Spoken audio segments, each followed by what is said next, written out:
Have at it, Matthew. Welcome back, everyone, and we'll start off this week with a recap of where we left off a couple of weeks ago, where it's been a while. So our band of somewhat questionable adventurers who are still, well, used to trust each other a little more, but now seem to be a little more at odds recently, have been making their way from the city that they were last dropped off to by a somewhat strange mage in Winterpeak.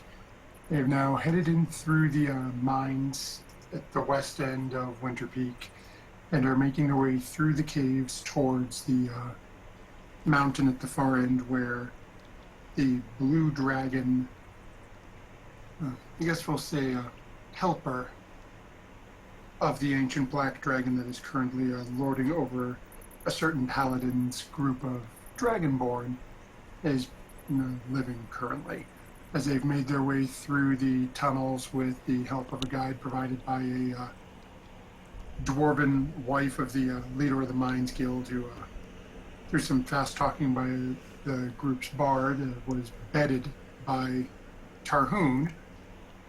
And they managed to make their way through, and upon hearing some voices and a rather strange occurrence with a book that Veneer had purchased, which led to multiple members of the party, after coming to and noticing Veneer seemingly passed out on top of the book. Upon closer inspection, finding he was actually comatose, as people tried to reach down and grab the book, and party member after party member started to collapse with the same symptoms. Through some quick thinking, eventually Kepsic was able to finally get our warlock's hands off of the book and put the book back into its little cloth wrapper. It was quickly grabbed by Kepsic and tossed into his bag. As they started to move on a little from there, they found that they had wandered into a nest seeming of a group of kobolds. And that's where we ended our session, was in the middle of that battle. So we will pick up where we were, which is bringing us right back to Fauna's attack, where we left a couple of weeks ago. So Fauna, will start it off and turn it to you to begin.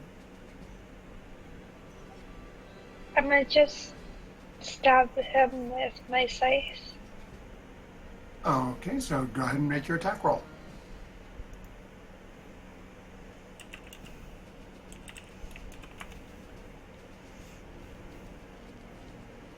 Or rapier. I totally meant rapier.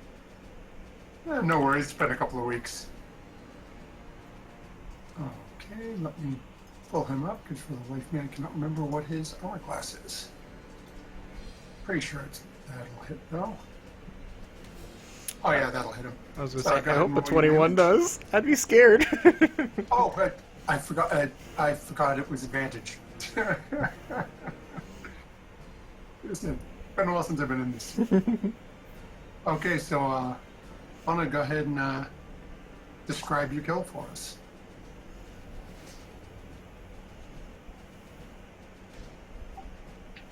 I shoved my rapier through the back of his skull, making sure to hit the left side of his brain, and watch the end of my rapier come out his left eye before pulling out.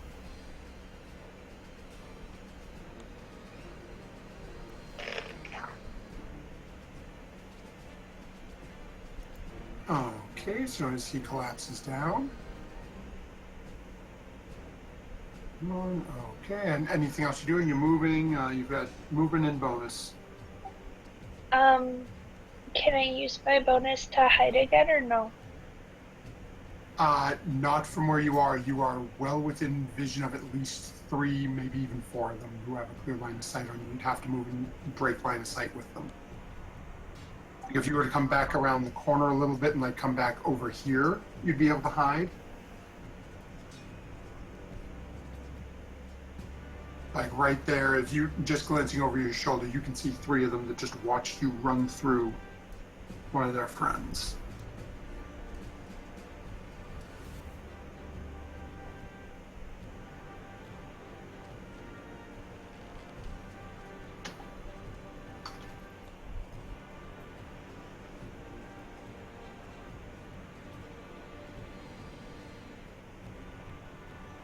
What you thinking, Fauna? I said I had my turn. I don't think I have enough movement. Okay. You can get over here if you want. That's only 15 feet of movement, and then you can hide. Yeah, but I moved to get over Yeah, behind him Oh. beforehand, and I don't remember how much that was. And I'll be honest, I can't remember either. I'm not sure either. I think she might have been here to start out with. Okay, we'll run with that. So that's 15 feet. What's your movement, Fauna? 30, I Yeah, think. so you could get back over here if you wanted to. I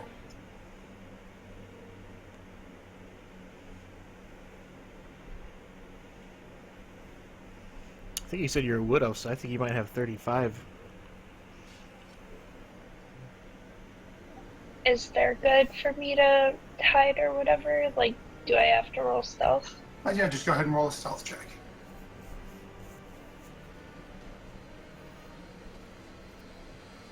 Jesus Christ. Okay, yeah, you're pretty much gone at this point. I was there, and now I'm not.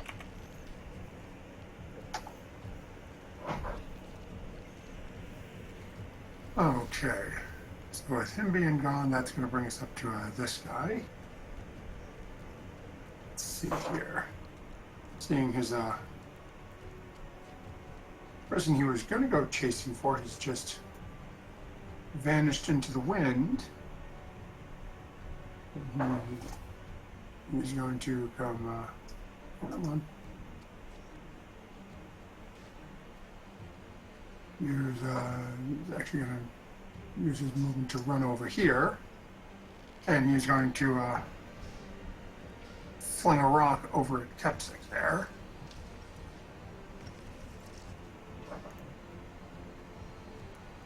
Kepsik is still the one out front.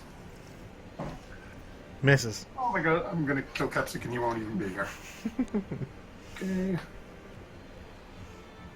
Oh, actually, not 5, 10, 15, 20. Okay, it's within 30 feet. So, yeah, so, Zach, where you've got control of Kepsik. Oh, actually, Dalton, where Brian can't be here, would you mind running Veneer for the evening? I can do that. Okay. So, Zach, go ahead and knock 4 hit points off of. Crit failed both the rolls. I need access to Brian's sheet, though. Yeah, I'm giving it to you right now. I meant to ask you that when you first jumped on.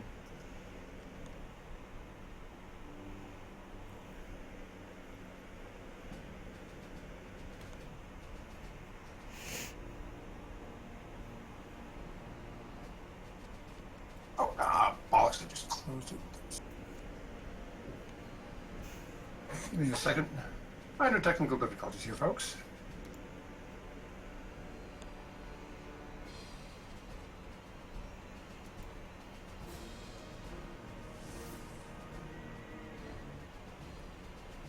One, 2, and it's time to save for me. There it is. Okay, there you go. And our other player is having some difficulties.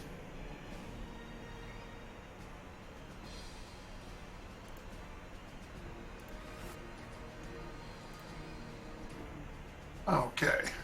So we may be down one of our returning players, unfortunately, but we'll take it where we are. So, okay, we are actually going to play this a little differently then.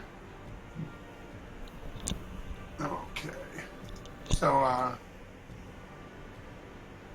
Albrecht and Albrecht, go ahead and make a perception check for me.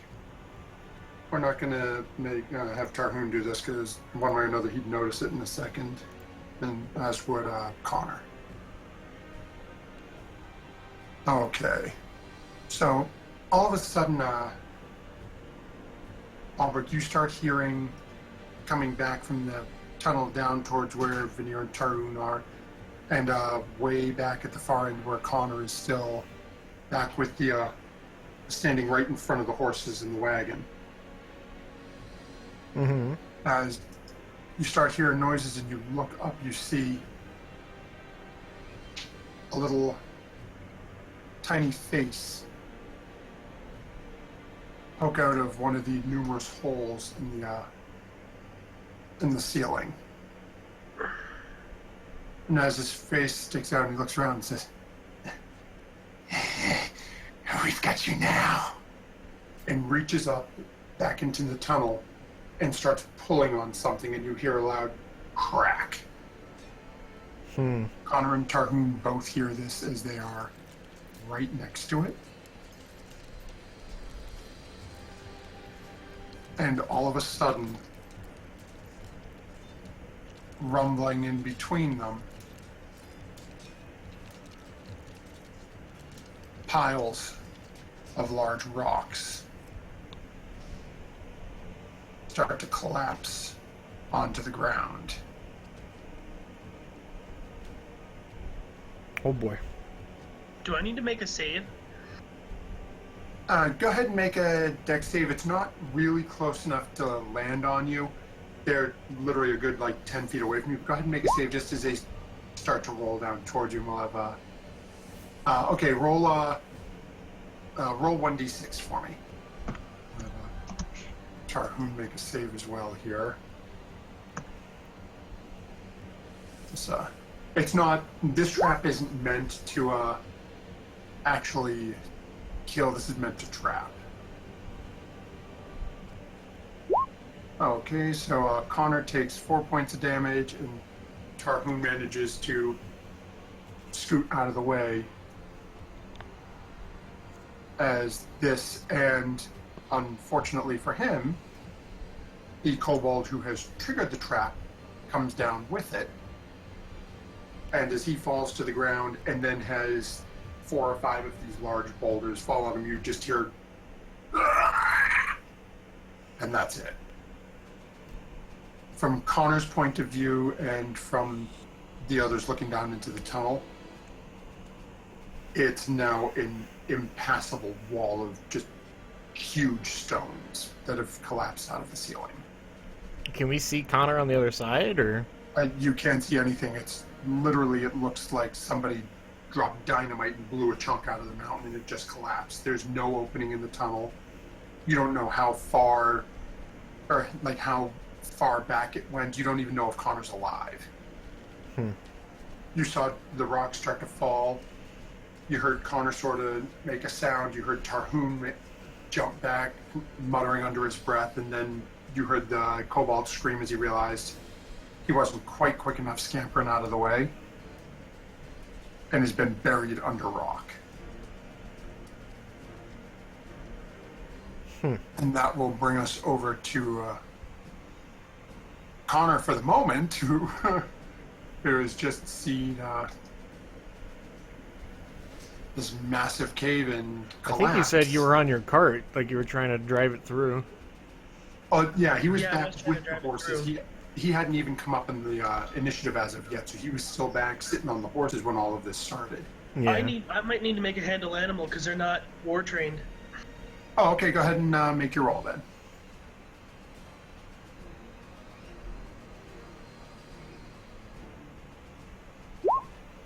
I'm lucky, and I'm not sure how many more lucky charges I have. I'm not sure if I used 1 or 2, or if this is my last one. I We'll think say we you just used got one, the. 'cause I don't have it marked down either, so you've got, if you have 3, you've got 2 left. Yeah, Alright. I'm pretty sure we just got done taking a long rest. Apparently, the horses are gonna go crazy. So, Connor, as this happens, and you, mind you, are still sitting on the cart, the horses start bucking and rearing, and they are doing their damnedest to get this cart out of here and either get loose or get the hell out of there.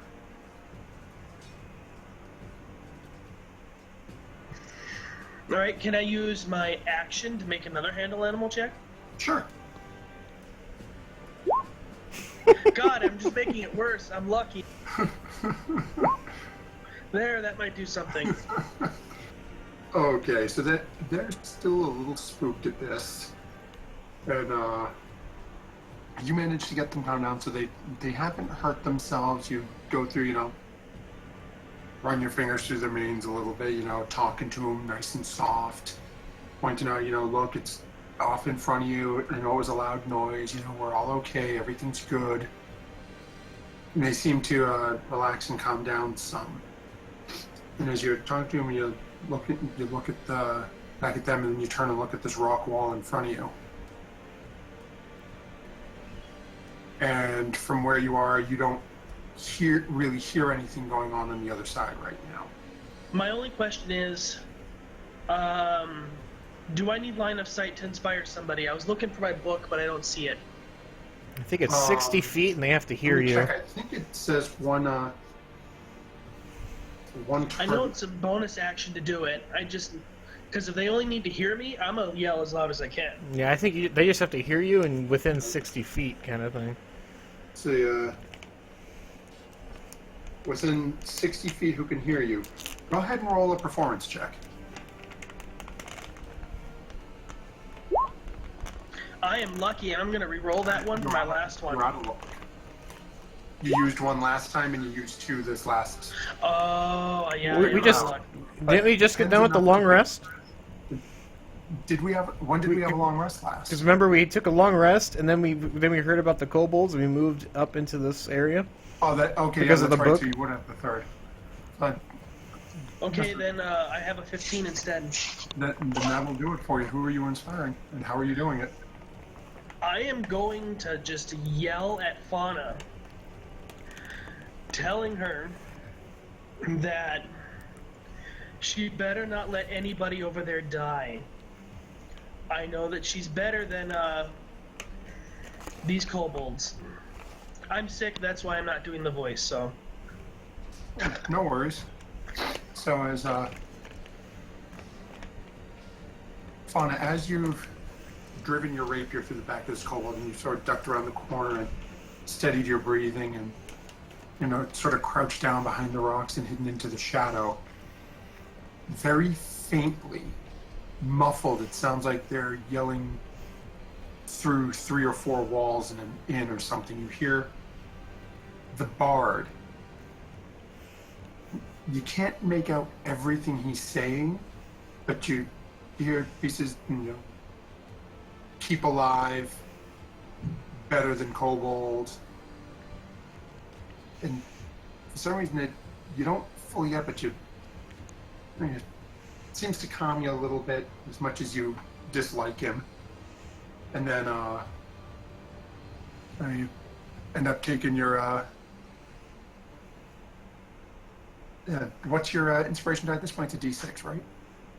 Yeah, it's a D6. Yep. So Fauna now has a D6 of inspiration. I think it goes up at level 5. No, I think at level 5 I'm able to just regenerate on a short rest. Mm. And that'll end Connor's turn, which will bring us over here. And then let's see here. So he is going to actually, we're just going to move this body over because he's going to use his full movement to come charging up here at Kepsik again, being the one out in the front. And take a wipe with his dagger at Kepsik.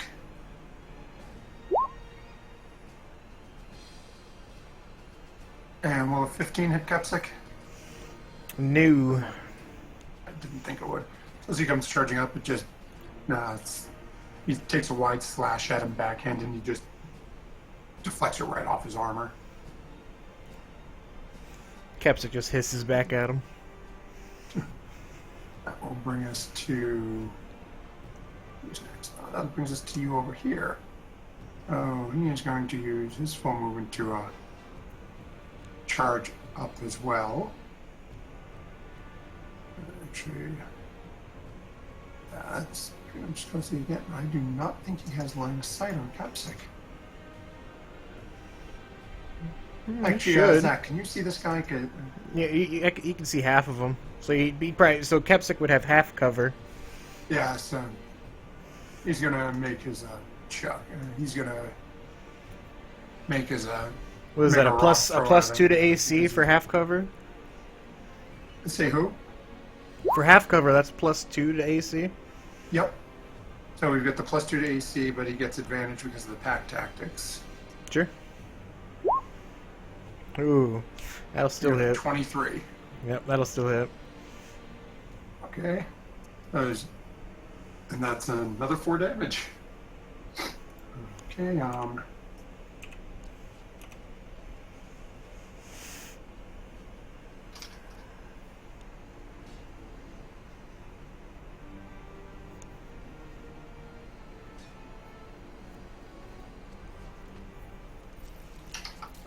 okay, that popped in, and that'll bring us over to temporary veneer.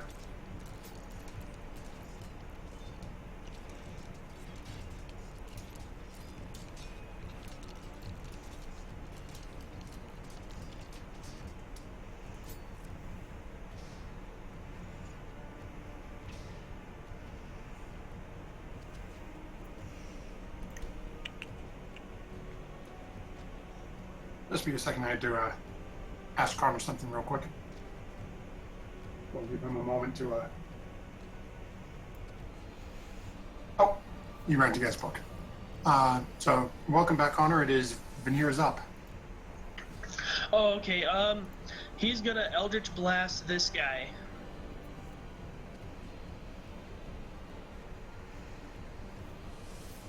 Okay.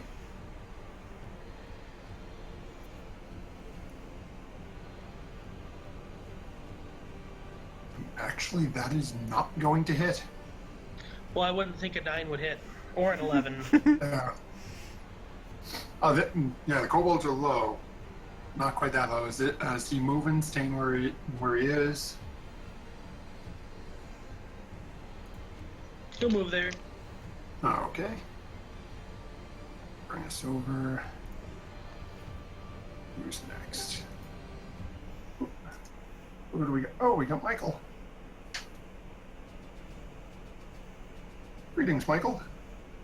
Hey everybody, how's it going? Well. We're having an Australian with some internet difficulties at the moment. That's alright, mine's lagging pretty bad too. I had to restart my router. Hey,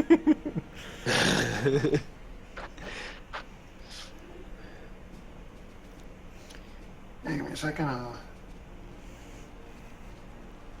So how was the diaper changing? Well, he's still in there screaming. Bloody hell. I can't. When it reaches that point, there's nothing Daddy can do. It's. I got nothing. I got nothing. I did my best. I did my best. I held him out with 2 outstretched arms and said, "Here." Pass. I had to pass him off. So what you've missed is behind you there was a cave-in from a kobold trap, and now we can't see or hear Connor on the other side.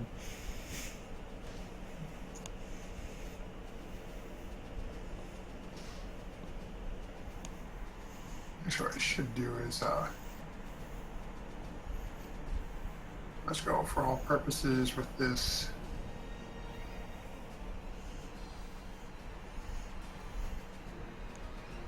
Oh.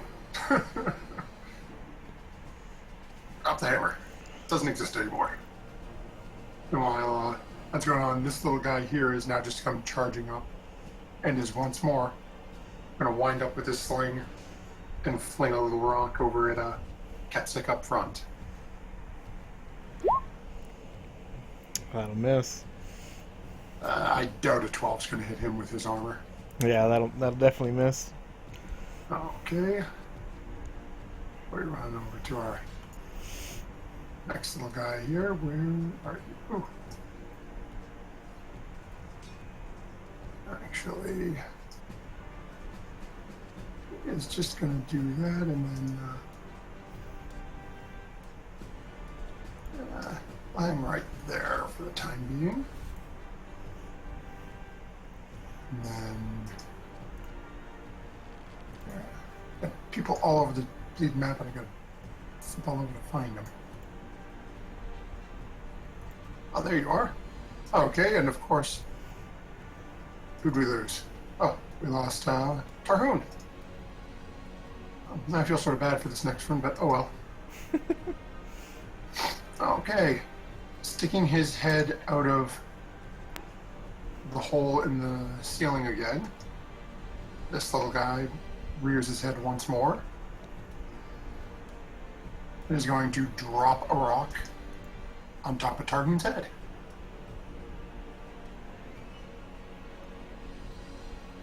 What a monster.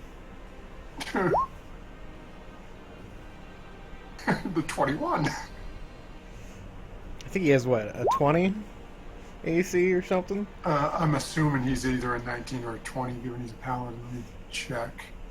What I put on his, yeah, he's a 20, so that'll hit. So, all of a sudden, out of this hole in the ceiling, this little bugger pops out, chucks a rock down, and then just as quickly, scampers right back into his hole, into the little tunnel.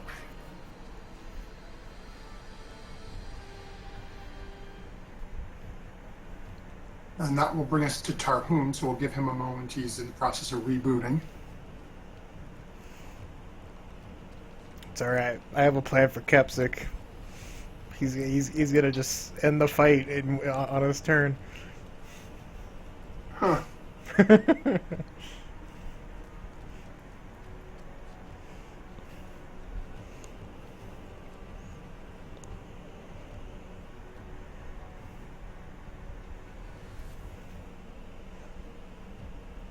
So if you're visiting from my channel,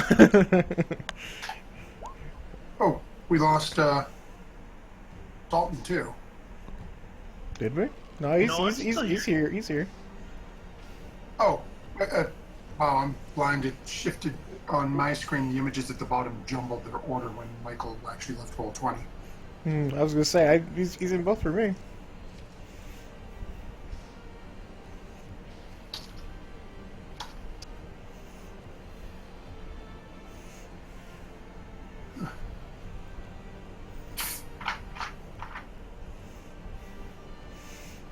How about this, Matthew? Tarhoon will hold his action until after Kepsik's turn.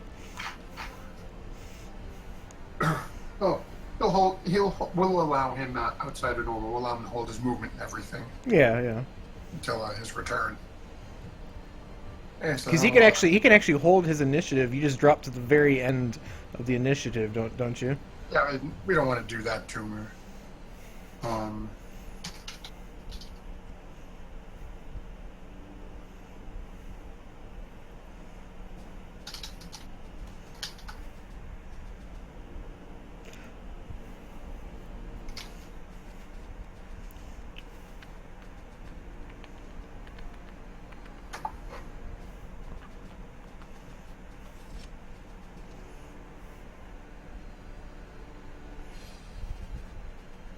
Okay, so this guy is going to. Here's his full movement, come charging up beside Kepsik. And he's going to make a dagger attack on Kepsik. Alrighty. This poor guy you guys have left in the front. A 15 will miss. Okay. Welcome back, Tarhoon. You guys hear me now? Yeah, we got you. Can you hear us? Yes. Sorry about that. No worries. We had Tarhoon hold his initiative for a turn. Okay, sounds perfect. So once you get back into roll 20, we'll just have you take your turn right then. Okay, sounds good. Okay. And on.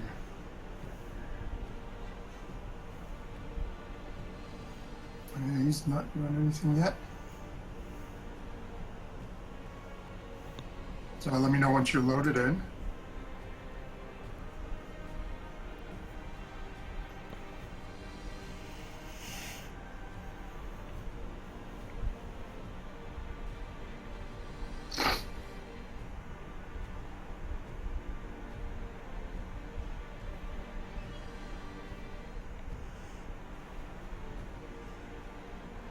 For those of you watching my video, our friendly Tarhoon here is running his own channel, and his game is way better as far as YouTube content.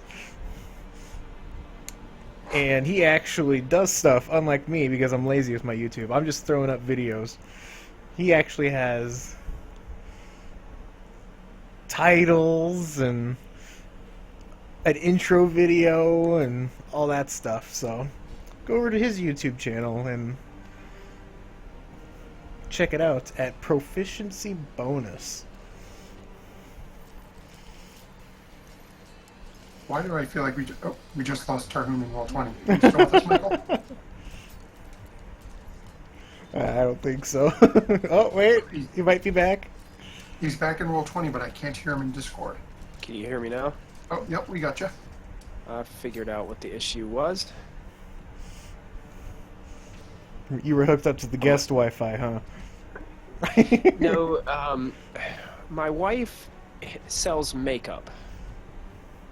And she's doing some kind of online training. So we're both trying to stream on the internet at like the same time. Mm. And so she put her computer on her hotspot, but my computer was somehow connected to her hotspot too. So we were both running off of her iPhone. Oh, Jesus. Yeah, that's gross. That's a lot of data right there. Oh yeah. So I'm jumping out of roll 20 because it was all messed up after I switched my Wi-Fi connection. So I'm gonna see if this works. Yeah, I was telling the people subscribed to my YouTube to go check out your YouTube channel, Michael, since you actually have an intro video and you actually care about how the video looks. I just kind of throw it up there.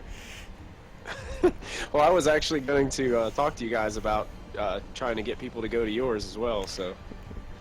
Well, you can do that next week, next Tuesday for. It doesn't matter. Nobody really watches mine. It seems like you got more followers than I do.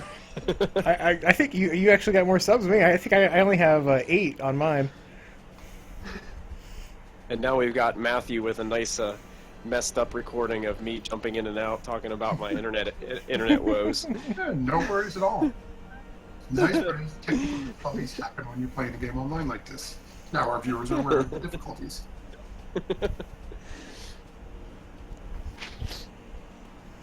Were you able to get into roll 20 though? Seems like you got control. Everything looks good. I think I'm good, yeah. And for those of you watching in this wonderful campaign, a lesson for you is if you have to spend a couple more dollars to get some better internet, hey, go for it. If this is what you want to do, it's well worth it. I agree. I can't wait for Google Fiber to finally come out everywhere. Okay, so all you missed when you dropped out is one of those friendly little buggers stuck his head out of a hole in the ceiling right above you, threw a rock down on your head. Oh, another one? Yep, you took 4 more damage. I already knocked it off your sheet. Michael, for your last turn, weren't you holding a javelin attack for when one came out? Yeah, I did. I think I did. But either way, it doesn't work. It doesn't matter. Go ahead and let it roll then. Okay. So we'll say he pops out as he looks down and lets go of the rock. You loose your javelin, so they're just passing in the air. All right, here we go. Javelin. Nice.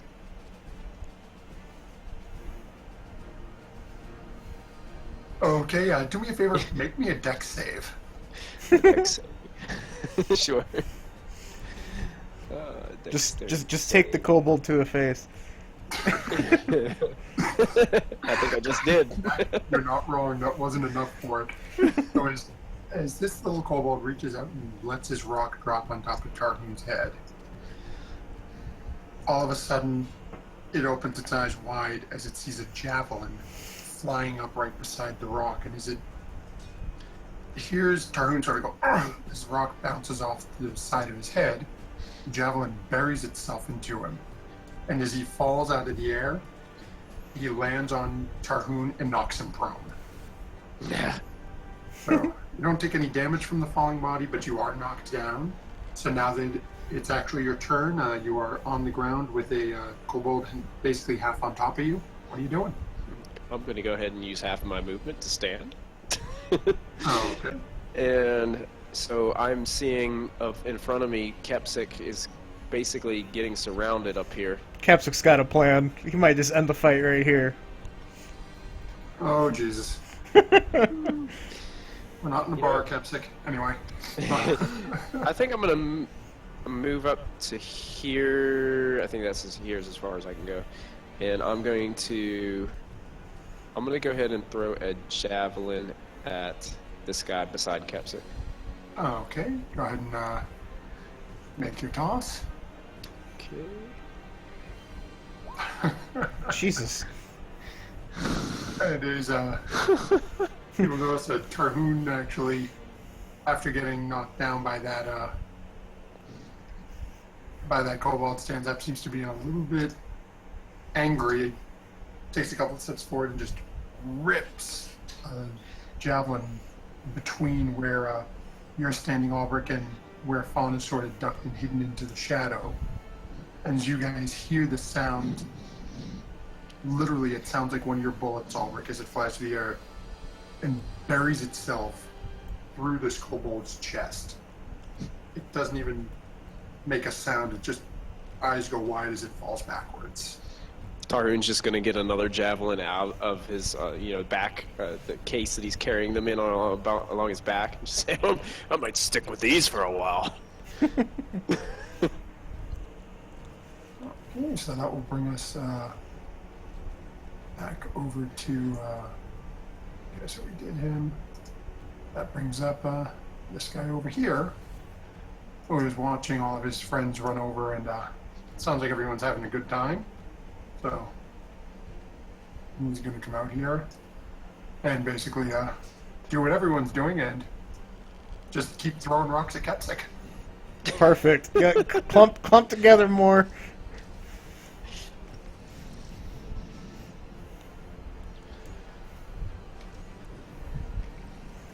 Okay, and why that is not the right sheet.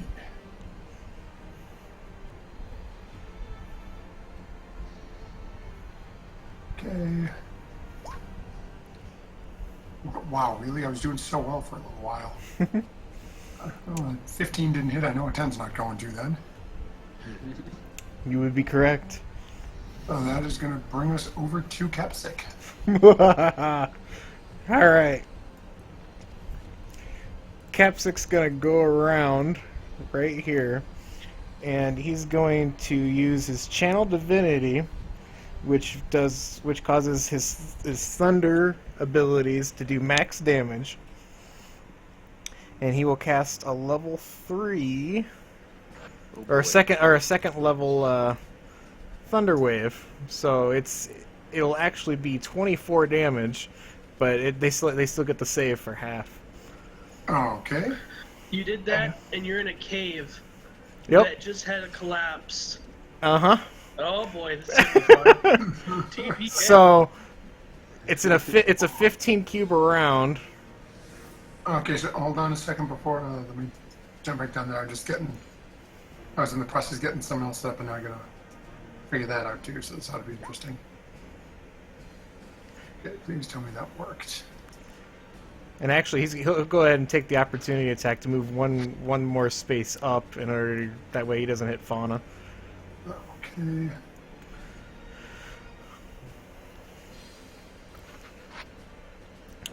Does I think. In a second, I'm fixing something else real quick. You're fine. Don't worry about a save if a 12 kills them, because that means even if they save. Yeah, I'm not going to. I just got to check them all because I roll for everybody's health individually. You said 15 feet. Yeah, 15 cube. Basically, it's just these 5 kobolds right here, Okay. and any invisible ones within 15 feet, in case they're like invisible. Okay, so 2 of them have the opportunity to survive. DC 14 con save. Fail. Fails. And Fail. fails. So those 2 will take the full 24.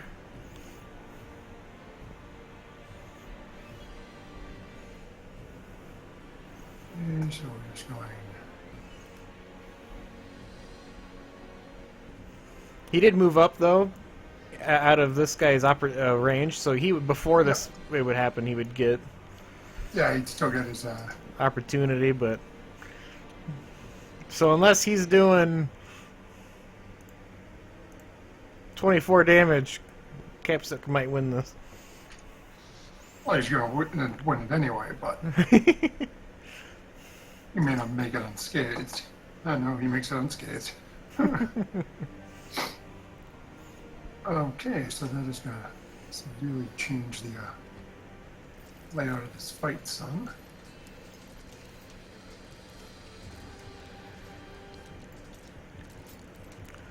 Alright, 5. Okay. Do me a favor. I need Tarhoon, Aldrich, Veneer, and Fauna to make dexterity saves. Worth it!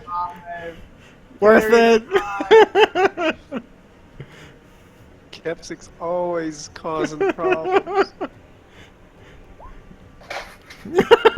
Okay. I didn't even have any inspiration to use. So, Capsic, I need you to roll 2d4 for me.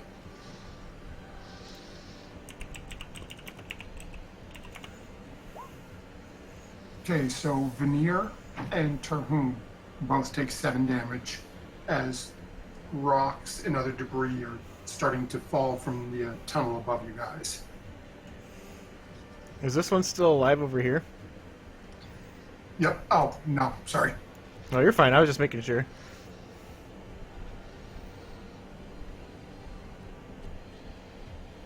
I think I already pulled him off the, he's gone. He's gone. Okay. And now this sounds basically like a thunderclap, right? Yeah, this is Thunderwave, not Shatter. Okay. Alright, gotta take off his divinity as well as a 2nd level. Okay, so is there anything else that Capsic is doing at this point? He's done move and action. Still has a little bit of movement left, I think. Let's see, he's got, 5, 10, 15. So he's got 15 more feet. I don't want him to go too far. Maybe he'll just move one spot over and just kind of hold his ground right here. Okay, so that'll bring us over to Ulrich, and just as heads up, you guys are not out of initiative yet. Alright. I can move, yeah. Albert's gonna move up to here. Let's see if I can see anything. I cannot see anything, so I'm going to hold my action until an enemy kobold shows itself. God forbid a maid walks through one of these tunnels.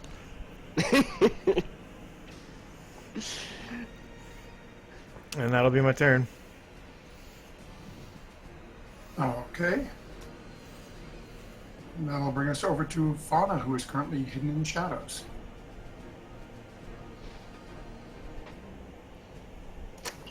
Where did it do the collapsing thing? So, around where you guys are standing right now, so, oh, come on. Right down here is where there was small debris. So you notice, like, when you turn around, you look at Veneer and Tarhoon, you see that there are, about grapefruit and softball-sized rocks all over the ground around them. Now, they're sort of rubbing their shoulders and head, a little rough. If you look further back down here, and actually I can shift ping it. that's where the entire cave has collapsed, and that's where Connor is somewhere on the other side of. If assuming, well, you heard his voice, so you're pretty sure he's still alive in some respect. You don't know what sort of condition he's in, though. Okay.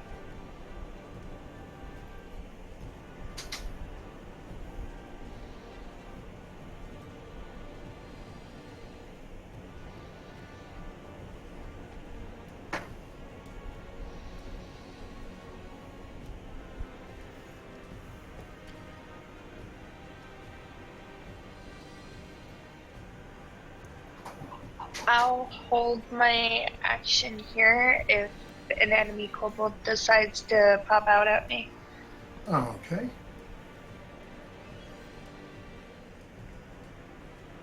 Now, actually, for Albrecht, Anna, and Kepsik, I want all three of you to make perception checks for me. God, I'm just so amazing at perception. The 25's for Kepsik. Okay, so Kepsik and Fauna, you both start hearing something from deeper in the cave. It sounds like a muttered voice.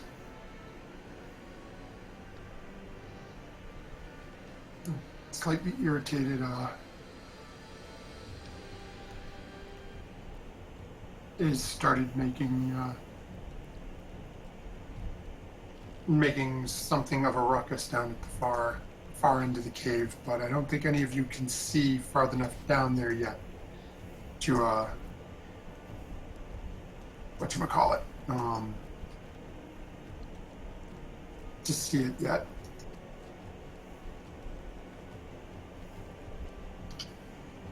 Kepsik will just more or less point to the tunnels kind of thing, and just, I hear something over there.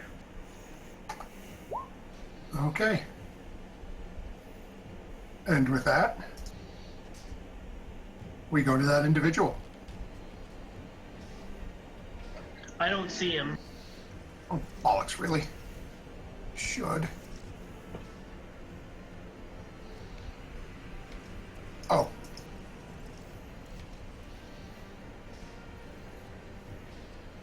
How about now? Now I see him. Damn it. Always forget that one step.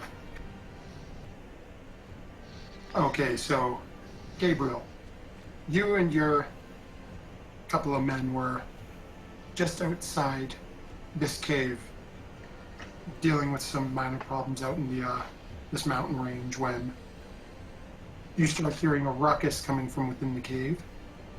And as you start walking to the entrance, all of a sudden you hear what sounds to be a thunderclap echoing through the cave as you take 2 steps in. I probably have a torch lit if I'm in the cave. Okay. We'll go. Some light. I hope you're a kobold.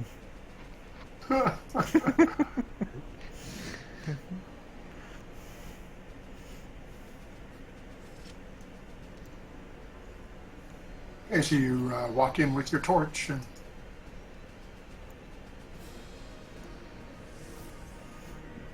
I could actually shoot you.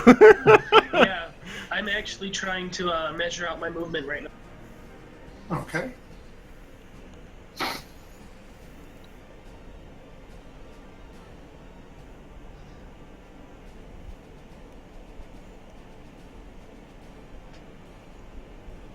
Right there, so far, and I'm gonna just keep a watch out. Okay. So, and as you step up, actually, of the other one, can you see, like, 10, 20, 25 feet west and 10 feet south? Yeah, I can see that enemy there. Okay.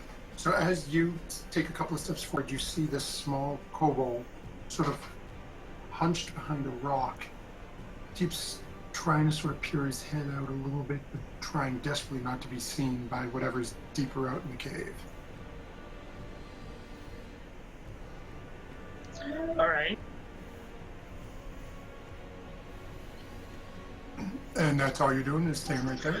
It's charging a thing in 5th? Because I would charge it and want to attack it, but I don't know. No, it's not in 5th. You can- could dash at it, but that would use your action. By the time you got to it, you wouldn't be able to do anything else. Okay. Well, then I guess I'll dash. Okay. So I'm pretty sure Albert would see a bright light just like run by. Yep, so you can. Well, actually, that's within your dark vision range. You would see a larger. Well, He's actually, got a Gabriel, what would torch. you describe what he would barely see in the darkness? A heavily armored human, standing really tall. So basically, you see this small beacon of light in the distance, Gabriel, that is easily almost twice the size of the kobold you're going up and battling with. Well, and since he has a torch and he's illuminating himself and everything 20 feet, he wouldn't be in the darkness. No, but he's still literally just about 60 feet away from you, which is about the limit of your vision. For dark vision, yeah, but he's not in darkness. Because like a bow and that, you can, with like in my revolver, I can shoot 400 feet away. Oh, good point. I'm also behind a pillar. Well, yeah, no, I'm not saying I'm You're going to not- shoot you. right, I'm just saying that I'm pretty sure we'd all see him clearly. We'd see a man with a torch just running over there. So he gets up behind this kobold here, who now, as you charge up behind him, is sort of startled and turns his head, pulls his dagger out, and just gonna be a little more concerned with the somewhat giant that just appeared behind him. And that'll end your turn and leave us with Connor trapped on the other side of a large wall of rocks. Well, Connor's gonna move some back a bit. And then he's gonna cast Shadow right here.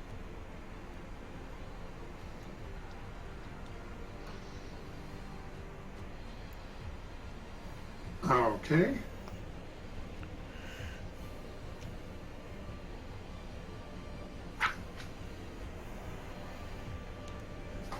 So go ahead and make your roll.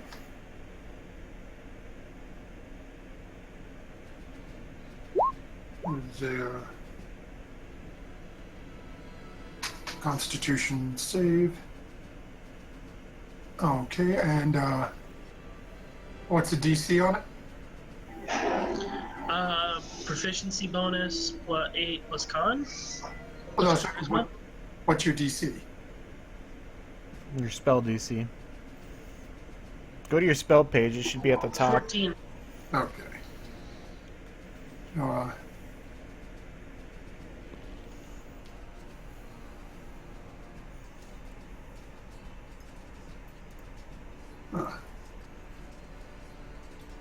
I have no idea what to give a rock as A rock probably wouldn't get a save. well, right, but it's in the thing it says that inanimate objects have advantage on the save. Oh, okay. But anyway, so as you cast it off and you feel the essence of the spell leave, and you can hear as it impacts the collapsed stone in front of you, and as you feel some of it get blasted away, as you listen for a couple of seconds after, you can just hear more rubble and stone collapsing down on the other side of the wall. Oh, okay. I will continue waiting, so I keep blasting at it. Okay. And that will bring us along then to Veneer. Well, because of all these deaths, you are 3 in a row right now.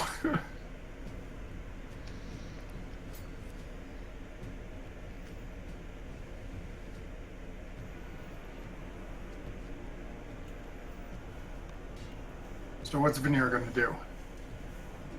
He was moving, and I don't think he can see that kobold behind the pillar.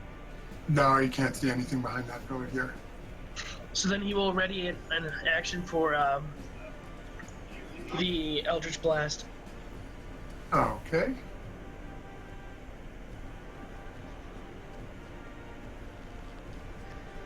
That brings us over to this guy who is. Seriously, you are no more. Okay.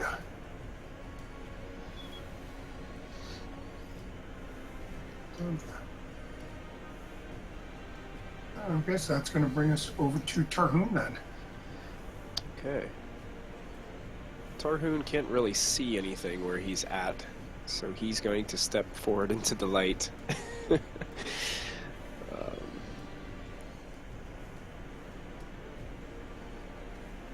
It's 20.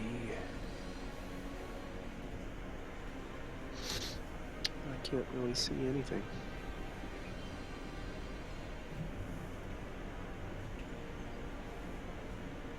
That would be my full movement.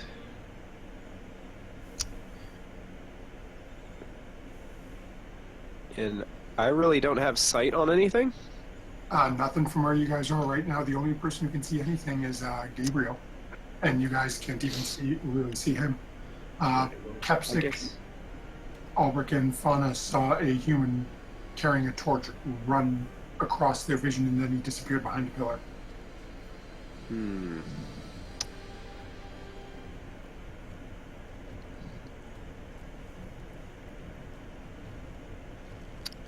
Tarun, just go ahead, just hold his action. Just anything hostile that shows up, I'll just hold a javelin throw. And that'll end my turn. Okay. Let's see here.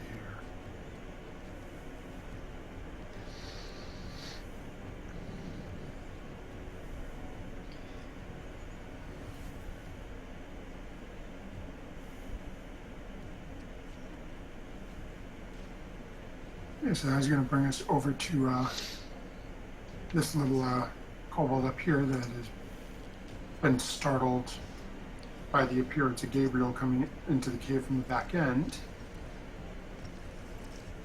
And he's going to take a swing with his dagger at him. That'll hit.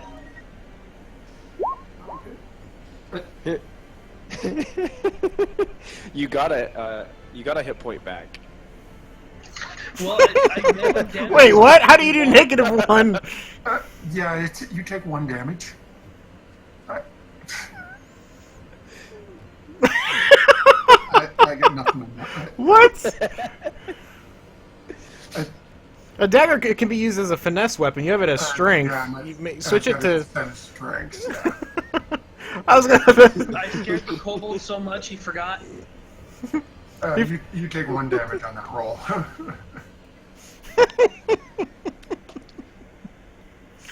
Dude, I want wasn't that trying to be dagger. careful, he It's a just- dagger of healing, man. I want it. Kobold hurts himself for 1. Gives the other person 1 HP. A magic dagger of health. It's great. It's a sacrificial dagger. You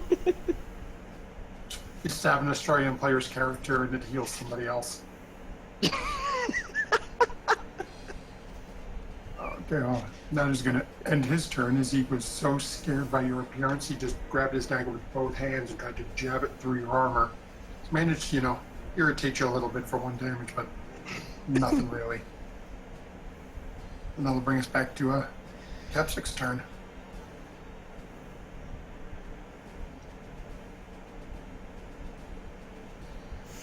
Alright.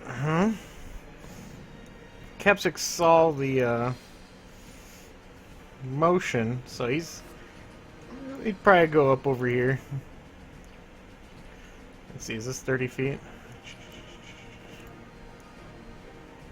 Yeah. Okay, so as Kepsik takes that step, Tarhoon's gonna yell, "Be careful!"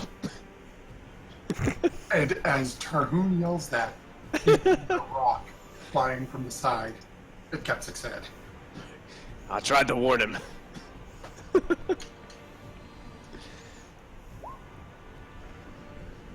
That'll hit. And that'll be 6 damage. Or Kepsik is getting bludgeoned to death. He's taking a beating. All right. He's gonna look over and return fire with a guiding bolt. Oh, he'll miss though. And after getting hit, points a finger and it fires off and splashes into the water just north of him. All right. Anything else you're doing? Nope, that'll be his turn. Okay, so that'll bring us up to Albert. Albert, you saw this human run past. You hear your fellow adventurers stepping forward, and then you just saw Kepsik get nailed in the side of the face with a rock. Yeah, I'm gonna go up pissed off that they're hurting my fellow lizard men. And I'll turn the corner and I'm going to shoot him with the revolver. Actually, I'm going to go sharpshooter with Deadeye for advantage. Okay. Does a 13 hit? It does. It almost doesn't, but...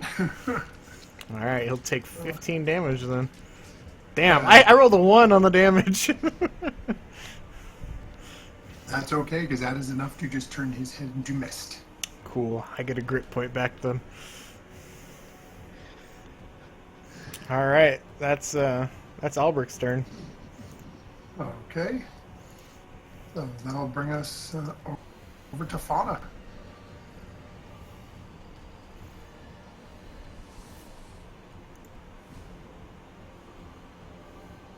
Fauna, we just saw Kepsik get beamed. Albert's brought out his boomstick again. And there's that strange human who ran by in the distance.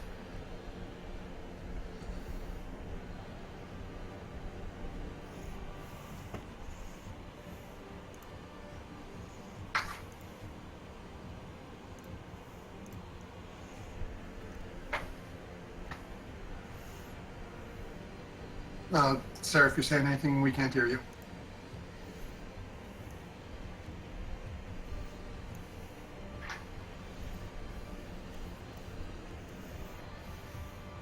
Sarah, are you there? I'm here, I'm just thinking.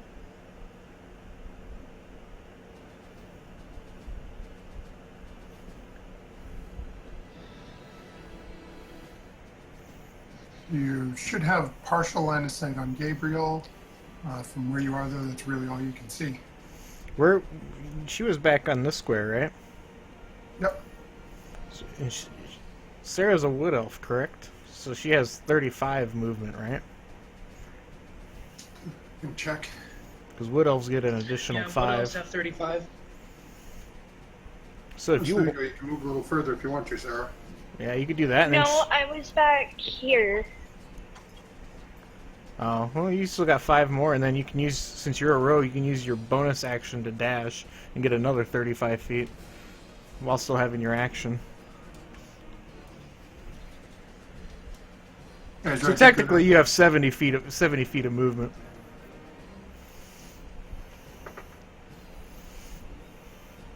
Okay. I'm gonna see if I can move around and see what Albert shot at then.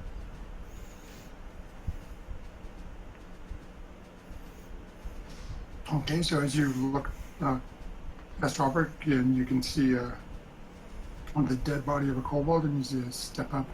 Here you walk up and see this kobold, unlike the others that have been very sort of careful and smooth with their daggers. You see this one, it's got its dagger gripped in both hands, looking sort of panicked at this rather large, imposing human.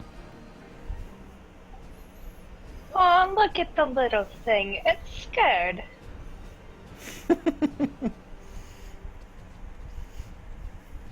I want to use my rapier on it. Can I? Yep.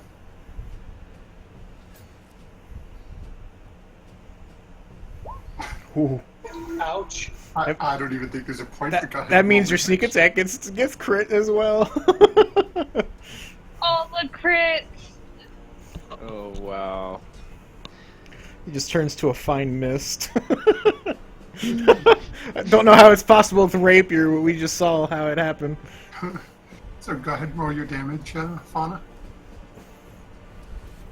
And how much is my sneak attack? I forget, I'm sorry. I think it's normally 2d6, but you get Yeah, 4d6. you're gonna roll 4d6 for your sneak attack damage.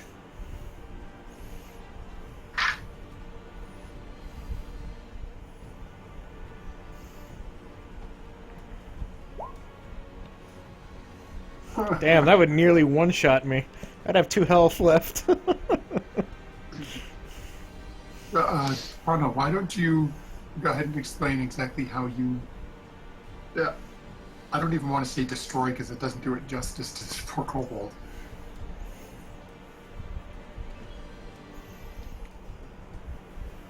Alright, since you said that he's gripping onto his dagger with both his hands, I'm being a little bold and deciding, you know what, I'm gonna stab my rapier through his arm so he can see it. And so I stab it through, hit the forearm closest to me, and make sure to pierce through that one, and continue going through the other one, making sure to also pierce his veins. That way he bleeds out a little bit faster. And then I pull out and just sort of watch him like droop into a pile of cobalt and sort of start laughing. So, Gabriel, you watch as this sweet little wood elf female comes charging up. And after sort of cocking her head and looking at the kobold funny, you watch as she stabs through his arms, and you just sort of watches him as he looks down in disbelief. His blood is just pouring out of the ruptured veins in both arms as he collapses to his knees and then forward onto his face dead. And with that, you guys are out of initiative for the time being. I imagine it was with him having just 6 HP, the 30 went through just like butter. Just a little over half of Gabriel's health. Yeah. Fuck, I'd be nearly one shot, just based on how badly I rolled for health. I rolled really good for Gabriel, and I took the tough feat, so I've got a lot of health. I'd have 2 hit points left if I ended up hitting myself I'd also have with 2. that 30. I think Connor would be pretty much damn close to dead. Speaking of which, Connor, go ahead and make a perception check for me.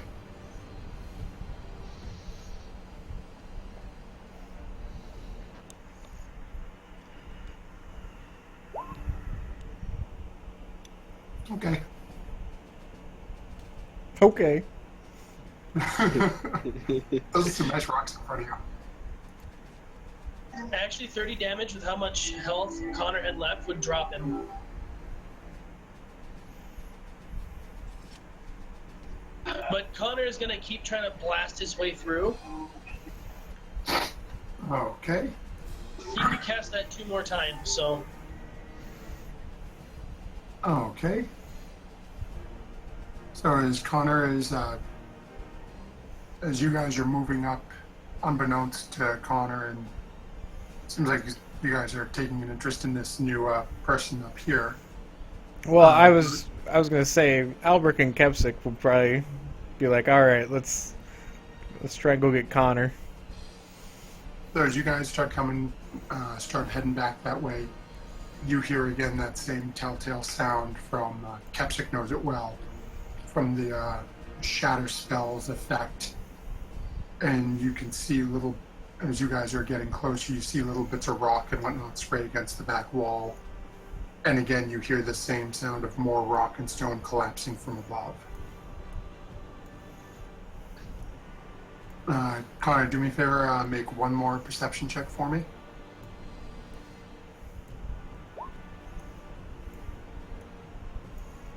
Okay, as you get ready and actually, Tarhoon, take a couple of steps back for me. As Sure. you guys are still making your way down, Connor fires off his second attempt and last attempt with the spell to get the rocks to move.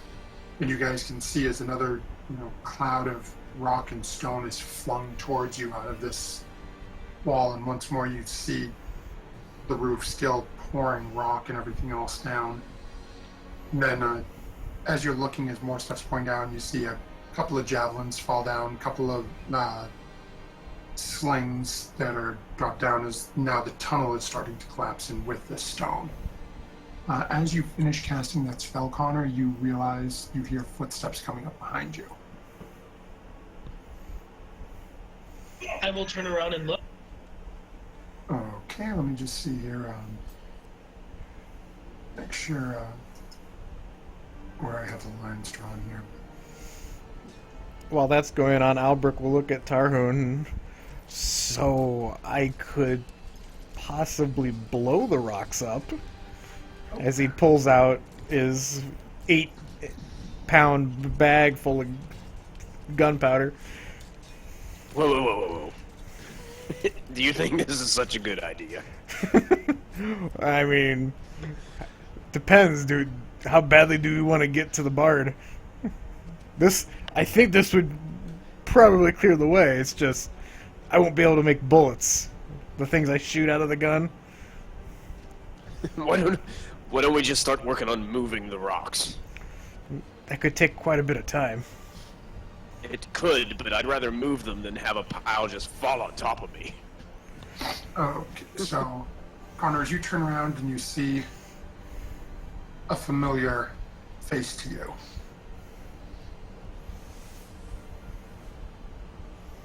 Can you see that group of people there? Yes, I can. I can What too. are they? There's a female orc Oh shit. and 3 large orcish males. Hi, honey! Well, hello, honey. Fancy meeting you here. He just looks at you and I say that in Orcish. She looks over at you again in that exact pose, just one arm up, blade over her shoulder, looking at you. She says to you in Orcish, "We've been chasing you for a while now. It looks like we got you at a dead end." As she looks past you at the wall of rock. Well, I might be at a dead end now, but I won't be for long. Capsic's gonna just hear what Tarhoon said and he'll start working at trying to move the rocks. Okay, go ahead and make a strength check for me while this is going on. Tarhoon's moving as well. Yeah, go ahead. Both of you start making strength checks. That was Capsic, not Albrecht. That's sort of pathetic, Capsic. Ah. So you guys start trying to pull out these rocks, and again, you're getting some of the swans, but it seems every couple of pieces you get away, there's just more debris and rubble collapsing from above you.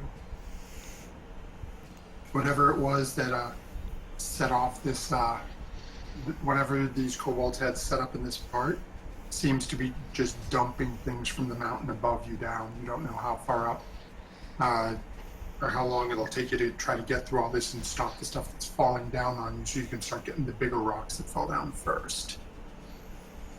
Connor, while you're hearing this conversation, you think you can hear muffled voices in the background behind the wall, and you sort of hear the sounds of shifting debris and stone. You're pretty sure it sounds like they're trying to dig over to you. As your ex-wife, though, takes a step forward and hands on the sword as one of the 3 guys with their steps up just past her, the other 2 basically flanking on either side of the wagon. He looks at you in Orcish and says, "I can do this one of 2 ways. You can just come with us, or they can take you with us." It sounds like either way I'm gonna get taken, because We both know that I'm not stronger than you or your posse. Seems you've gotten a little smarter.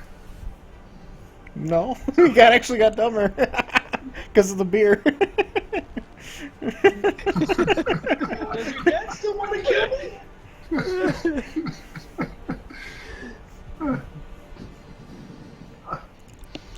Guess we'll have to figure that out once we get you home.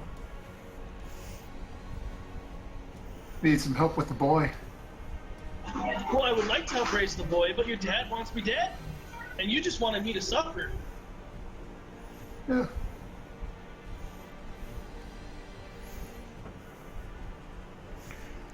I'll see what happens with my father, but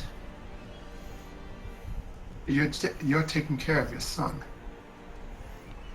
He's got a weirdness to him that sure as hell isn't from my side of the family. You mean he's gonna be an entertainer like your dear old dad? With that, she sort of looks at the ground and spits.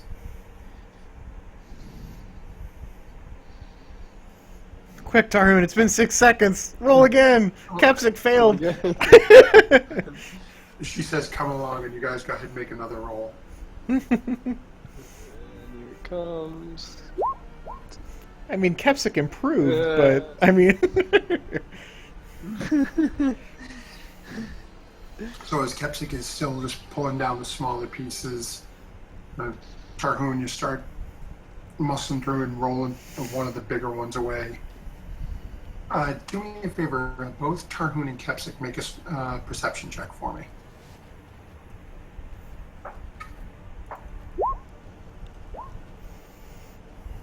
Yeah, they're perception. maybe we could perception the rocks away.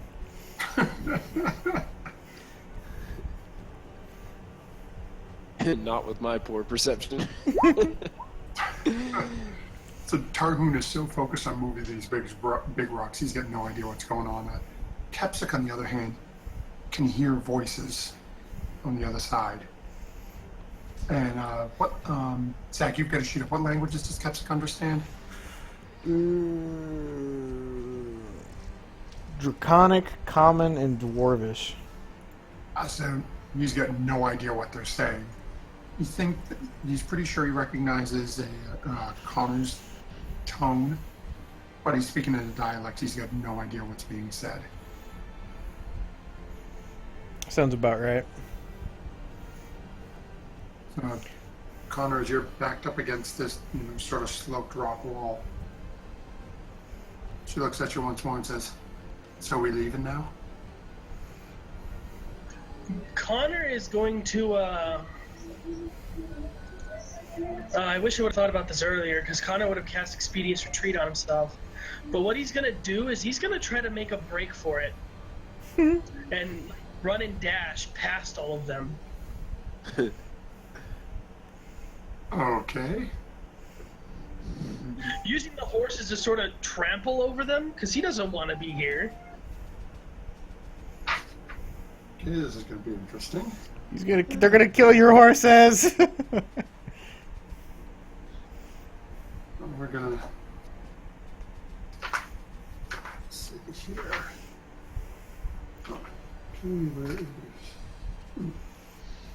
Okay, so they don't give stats on a regular horse. We'll use the. Do me a favor, Connor. Roll 3d10 plus 3.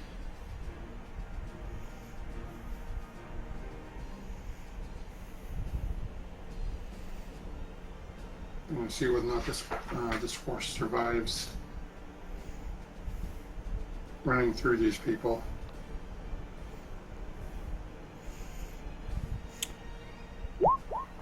Okay. Let's see here. Okay, and armor class of 11. So we have. You're going to try to bolt past all 4 of them, so it's going to be 4 attacks coming at it, which is plus 5. So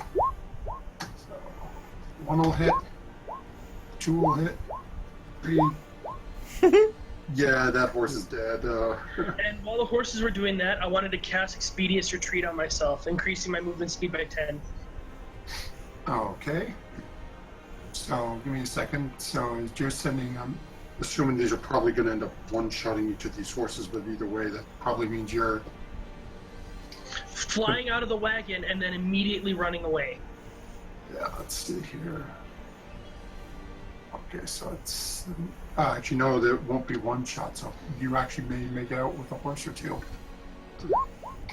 Okay. First horse is dead. So the first horse gets killed by these two here.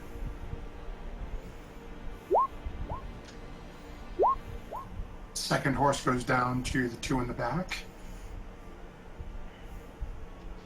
And then that leaves two horses which are now extremely slowed down given the size of your wagon.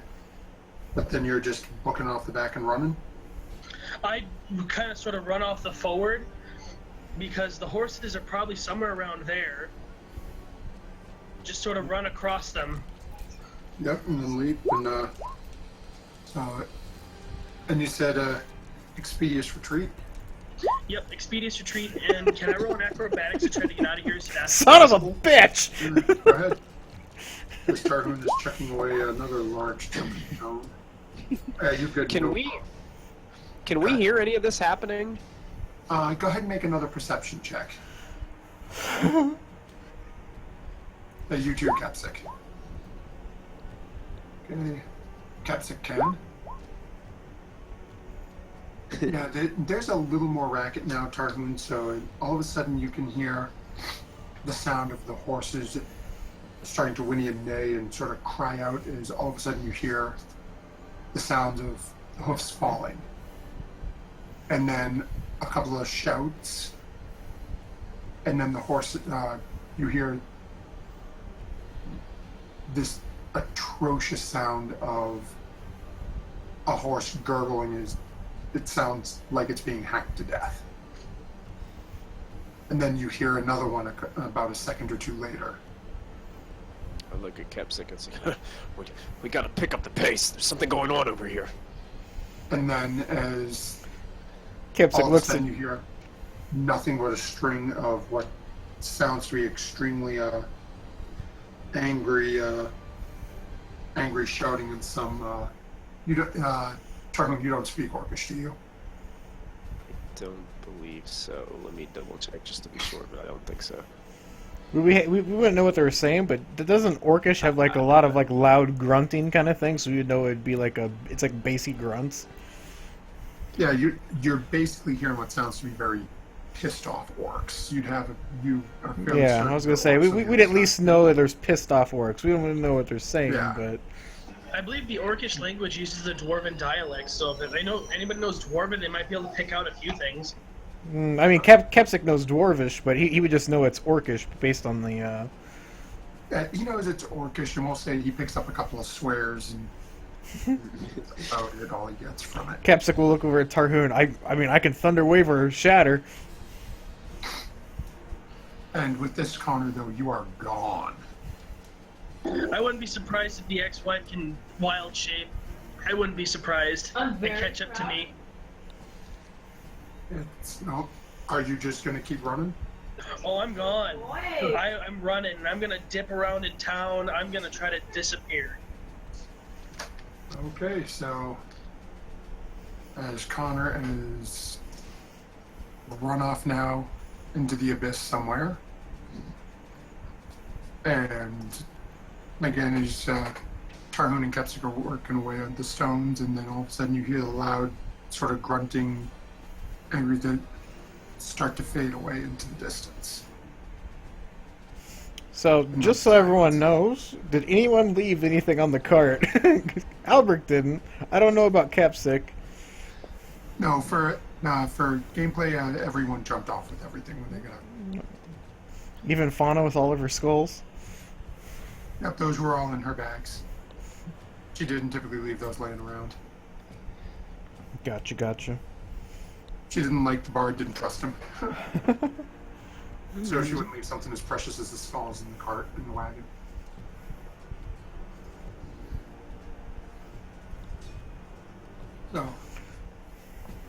with all that going on down there, we will actually swing up north for the moment, because as everyone else came down here to look for the bard, it seems Fauna elected to stay up with the strange new human.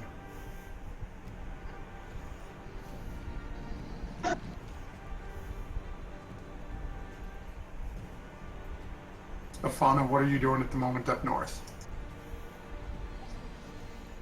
I sort of stare at the kobold, watching the life fade from him before realizing that the rest of my party sort of vanished and that the weird human's standing there. And it was, what time of day was it when we entered into this game? So when the original group entered in, it was like mid-morning, almost lunchtime. You guys have gone through a long rest, and it's probably getting close to being about like 10:30, 11 in the morning. It's not that long after you guys woke up. As far as for Gabriel, it's about that same time frame when he came in from the northern entrance to from the outer area where he was. Good morning, miss. I do believe it's afternoon, but hello? I am Gabriel. Would you happen to know a man by the name of Tarhoon? Yes, he's an interesting paladin considering a few things. Why? I am looking for him. I don't know where he is at the moment. I could have sworn he was a bit south, but I can't see him. If you'd like, we can go look.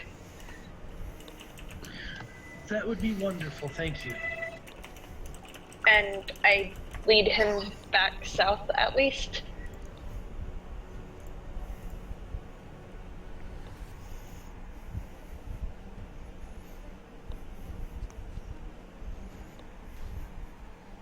Okay, so as you guys make your way down there, are you guys still trying to dig through those stones? Yeah. Oh yeah. Tarhoon would have picked up the pace, hearing all the conflict. Oh, that was for beyond. Kepsic.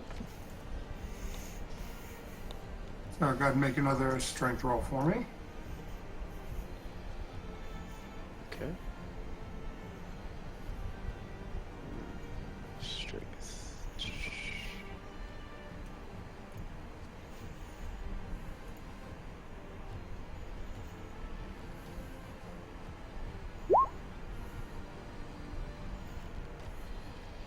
Oh, okay.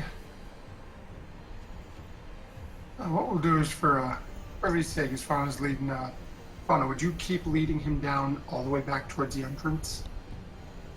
She probably would have stopped sort of around here because isn't this around where, like, everyone was and now everyone's sort of not there?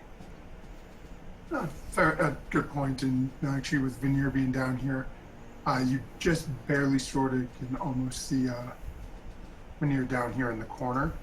So we'll say, for brevity's sake, over the next like 20 minutes or so, Tarhoon and Kepsic managed to clear out a good chunk of the stones here, leaving a couple of the larger ones in place.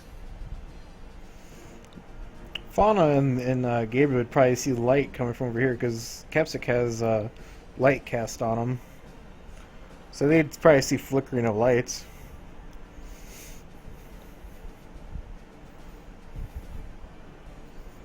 So as you guys start walking down and taking those corners, you see Warlock sort of standing over here behind a small kobold and two large lizards. Hey, Tarun, I believe someone would like...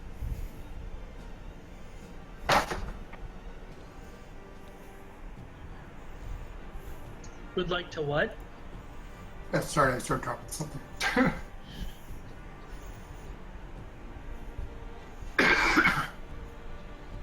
I think Sarah kind of cut out. Yeah, I can't hear Sarah at all. Did you guys not hear what I said, or? No, you cut We out. heard you say, hey, Tarhoon. Oh, I'm sorry. Basically what I said was, hey Tarhoon, there's someone here by the name of Gabriel that wishes to speak with you. He seems somewhat important. I know you're busy right now, but here you go. Why don't you tell him to get over here and help me move some of these rocks? You just got done clearing a path. What do you mean? Gabriel looks back to Tarhoon. You heard the paladin.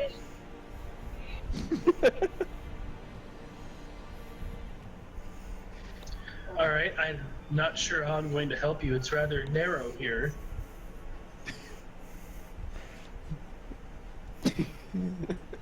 You calling At me this point, fat? Ain't calling No. you skinny. That's what Kepsic says to you.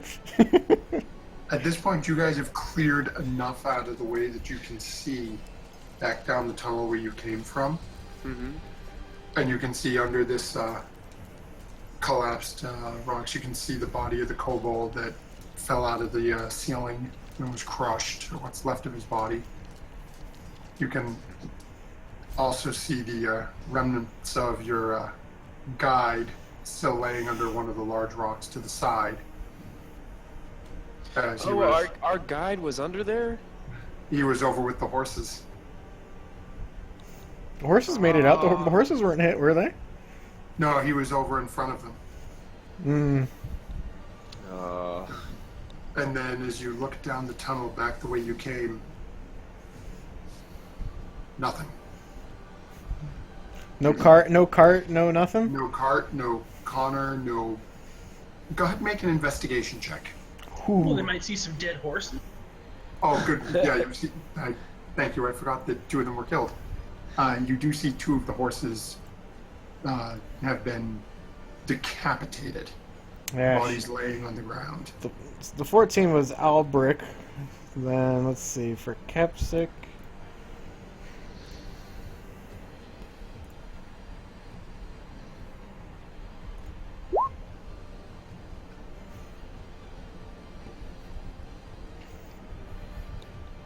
Okay, yeah, so the 3 of you, as you're poking around for a moment, you can see the ground where it looks like something spooked the horses. You assume it was the cave-in. And then you can see where the... it looks like they were sent off at a run. Immediately, someone tried to get them moving as fast as possible. As 2 of them were cut down. But the cart is gone. You don't see any other bodies other than the 2 horses. No sign of Connor the cart or whatever cleaved the head off these 2 horses. As none of you who are looking around believe that Connor had the physical strength to do this.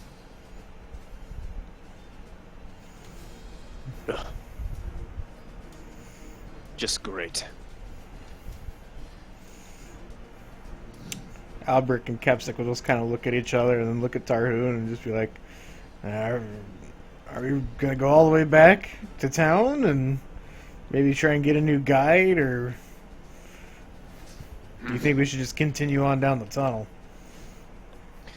Tarhoon looks down at the dead guide and kind of creates some kind of little symbol using his hands, kind of like a religious symbol, and looks over at Albrick. He must have had it coming.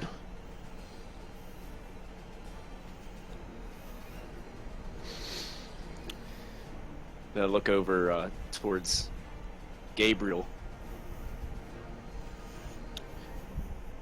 So you said your name was Gabriel? Yes, I did. Why is it that you seek me? Because I was told you have information that I seek for.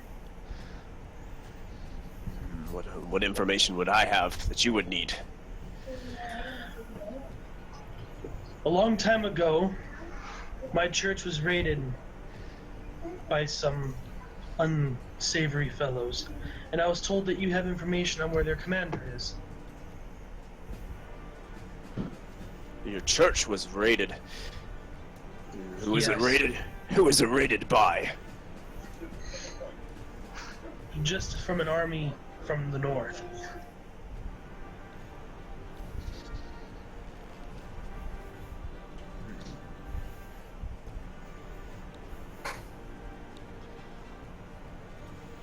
There are several armies in the north.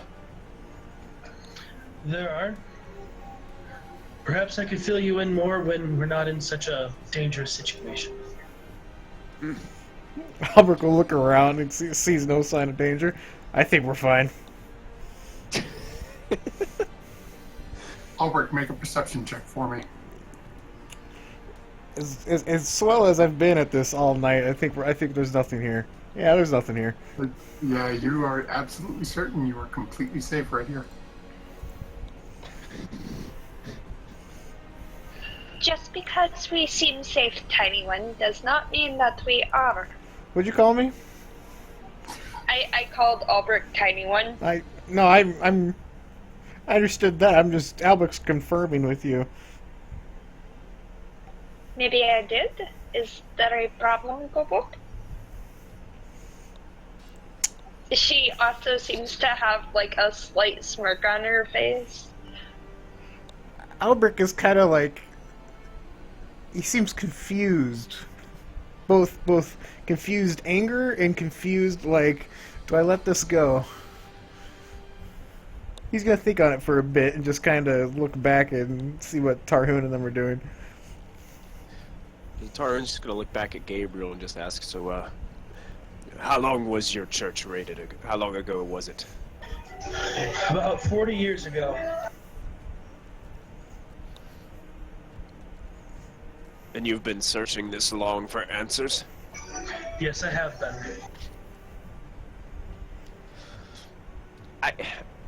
I don't know this guy, so I guess I would try to make an insight check against him to see if he's being honest with me.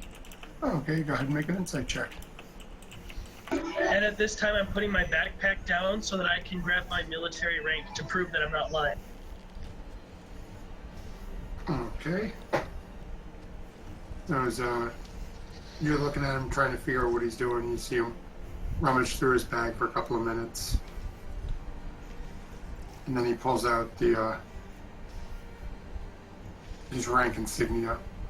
He just holds out his hand and shows it to you. Huh. And it's more of like a holy guard sort of thing. When you see the religious symbol and the rank on it. Tarun kind of takes a fist and kind of clanks it off of his half plate on his chest, and just as like a military salute towards you. I will do the same.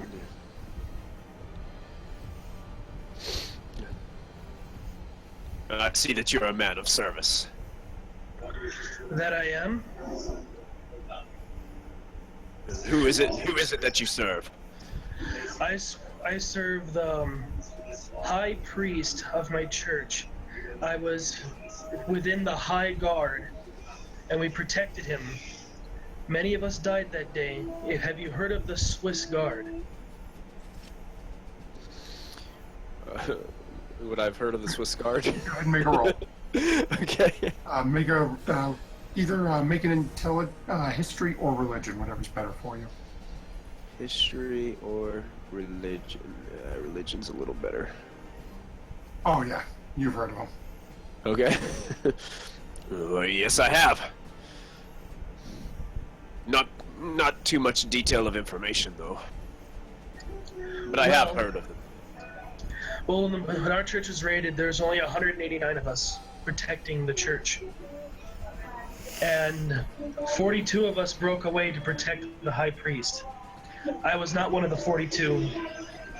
And I've been searching for this enemy armies ever since.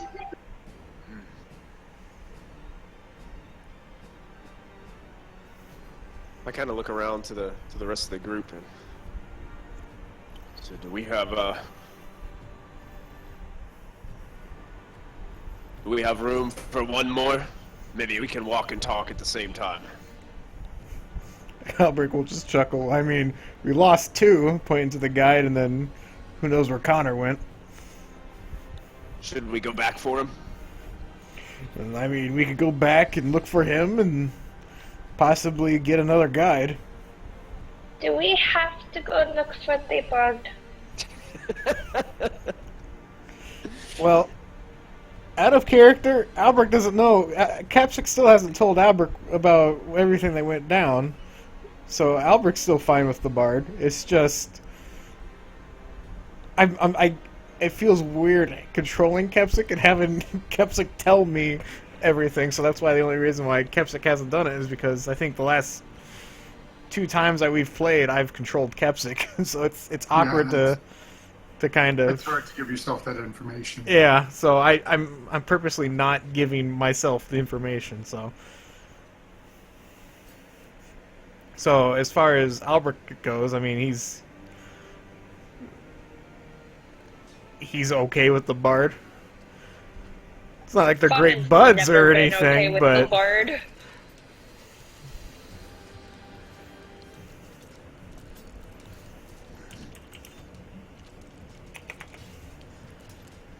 I guess what Tarhoon would do is probably he would go back a little bit to trace possibly where the cart went, but if it got too far, he would just kind of just be like, do a small religious symbol and say, and just kind of turn around and Okay, so say a quick prayer. Tarun, go ahead and make an investigate. Say a survival check for me.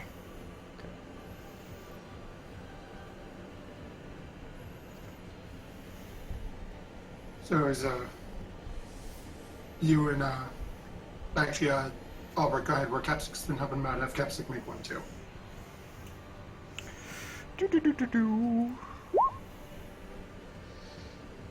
Close enough. So you and Capsic sort of follow the trail of what you can see from the wagon and the couple of horses that were still alive, and follow back down the path, walking for about 10-15 minutes.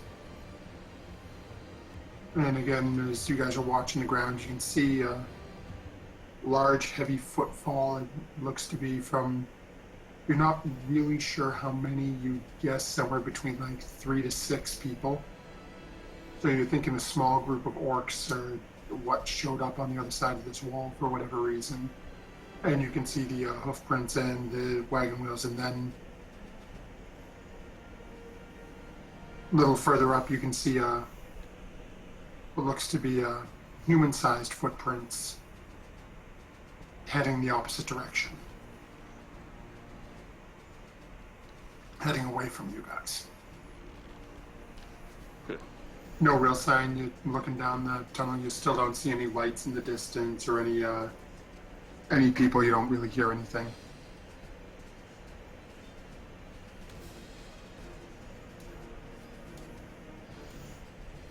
Kepsic will just look back at Tarhoon. Albrecht will look at Tarhoon, and I mean, is this far enough, and should we just go back to where the kobolds had camp, since it seems like it was already set up for a campsite? Yeah, I'm not risking the lives of any more of a cowardly bard.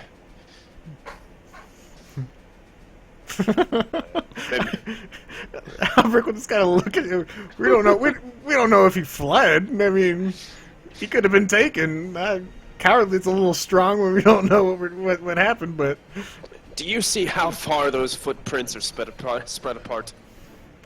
That man was sprinting. Albrecht looks down just now because Albrecht didn't track. He was just following Tarhoon. Let's see if Albrecht notices. Nah, I don't see shit. Albert's looking down and he's having trouble even finding footprints. He can see the ruts where the wagon wheels are. That's about it. Everything else looks to be just a mess to you. Oh, it's a shame. We could have used that wagon, though. It's all right. You can always buy us one later. Yeah, with all of my money. I know you're saving up. You can't try to pull something quick over me. I know you've been saving. Tarhoon has this really just like hesitant expression on his face, like he's been trying to hide the fact that he's been saving up. No, it's nothing. Never mind. Let's continue. As they start walking back, Albrecht will just kind of mess with Tarhoon. Like, you got to be a little bit more sneaky. Every time you go somewhere like a blacksmith or anything, you always don't buy anything. I have no need for that, I don't know, second-grade trash that you buy at those places. I don't know what you're saving up for, but I know you got a chunk of change on you. I'm saving up for my vacation home, actually. Need a break from you every once in a while.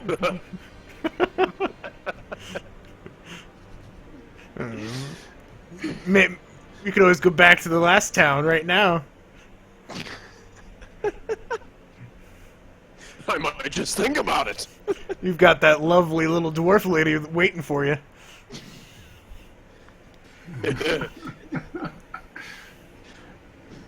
Maybe that's what I'm saving my money up for. I have to pay for that room again.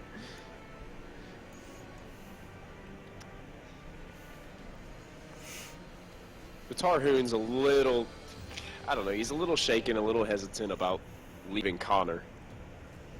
But in the back of his mind too, he's thinking there's all these other people that I've got to think about too. So, I mean, I don't know how the rest of the party feels about it, but a little hesitant, but realizes that we got to continue on. So, for what David's told me about Kepsik, he doesn't care. Kepsik's here just to kind of be here. He had plans, from what David told me, he had plans for the bard, but I mean, he's not going to go out of his way to go get him. His plans involved a nice couple of slices of rye bread and some mustard.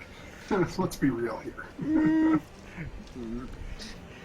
Surprisingly enough, that wasn't the whole plan. That's just what he said out loud.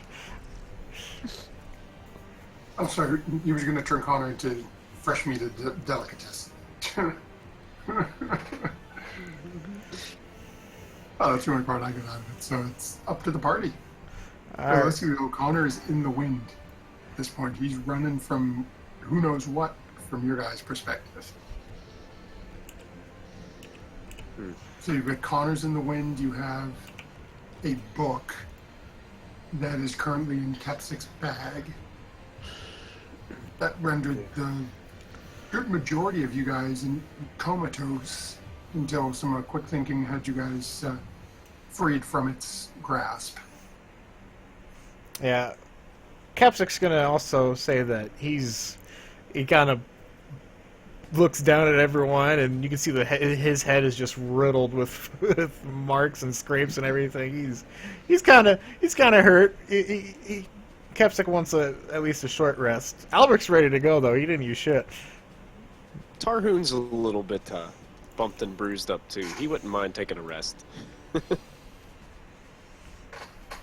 Okay, so what does the party want to do? We could take a short rest. That way, Kepsik and Tarhoon can use some hit dice. Veneer can probably use some hit dice. So Gabriel, after we take a short break, we're headed to take on a blue dragon. Are you up for it? It wouldn't be my first rodeo with a dragon. Oh, so you've done this before? Sort of. Sort of. Now that is interesting right there, Albrecht. Oh, that's for Kepsik, but yeah.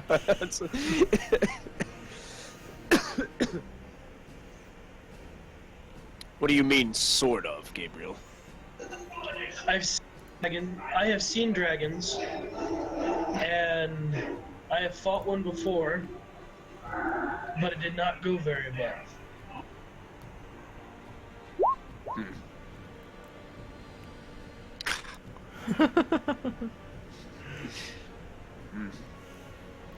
Same here.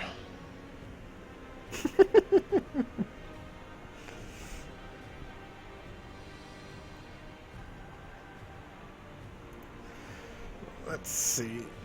I mean,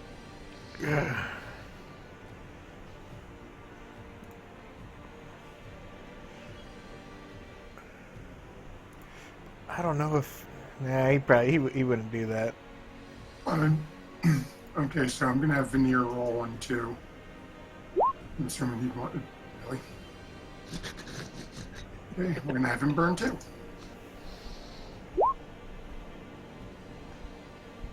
Well, that gets him within 1, so I don't think he'd burn a third for 1 hit point.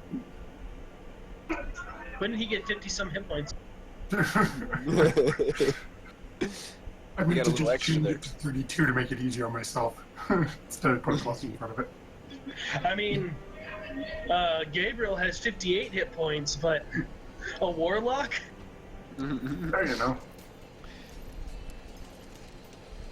So as you guys are sitting around and Gabriel and Tarhoon are talking a little bit over their respective histories, and Gabriel's telling Tarhoon a little bit more about the army that ransacked his church and some of their tactics, and some of the behaviors he's describing to you, Tarhoon, feel a little familiar to you, and it sounds a little like the creatures you guys ran back into, speaking about belonging to the Order of Draco. It seems like these, the army that Gabriel has been searching for,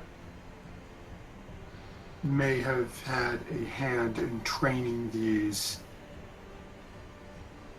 creatures that you guys have run into a couple of times. You don't know if being how long ago this happened,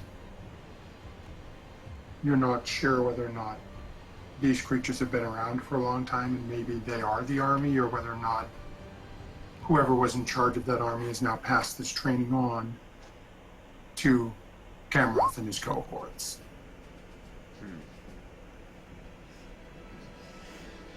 It seems that our paths have crossed for a reason.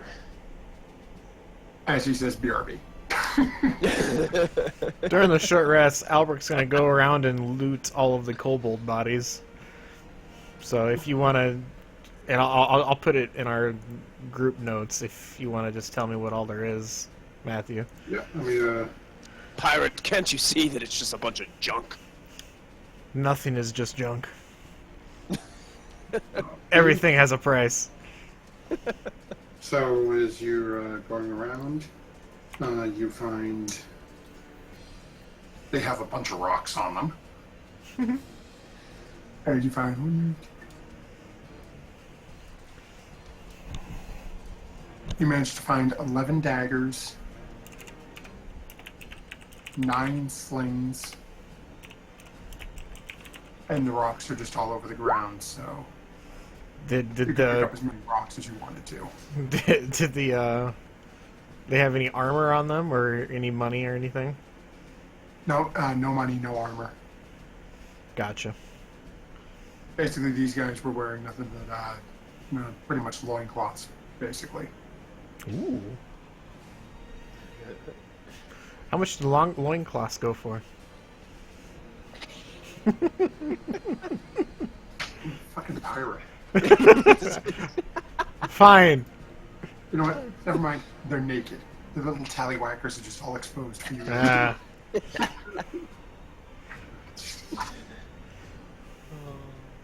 Go for it. Should have known the minute that came out of my mouth you'd ask that. No, I wouldn't. Albert isn't taking loincloths. That's just cloth. But I thought it'd be funny to ask anyway to see if you'd give me an answer. Let's see here.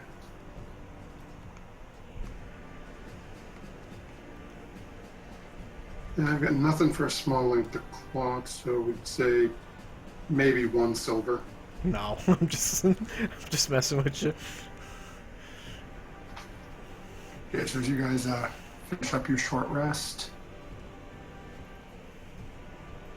as Gabriel has let you guys know that where he came in from, there's an exit to the cave that leads out inside the mountains, right outside, right down along a short tunnel to the northeast. Is that where we were supposed to go, based on what the guide told us? Yep. As you through your short rest, as some of you are resting, others have been walking around this area. You notice that is literally the only way to go. Hmm.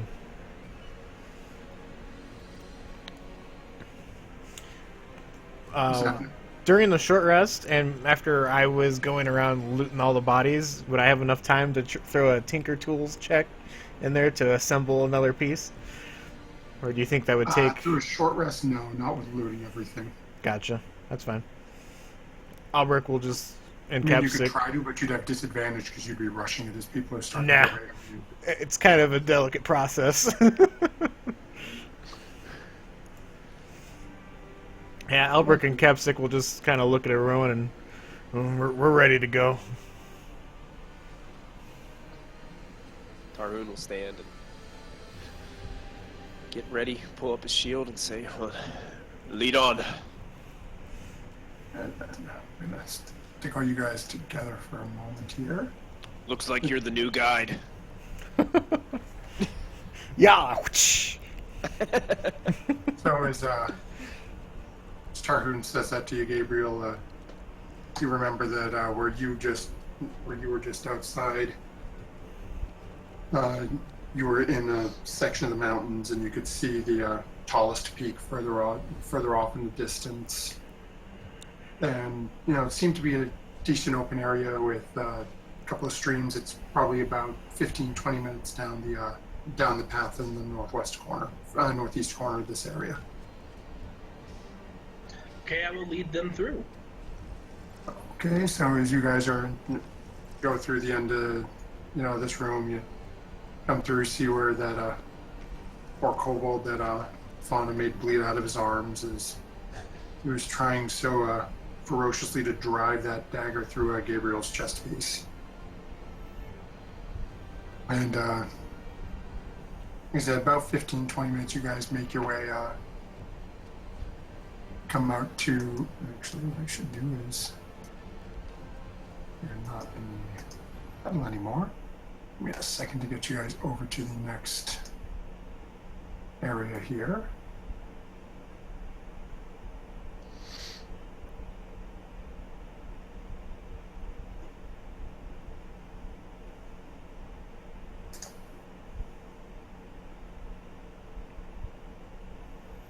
Of course, you wedge yourself over in a corner in here.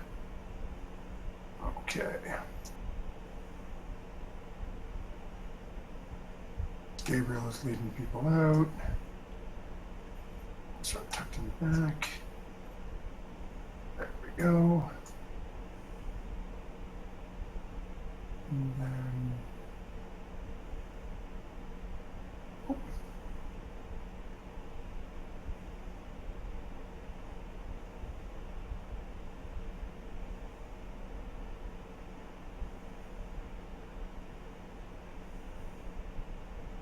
Okay. Now, hopefully this is going to work properly for us as you guys exit out.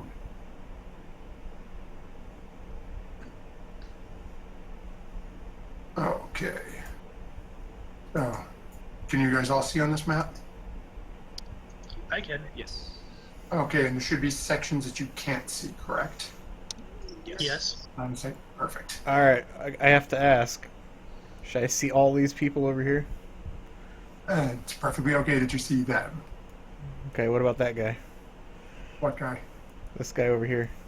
Way The over corpse? here. Yes. Okay. So as you guys walk out, and mind you, Gabriel, for you, it's only been about an hour or so since you just came through this way.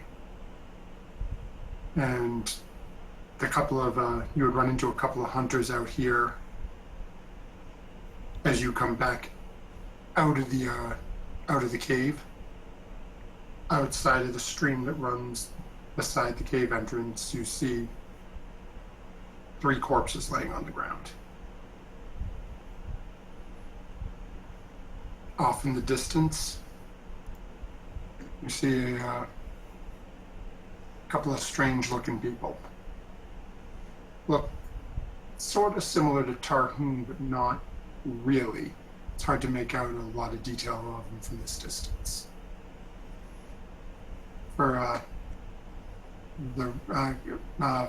not sure if Fauna has run into these guys as of yet.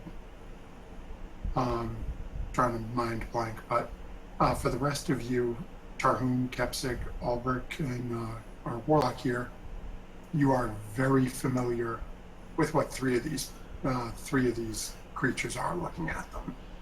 You recognize the coloring, you recognize the stance in their body type.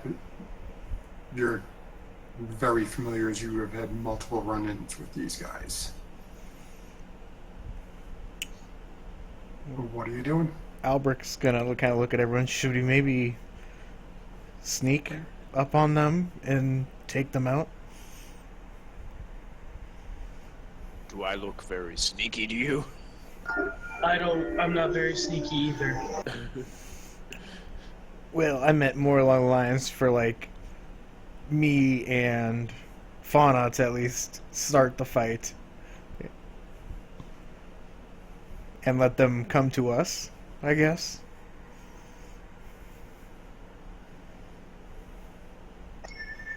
You and Fauna could also hide while I and Tarhoon make a commotion. This way they come over here. But then I don't think it'll be a surprise. They'll be on guard.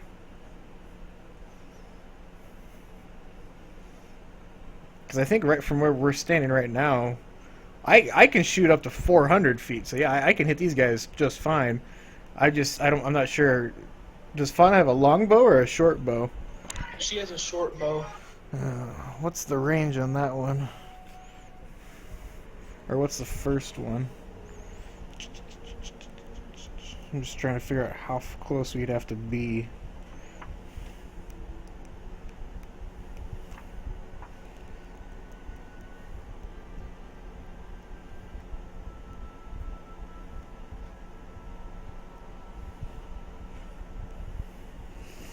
The short bow is 80.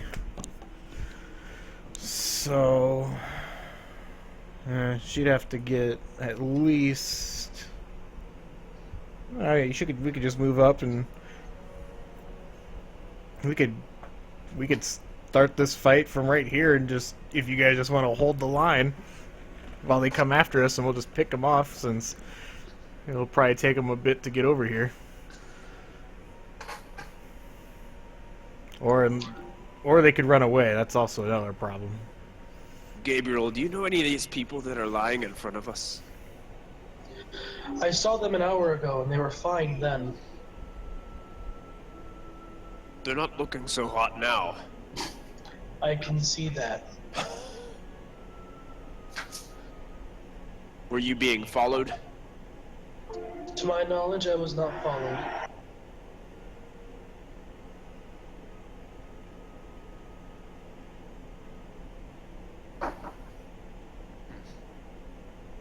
No.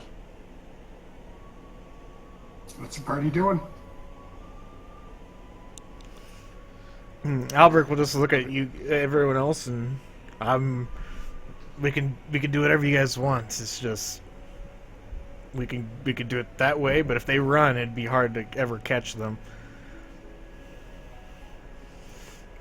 So if you want to make it a for sure thing, but a more drawn out battle, you can maybe hoax them over here. Otherwise, we could just start the fight right now from here, and hopefully they don't run away. Why don't you do your plan? Why don't you and Fauna see if you can get a little closer? Maybe. I can shoot from here. And I think Fauna just needs to get. I mean, yeah, she just has to stand beside me, and she'd be able to attack just straight roll. Actually, since she's assassin, she'd have advantage, and it's an auto crit if she hits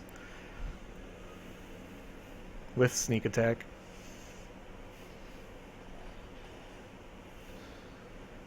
I say that's as good as a plan as any. But what if they run away? Like the rest of them. Yeah. Let them run. We'll only be delaying the inevitable. I'll look over at Fauna and see what she wants to do.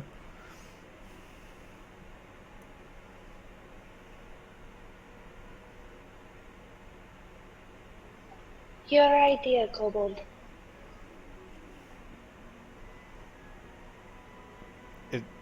Is that a yes? I think she said good idea. Yeah, then I'll. Before we go, so the Albrecht and Fauna will get their surprise attack, but before we do that, I'll have everyone roll initiative for me. Okay.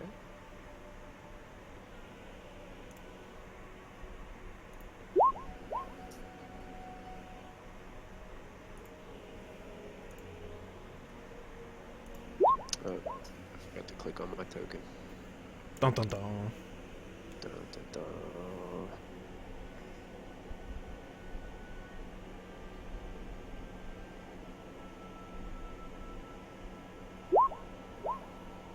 There you are. You can pull me back to a 15 because that's what I rolled first. Okay. Second. You can click on it, Michael, Actually, and I switch should it be able yourself. to change it, right? Yeah, I got it. Yeah. Gotta get my bad guys up top first. So I can actually roll for them.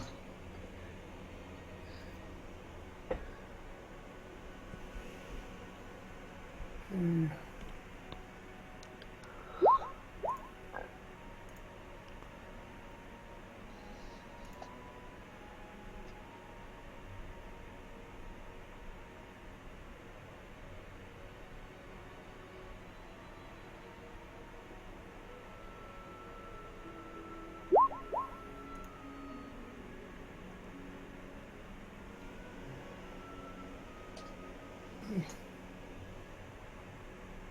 There you are, number 2.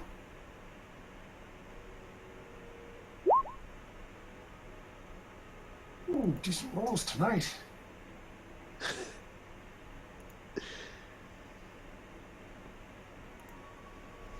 This is the guy I'm looking forward to.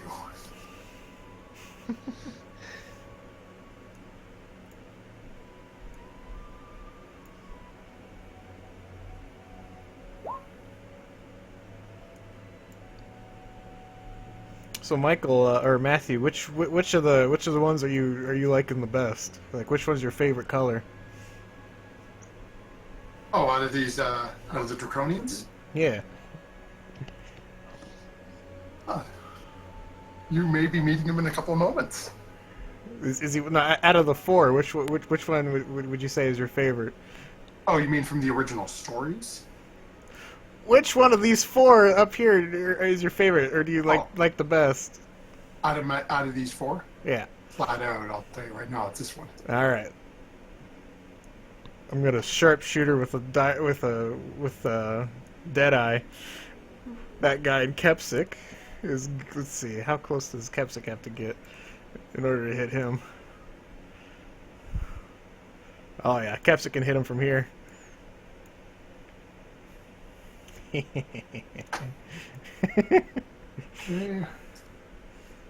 It'll be mighty interesting. See, Kepsic will actually. Okay, so so Fauna's moving up to stand beside Kepsic here, or is she gonna go even further so she can take her shot at this guy in the distance as well? She can shoot whoever she wants. I was just saying that she, at the very least, she'd have to get here Alright. for her first increment. She Right, can just- if she wants, she can stealth and go wherever.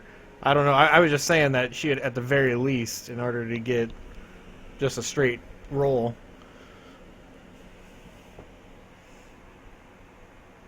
So, Fauna, what are you thinking?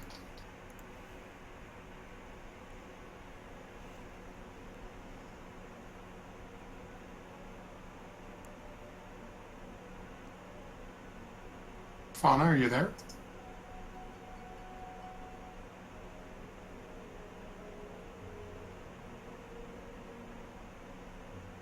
Guys, can you hear me?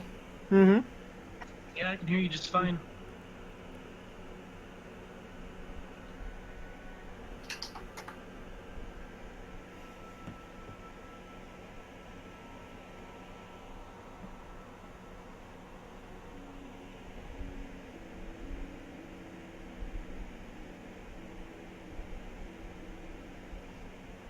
Sarah, are you still with us? She just moved her person up. Yeah, I'm thinking. Oh, if you're going that far, I need a stealth check.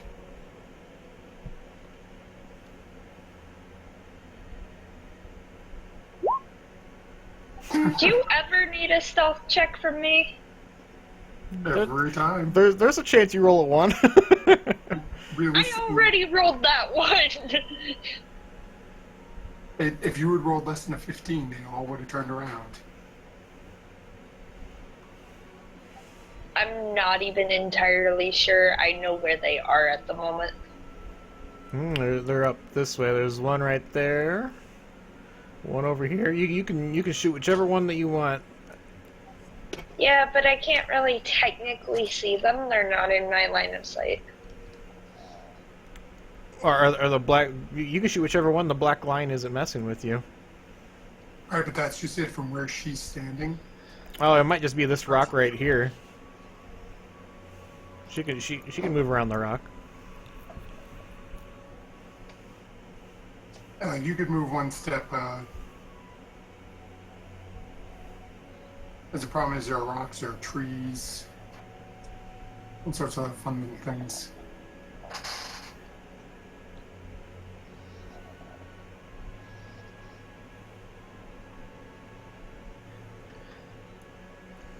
And then Brian has range on that guy that I went to. Yeah, Fauna can hit all of them now. It's just a matter of which one she has the best line of sight on.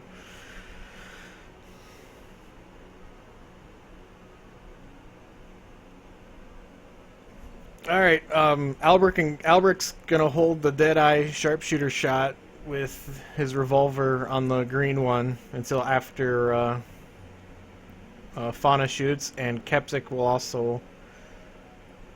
He has the best line of sight on the yellow one, so he's gonna hold a guiding bolt for the yellow one. And Veneer is going to also be shooting at the yellow one. Okay. He's holding a level 1 guiding bolt. So you, basically the three, you were all firing these off at the same time? Well, I'm holding it till after Fauna. That way she can get the advantage surprise auto crit if she hits, kind of thing. Well, go ahead and make your 3 rolls then. Well, I'm gonna let Fauna go first. That way she can start us off, and then once we see her shoot off the arrow. Okay, so which one are you shooting at, Fauna? Okay.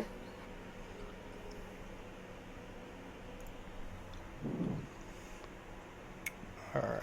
So Wow. since this is a surprise round, does everyone get advantage, or is it just those that are stealth? That's an assassin trait. Gotcha. You get a free attack, so go ahead and roll your damage, and don't forget it's 4d6 for your sneak attack. Damn, she crit on the first one. It doesn't matter because it would auto crit anyways. But Whoa. Look at that. all right. 2 6s and a 5 in the sneak attack. God damn it, Kepsik, you suck at throwing guiding bolts. You're not Alex at all. Oh, I clicked the wrong one. I'm sorry. No worries. Just go ahead and Okay, so Eldritch Blast is not going to hit. Neither will. Let me double check. Which one are you going for? You said the one in green back here.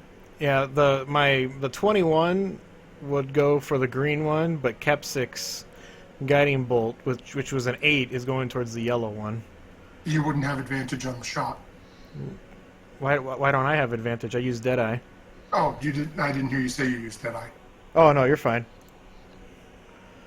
Okay. I was gonna say I got sharpshooter, man. Go take this from So me. wait, I didn't kill him with 31 damage? Oh hell no. No, these guys are tough. These guys aren't kobolds. You pissed him off with 31 damage. Okay, and then hold on. So that was 31 to him. Okay, Eldritch Blast missed by a mile. Guiding Bolt missed by a mile. Okay, 22 up to green shirt. Okay. In hindsight, we probably all should have targeted the same guy, but there's no way Capsic was gonna hit the guy way in the back. I think he has like half cover or something for Capsic. Okay, and with that, we jump right into our battle as you guys have now made your presence known to everyone in the area. Perfect. As Seems to be kind of what we do. and yet y'all give help. I'm just saying. But see, there's a plan. You see how we calculated this? Last Tuesday, Helmer got seen, and it just went to shit from there. Someone rolled a 17 on stealth last Tuesday. I'm just saying. But see, Fauna rolled a 28. There's a difference. Fauna's also a rogue. Helmer's a barbarian. That's why you gotta stay back.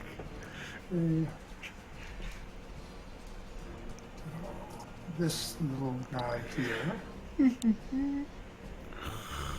Oh my goodness, Is they all going rolled to, like super awesome on their initiative too. Okay, so he is going to burn his full movement, going down this hill over here. And then he is actually going to take the dash action and charge right up next to Fauna.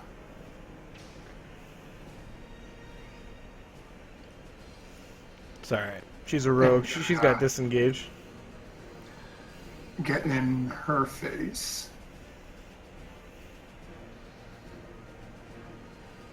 That'll end his turn. Let's see here. Tarhoon, you didn't get in position up front while we were lining up our shots? You know, I was too busy. Bull crapping with Gabriel while we were walking. Okay, close enough. Tarhoon is surprised. 25, 30,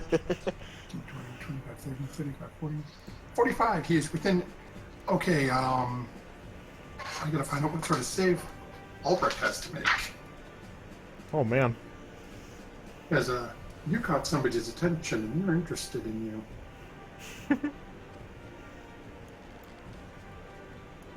Okay, let me see if I can find it here. Okay. I need you to make a wisdom check for me. Wisdom save for me. It's a DC 15. Shit. I got a 14. Oh, this fight has just got very different.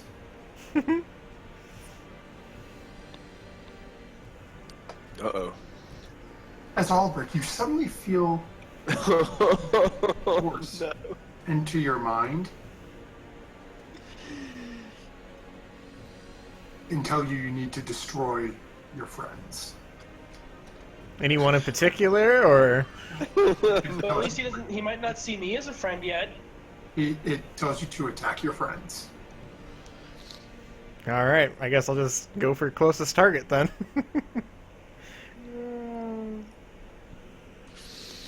And that will end his turn.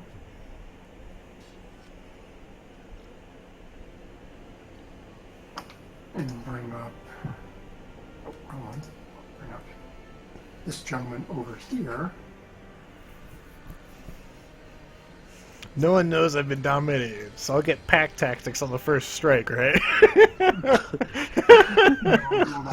Well, depends on who you attack. I'll attack Veneer.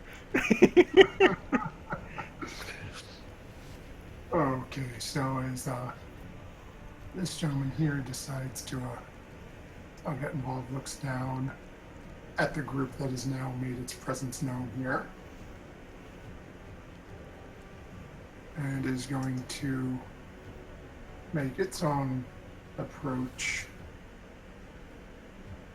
along here, and again using the dash action to try to catch up.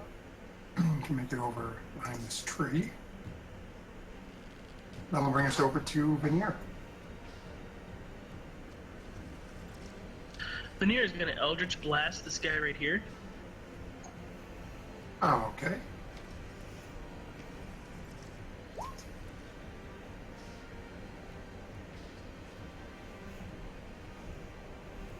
Let me jump back over to his sheet. It's been a while since I pulled out one of these guys, so I can't remember his AC.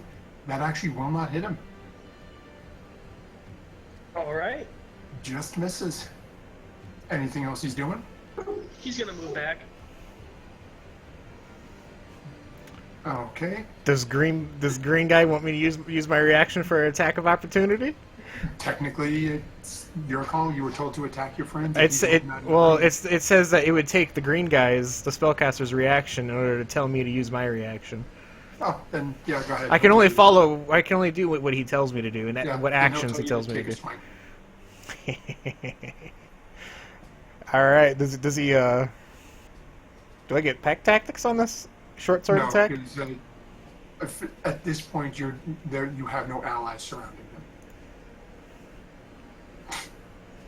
So as Tarhoon, you and Gabriel notices all of a sudden, Albert puts the boomstick away, pulls out his sword, and just slashes across Veneer as he starts to walk away.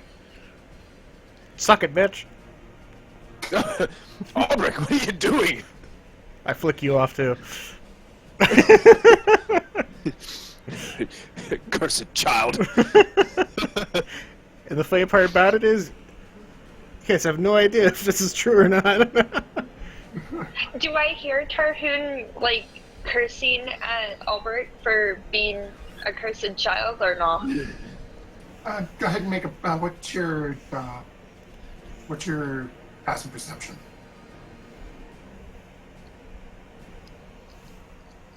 13, so not enough. No, you'd hear it. And as you half glance over Okay. the shoulder, you watch as you can see Veneer sort of stumble past Gabriel, gripping onto his arm as he's looking back at Albrecht, who just hacked at him with his sword. All right, guys, don't one-shot me. Every time I take damage, I make a saving throw against it. Don't one-shot me. None of you hear anything. You have to make sure that Fauna stays the fuck away from you. Yeah, you go ahead and deal with the yellow guy. You might one-shot me. Okay, so anything else Veneer is doing now? Any bonus action or no? No, not right now. Okay. He doesn't want to hellish rebuke me? Oh, that's right. He didn't take hellish rebuke. He took wings instead. Amateur. Okay, so this guy is going to. And I forgot how many of these guys were strictly melee. And he's going to come charging over here, using a dash action, and that'll end his turn, and that'll bring us to Fauna.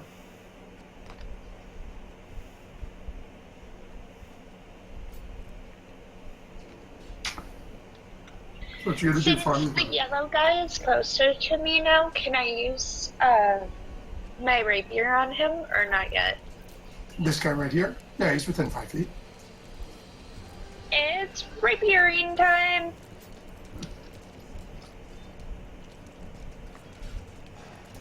Yeah, unfortunately, that is not going to hit him. So Well, as Fauna goes to drive her rapier into the bronze-colored creature in front of her, he just sort of bats it away with his own sword and looks at her. This cracked sort of almost psychotic grin on his face.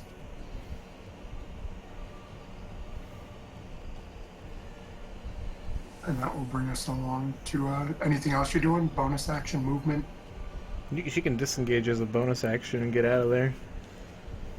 yeah, I think I'm gonna disengage and get the fuck out after seeing that smile. Okay, so you disengage and where you're running off to.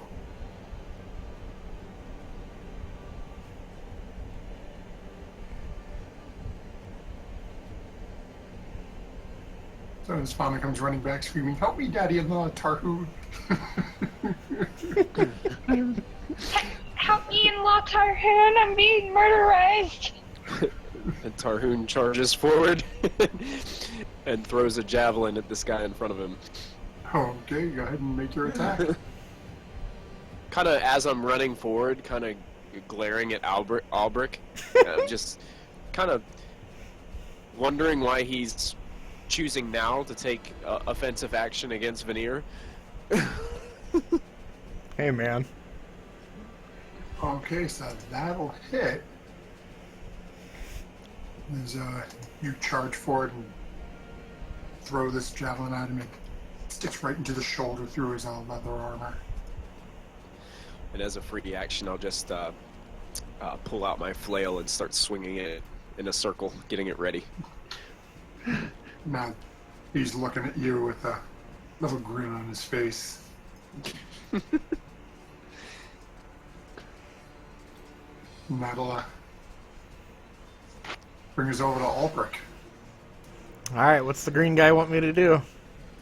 He's just going to say, attack your friends. He's got to tell me he's actually he has to give me a physical action. Oh, okay. I can't take any action that he doesn't approve of. Okay, then he will specify to attack your closest ally. So is that you, Kepsik or Gabriel? Which one? They're both 5 feet.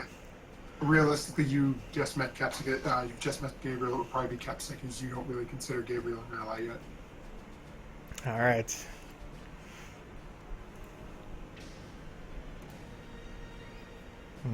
That'll miss him. So all of a sudden, Kepsik is sort of looking at you sideways as you've just attacked Veneer, and all of a sudden he sees you pull out your sword as he throws his shield in front of it to block your attack. Does he want me to move? Does he want me to bonus No, action something? All right. He's happy right where you are. All right, that's Albert's turn then. Okay, so that'll bring us over to Gabriel, who has watched Tarhoon charge up against that one and sees the small kobold randomly attacking his friends. Can Ulbrich make saves at the end of each of his turns? Or It's only when I is it take not like- damage. Only when he takes damage. Oh man, that is a cool spell. So it's 10 rounds, or if he saves when he takes damage. Young lady, can you handle the kobold? Of course I can. If he's going to be stabbing people, he's going to be doing it to me. And so help me, when he does, I will beat him within an inch of his life. Understood, young miss. And I will attack this guy. Okay. Damn, speedy. Oh no, that's 30 feet. It looked longer than what it was. Yeah, that's why I measured it out. Oh, hold on, Gabriel. I have to fix something because I had to. I'm actually going to have you re-roll that because that was set on Whisper because I was getting your thingy, your initiative, and with nobody could see it. Okay, go ahead and you can re-roll that. Now it should be. Can everybody see that now? Yeah. That's a nice roll. Go ahead and swing your damage. Max damage. Hmm. Okay. So, Gabriel, as you swing your longsword through and hack into this bronze creature. Well, I should say, how are you doing this? Is it enough to kill him? I didn't realize it would have been enough to kill him. Huh. It's just gonna be nothing special with Gabriel. We're very quick and to the point.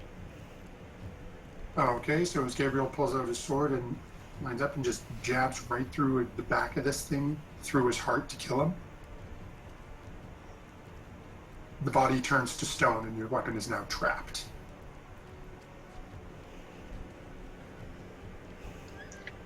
Is there a save I make to break it free? Nope, it's strapped in the body. Actually, no, I'm sorry. Yes, there is. Make a dexterity save. I had to go back and look at him. A It is trapped. A dex save to pull something out? Yeah. It's a dex save to have the weapon pulled out before his body turns to stone. Ah, gotcha. Once it turns to stone, out of character, the weapon becomes trapped in the body for 2 rounds, at which point the body crumbles to dust. Now, Gotcha. basically for Veneer, Albrecht, Tarhoon, they've all seen this happen before back in the caves where the mushrooms were where you first found Connor and the others. We actually did not see this because every time one of these guys died, it was from a ranged attack. This is the first time we actually get it stuck. Yeah, so you saw the bodies crumble. You know they fall apart, but you've never seen one actually happen when somebody had a sword still stuck in it. Yep. Okay, so anything else Gabriel's going to try to do at the moment? That's actually really cool, Matthew. Thank you, I'm Jason. gonna try to get his sword out, but it's not gonna work. Yeah, it's stuck in there for the moment. That'll bring us along to Kepsik's turn then. Who's Alright. just seen Albrecht slash at Veneer and then take a slash at him. So, Capsic's gonna Warhammer Albrecht. Yes! He will miss. Kepsik. Come on. And then, as a bonus action, he's gonna use his he's gonna make a bite attack against Albrecht as well. Let's see.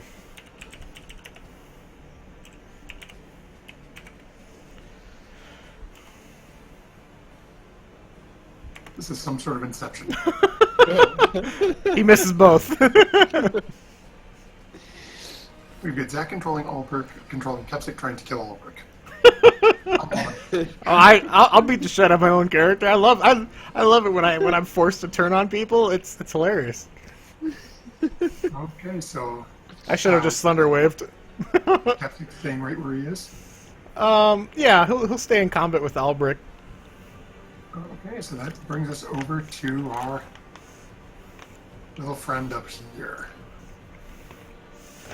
If someone could shoot him and break his concentration, that'd be great. Okay, so he is going to walk down here to the point. And let's see, what can he do?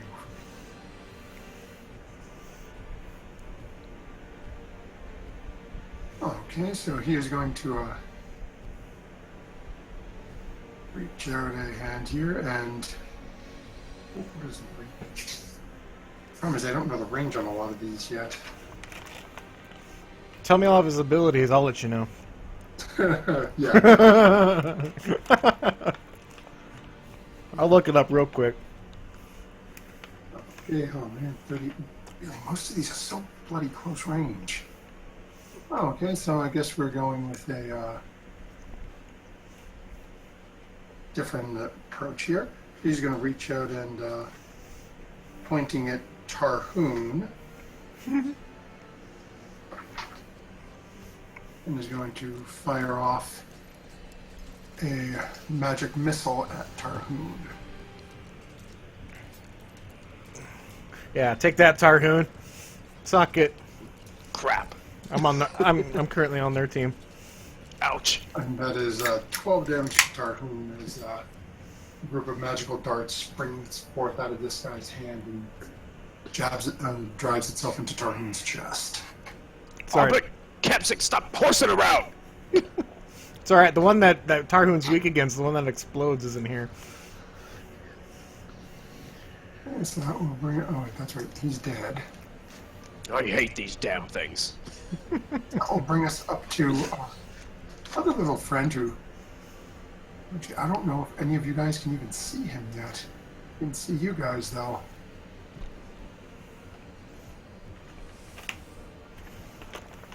Okay. So he is going to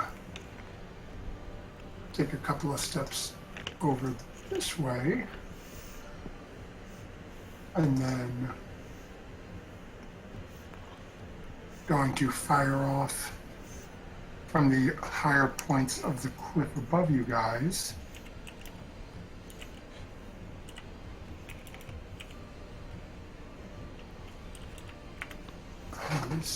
Fire off a magic missile at the back of Gabriel.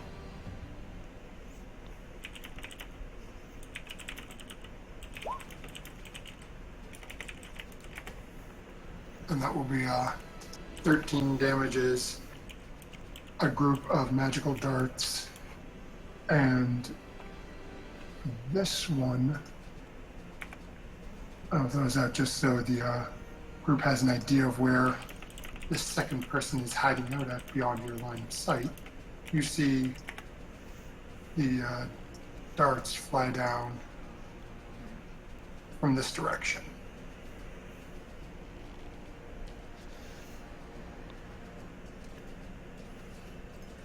And with that, we go down to this little guy's turn, who is hiding behind a tree at the moment.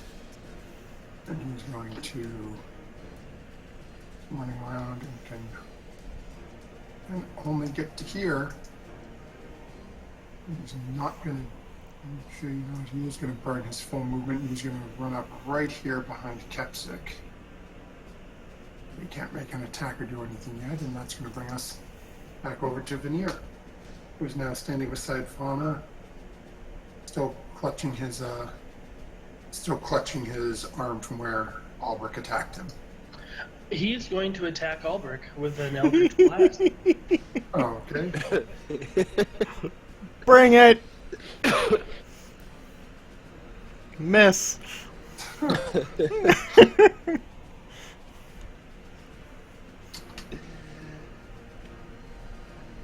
Okay, so anything else Veneer's going to try to do? Not right now. Okay, so that'll bring us over to this other gentleman here, who is charging forward to get up here with Tarhoon. Is going to make his. Wow, I didn't even know that guy was there. And it's one of the first ones you get running down, and he's going to take a swing at Tarhoon with his greatsword. That will miss. Okay, so he comes charging up. He's a little overexcited, running through the shallow stream, and takes a swing at you, not realizing quite the height distance where you're on this small hill. And that'll end his turn and bring us over to Fauna. She's going to move up to Albrecht. Don't do it. Hey, you do a little too much damage. So, who wants to tell me why the kobold is trying to attack you two? What have you two done, or what has kobold done? Do I need to slap something to him? Because I can. Does the green guy tell me to say anything? No, he's too far away. He doesn't hear it. Shit. As you're saying this, Albrecht is just expressionless. He's just blank. Veneer simply tells you that Albrecht just attacked him for no reason. Kepsic would say that he's also attacked me, but Kepsic is also turning around, noticing the blue guy, so he can't really talk.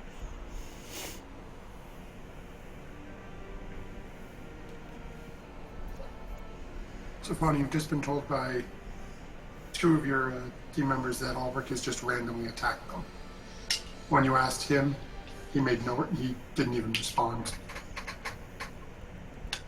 Can I hit Albrecht with the blunt side of my rapier? Sure, if you want to. So non-lethal with advantage sneak attack. Yeah, 25 will hit. So go ahead and roll damage and Oh, roll. look at that. How many d6 do I get? I think it's It wasn't doubled, so it's just 2d6. And then, Albert, go ahead and make your wisdom save. Does he have to succeed this too? Yeah, he does. So 12. unfortunately, you are still out of it. God damn fucking kobold. Kepsic. Veneer, help me get him to at least speak. I'm very confused. He's not normally quiet. Can Veneer make a knowledge arcana check? Sure, go ahead. As watching Albert just sort of take the strike to the face and his blank expression, Veneer has a strange sense that he may be under some sort of a charming effect. He's not himself. Well, then Veneer will simply say, he's being mind controlled.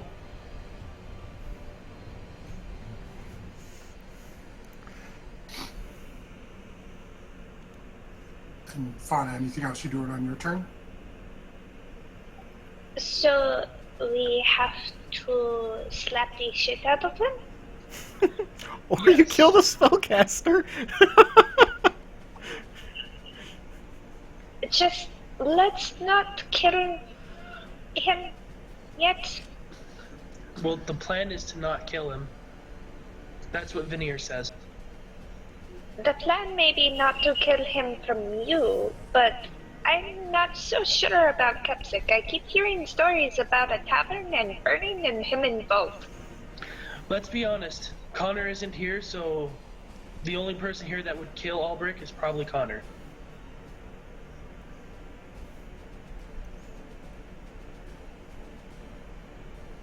That Veneer was saying that. Well, as long as he doesn't die and I get possible cuddles later, I don't mind. That brings us over to Tarhun. Right as Tarhoon is dodging this giant greatsword attack from this guy who's in his face, he's going to say a quick prayer of divine favor as a bonus action. And then he's going to swing his flail at this guy standing right in front of him.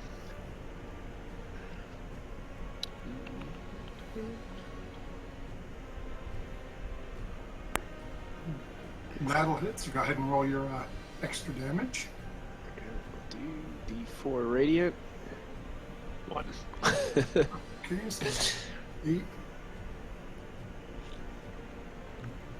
Watch out, the heavy hitters here. Chipping away, just chipping away. Albert manages to say that the heavy hitters here. Somehow he gets the willpower to take control just for that one shot, one phrase. And all of a sudden, coming from the north, Tarhun, you just hear something muttering draconic. I didn't tell you to say that. Shut up. Nice. Tarhoon's just gonna stay put and just stay ready. Okay. And this guy, after smashed by your flail, is just looking up at you. Just spits on the ground a little bit. And then that'll bring us over to Albrecht, who is once again told to attack his closest ally, but now seeing that Kepsik is facing the other one, he specifies to attack Kepsik. All right. So it's just a straight roll since it's daylight out. It's the disadvantage plus the advantage, so it's a straight roll now.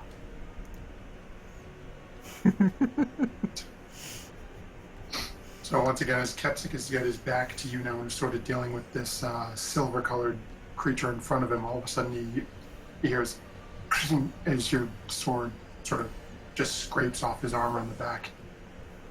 Glances over his shoulder and just sort of looks at Fauna like, "Come on!" It's probably not the best to mind control the kobold during the daytime.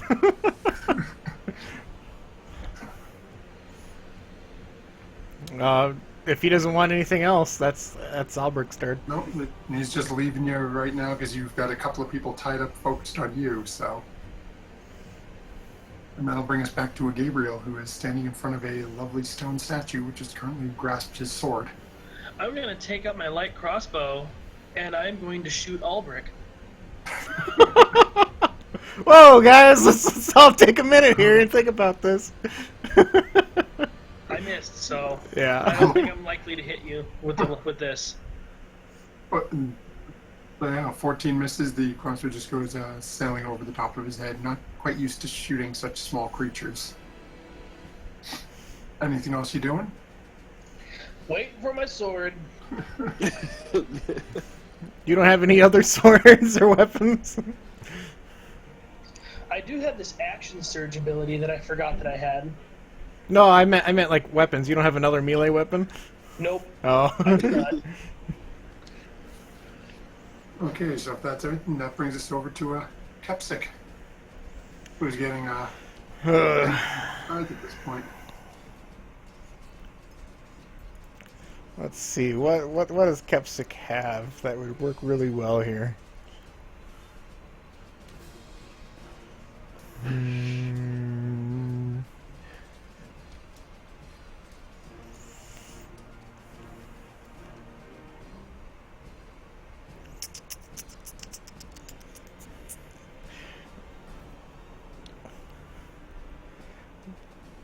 Gosh, we prioritize fighting with Albrecht, or would he go for the blue guy?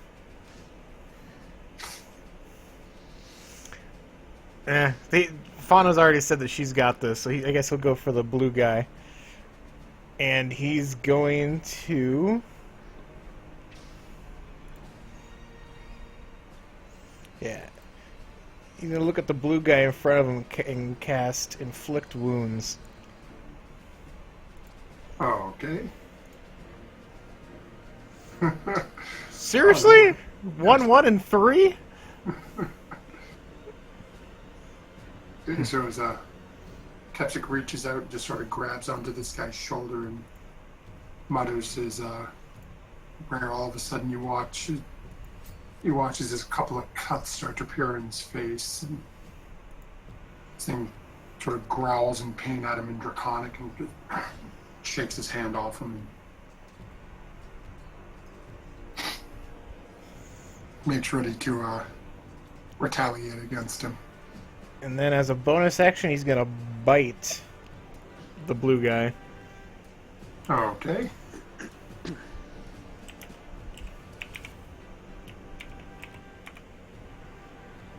So And that will miss. Then that's his turn.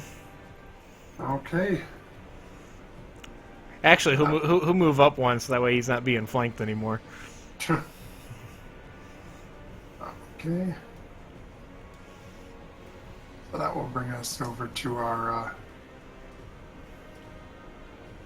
little friend over here. Let's see, he's still a good distance away from everybody over there.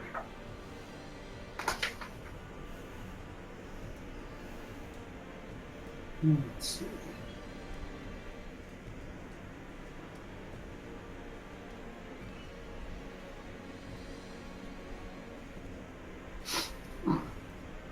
Okay. This guy's going to move up again. This full movement come up here and right next to this tree and is going to reach out and point at point over at he's going to point at the back of Gabriel, and they're just seeing he's just standing there with his sword currently stuck in the back of this thing's body,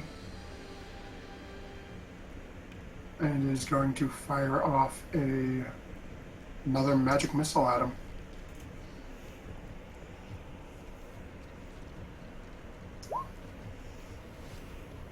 And that will be 8 damage to the back of Gabriel.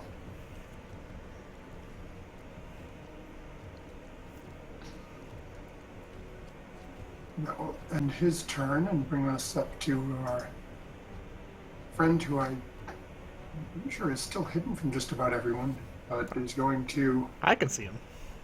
Oh, you can see? Okay. Somebody can see him at this point. Huh. At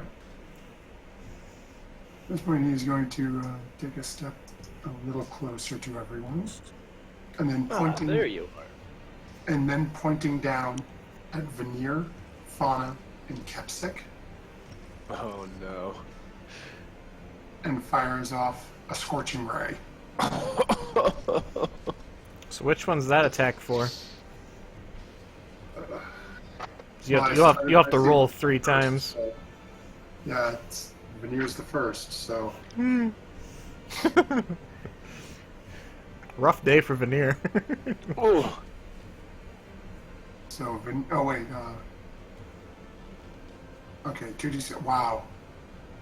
Rolls a 1-on-1 damage and a crit on the other, so it's 16 to Veneer. The second beam going towards Fauna is a 10. Don't think that's going to hit her. And then the third beam for Kepsik is a 17. Miss. So, Veneer's the only one who got anything out of that, and you can hear him sort of mutter a little bit under his breath. And then that'll end his turn and bring us over to our silver friend here, who are watching and seeing Kepsik is trying to apparently make a move. He's going to look over at him and make a multi-attack. He's going to attack once with his claw and once with his tail.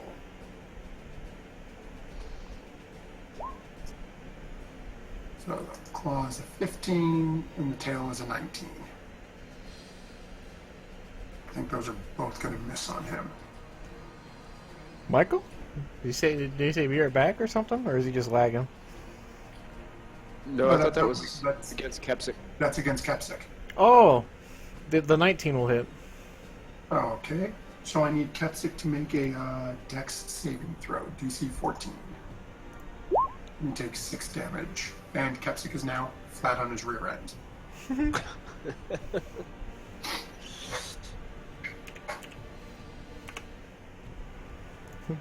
Oh, at least I won't get hit for sneak attack this time. And that brings us over to Veneer, who is now looking in pretty rough shape. Well, there's not much he can do, but attack Aldrich again. There's the blue guy right there. Yeah, but you also hit him, and Brian has said that he keeps vendettas. Yeah, it's... That seems accurate. 23 will hit. That'll hit. So go ahead and roll damage. Go ahead, Ulrich, make your save. Let's see. Oh, jeez. So, as Ulrich gets slammed by this force and, knocked to the side again, just returns to that same stoic cardboard cutout of a kobold expression.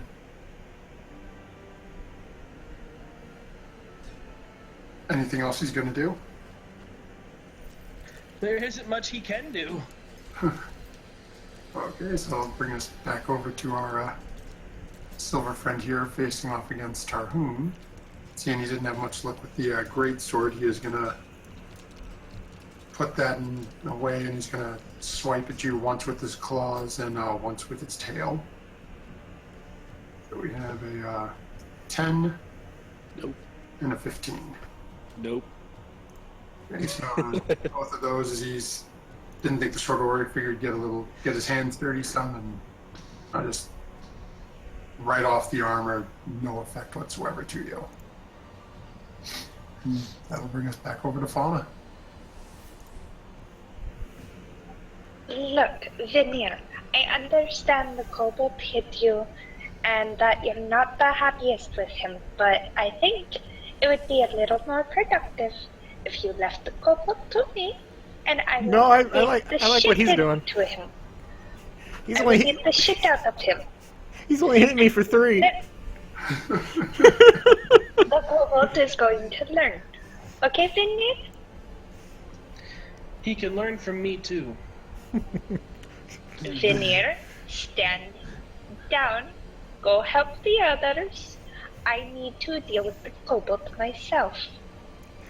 The more of us that keep beating on him, the more likely he is gonna stop attacking us. Or you could hit the spellcaster. We don't know who the spellcaster was, that's the issue. You all heard him say shush after I got the thing out. Or at least the Gabriel did. No, Tarhoon did. Oh, Tarhoon Gabriel did. doesn't speak Draconic. Yeah, I do. Oh, then yes, you heard him as well. You heard it coming from somewhere off in this direction. Oh, that's where I all shaded for you. Somewhere off in this direction. Oh, that one did? I thought it was the one that I shot. No. Oh, never mind then. See, I thought it was this one as well. No, he's well out of range to cast that spell. Look, Veneer, just go help the others. The kobold is my problem anyways. I need to knock some sense into him. The kobold is everyone's problem. And it will be very helpful if there's more than one person trying to knock some sense into him. 6 seconds. You got 6 Whatever. seconds. Underlay. Okay, so what you doing, Fauna? Rapier. Okay. And this time it's not the blunt end. Miss. Oh, 17 misses? Damn. Spiked shield, man. Darn it! Okay. That's what I'm saying. It's hard to hit me. You could kill the spellcaster. You have a better chance of killing them than me. Anything else you doing, or you staying there? I'll stay here, yeah. Okay, so I'll bring us back over to Tarhoon. Okay, I'm going to go ahead and Tarhoon's just going to keep on wailing at this guy with his flail, with his divine favor. Okay. So here we go with the flail. And that'll actually miss. Fight's going great. Oh yeah, that's how it usually goes. Yeah, and I'm just going to stand my ground, so that'll be my turn. Okay, so that'll bring us back to Albrecht, who is, again, told to keep attacking the big one that he's been swinging at. So, disadvantage, and then advantage because he's prone. Prone, so it's a straight roll. Well, that'll hit him. Yep, so that's 9 damage skeptic from Albrecht. And then he will just tell you to wait stand your ground. Oh yeah. I'll take all these guys out. And as it returns us back over to Gabriel's turn, as you're standing there, Gabriel, you watch as the body in front of you starts to crumble and falls to the ground along with your sword. Could I have tried to grab it before it falls? But, yeah, go ahead and make a dex check. Oh yeah, as you watch it start to crumble, you just reach out and grab it. And then I will attack this blue guy. Okay. How did it get a 0? You. Oh, it's got a 19 minus 20. What? Its crit is 19 to 20. Go to your longsword, and then where it says for the crit, just type in 19 instead of 20. If you put the dash in it, it counts it as a minus. So you only want it in you only want it where it says crit, and then change where it says crit range. 19, then it'll and then go ahead. So as you go to attack the blue guy, he dodges and you decapitate Tarhu. There you go. Go ahead and roll damage. Okay. Now you come up behind and take a chunk out of this guy. He whips around his head, sort of snarls at you. He's now sort of turning his head back and forth between the two of you. Anything else you're doing? Nope. Okay, so I'll bring us over to Kepsik. Alright. Kepsik's gonna use half his movement to stand up, Okay. and then he will cast...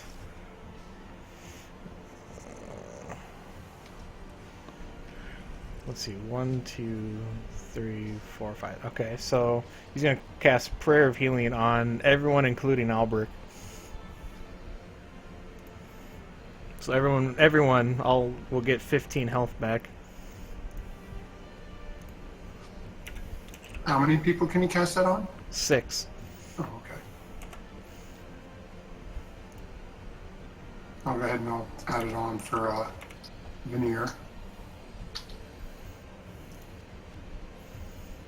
And then as a bonus action, he's gonna bite the blue guy.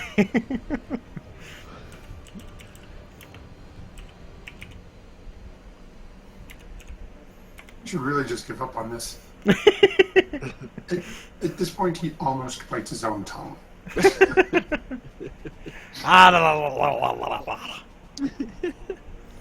That's his turn. Okay. Well, I'll bring us over to this guy who is going to see his movement to come up here and right behind Gabriel.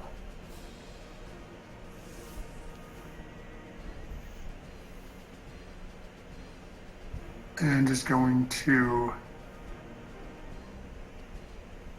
just reach out and touch him on the back with a shocking grasp. That misses. I'm just kidding, that hits. I was gonna say, you're the greatest tank of all time! And that misses for 5 lightning damage. He touches the water. Zaps you. You didn't think of that one, did you? No, you see, my armor has a bit of rubber on it, so it's non-conductive. You're amazing. Never leave.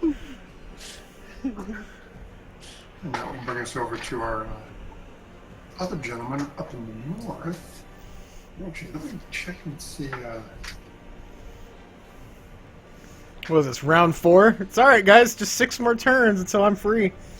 So, if everybody survives.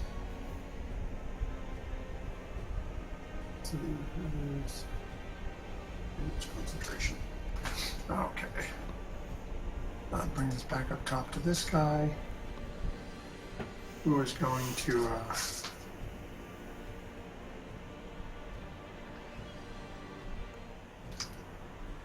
see. What's the range on this one? Oh, perfect, 60 feet. Oh, he's going to point his hand down at Tarhoon there. How high up is he? It's only about 35, 45 feet up, but it's sheer face. Okay. So it's literally like if you were to come over, hold on, let me see, because I got it lined out based on where the pass for. I just got to switch to that layer for a second. It's like if Gabriel was to walk over, of course I'm not on that layer. if Gabriel was to walk over to like, oh come on, yeah, right where that thing started. Keep forgetting to get off the freaking. There. If he was to walk over here, there's a ramp up that he could walk up to him. It's difficult terrain, but he could get up to it. Same Okay. way. So there are ways to get up there. It's just where he's standing. He's about 40 or 45 feet straight up a cliff face from where you're standing now. But like Kepsic, if he wasn't so focused on the two people poking at him down south. Oh yeah, he could easily guiding bolt all these people because he has a 120 range. It's just there's more pressing matters, and he doesn't know that the one up there is controlling him or controlling Albrecht. So, yes, he is taking a step down that path once and is going to look down at Tarhoon and fire off another magic missile down at him.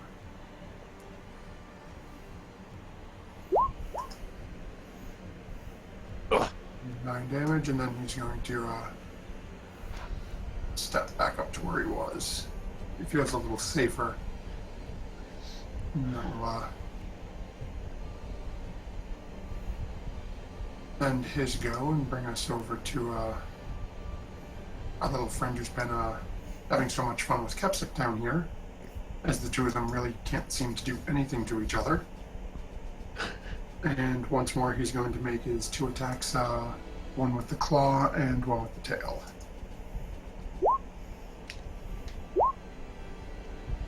And those are both going to miss. So that brings us back to Veneer. Same thing, Eldritch Blast, Albrecht. Oh shit! So, go ahead and make your wisdom save, Albrecht, and take your 11 damage. Alright, minus 11. And then wisdom. Hey! I made it! And all of a sudden, Finally, it's been an hour and 20 minutes. as you feel this forceful blast come over you, your head starts to clear, and you look and see your friend, well, your traveling companion pointing at you, Kepsic pointing at you, and Fauna with her rapier pointed at you. Whoa! Whoa! I'm good! I'm good now!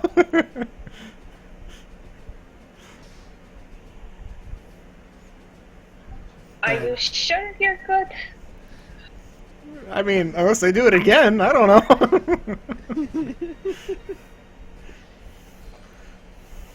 This,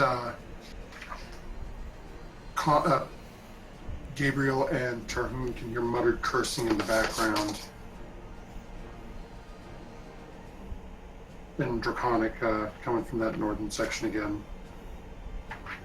Somebody doesn't seem too happy up there.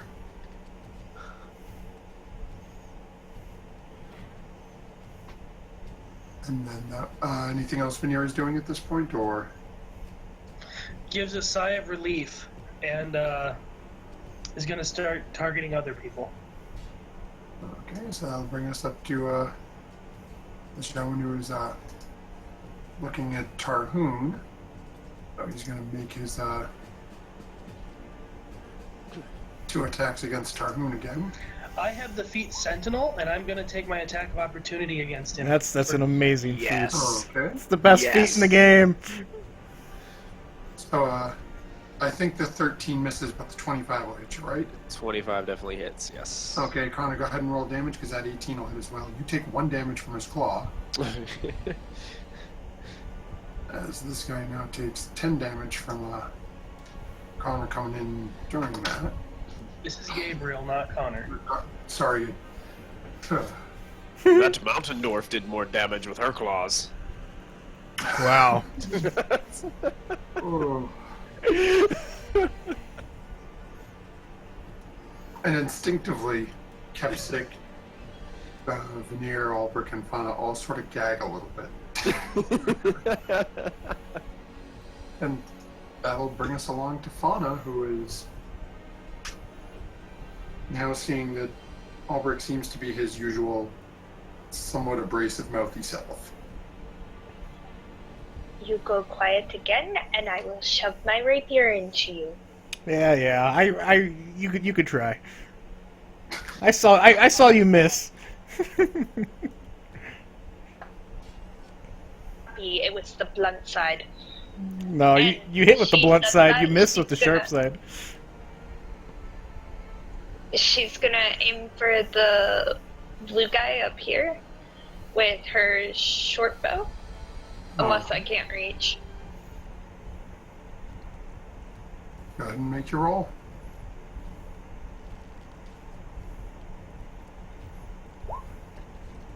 Unfortunately, that's going to miss, so it just sails a little over his head. And anything else you're doing, or staying where you are? I'm gonna stay where I am in case the kobold needs beating on. And that'll bring us over to Tarhoon. All right, another flail attack on the guy in front of me. Alrighty then. Angry that I got hit by his claws. And this will be an advantage. Yep, so I'll Yeah, definitely I hit. get- Go ahead and roll your My extra D- damage. D4 radiant damage. That's another 4 points. So as you look, as you slam down and see the burst of radiant energy come off your flail, as he stumbles, almost going to one knee, looking up at you. He's in mighty rough shape at this point.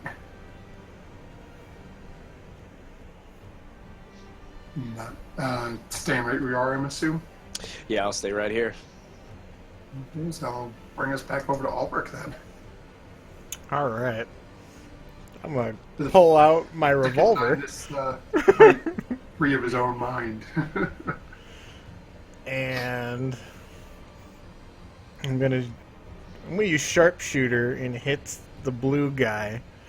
So I'm at disadvantage, but advantage from pack tactics. So it's just a straight roll. Yep. Don't jam. Does a 15 hit? It actually does not. All right. I'm gonna action surge, and I'm gonna do it again. Okay. Oh my god. You're so angry that somebody forced themselves into your mind. You're all over the place. The first shot just barely missed. The second shot sailed about 3 inches above Tarkin's head. You think if you give yourself a couple of minutes, maybe you'll. Just give me a couple of seconds, I'll be good. All right. Then I'm gonna go ahead and I'm gonna move over here, and that'll be my turn. Okay. I'll bring us up to Gabriel, who now has the silver creature in front of him is sort of half stumbled to one knee, and then he's got the other guy coming up behind him. I'm gonna trust that Tarhoon can take care of the silver one, and I'm gonna turn around and attack this other one. Alrighty then. And miss. And as you spin around and go to take your swing, you didn't notice how tall he was and just sort of sails over him as he ducks out of the way and sort of cackles a little bit in Draconic, and you see one of his clawed hands going for one of the pouch on his side again. And that'll bring us I'm along. gonna action surge, and I'm gonna try to hit him again. Oh, okay, go ahead. And I still miss. I feel your pain. So it's 2 swings at this guy, and he's just looking at you, just amused, thinking that, must be the lightning. He doesn't seem to like that. Gotta remember that. Doesn't shocking graphs have advantage against those wearing metal? I'll be honest, I'm not sure. Either way, it hit him the first time, so that'll bring us along to Kepstick.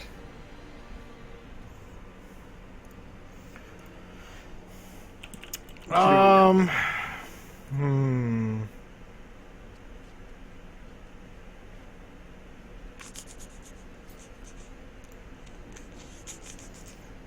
Well, there's still this blue guy right here, so he's. God, he just doesn't have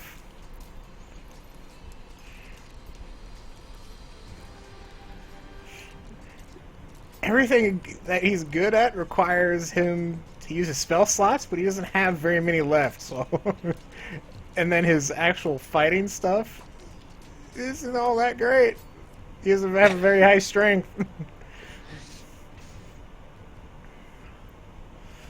Huh. I guess he'll inflict wounds on the blue guy using his last first level spell slot.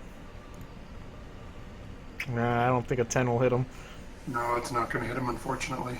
So Kepsik reaches out to make that same grab that he did before, and he's ready for it this time. Just knocks his hand away with the flat part of his sword. All right, he's gonna bite him. Oh, he crit! Crit. Go ahead and what does he have marked down for damage for his bite? 1d6 plus his strength, so it's a 2d6 plus strength. Yep.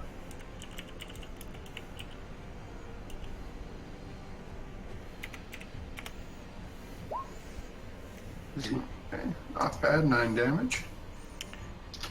Best he's done so far with it is he takes that. And he'll get 3 temporary hit points from landing that. And you'll notice as he reaches out and snaps his jaws, he rips a chunk out of this thing's cheek.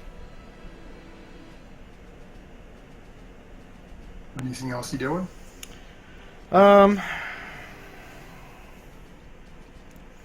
Let's see. He's gonna move.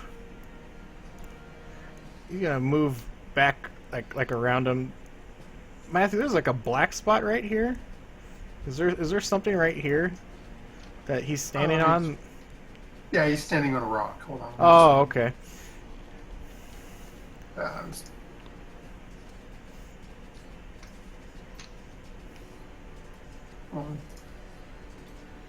But yeah, Kepsik will end his turn right here. There we go. I'll just get rid of that little. There. Okay. I'll bring us over to this little guy standing behind Gabriel again. And he only has one of those left. He's going to reach out to Gabriel Scan as he's now taking swings at him.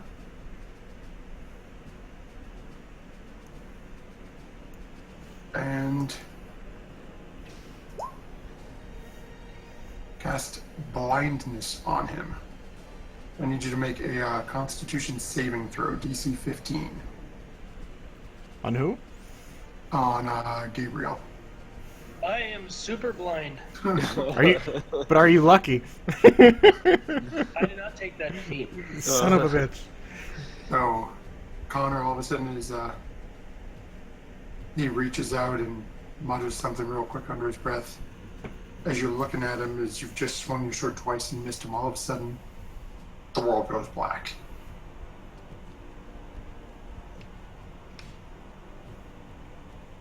And with that is going to end his turn.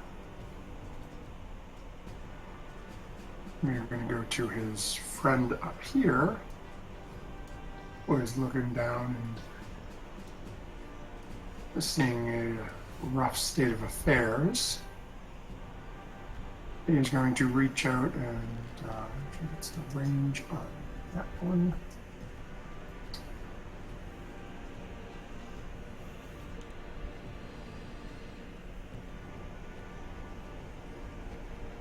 Okay, so that's a perfect. 20-foot sphere. So he's going to reach out and point at Veneer, reach into a pouch and scatter some sand in front of him as he mutters a phrase and casts sleep. Oh boy. And it is a 20-foot circle starting with Veneer. So what does Veneer have for health? Veneer has 22 health. Okay, so it does not take effect on anyone. I was gonna say I don't think it. Yeah, I have the lowest at 21. Oh yeah, so yeah, I would have that wouldn't affect any of you guys. So he just sort of mutters under his breath again, and Look at the clutch prayer of healing coming in from Kepsik. bring this back to this one who is, after getting bitten by Kepsik, is extremely upset. So he's going to make a pull his great sword out and take a swing at him with that. 18 will hit. An 18 will hit him. Yeah, he's got an 18 armor class. For some reason I thought it was higher than that.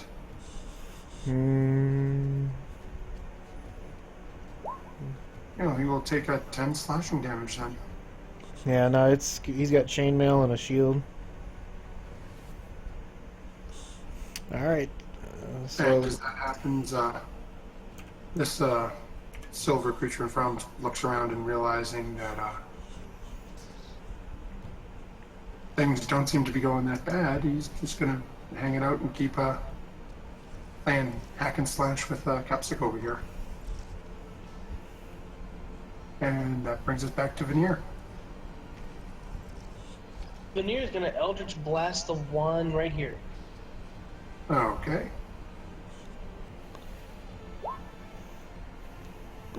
No, he's not. Apparently, Veneer is not doing crap tonight.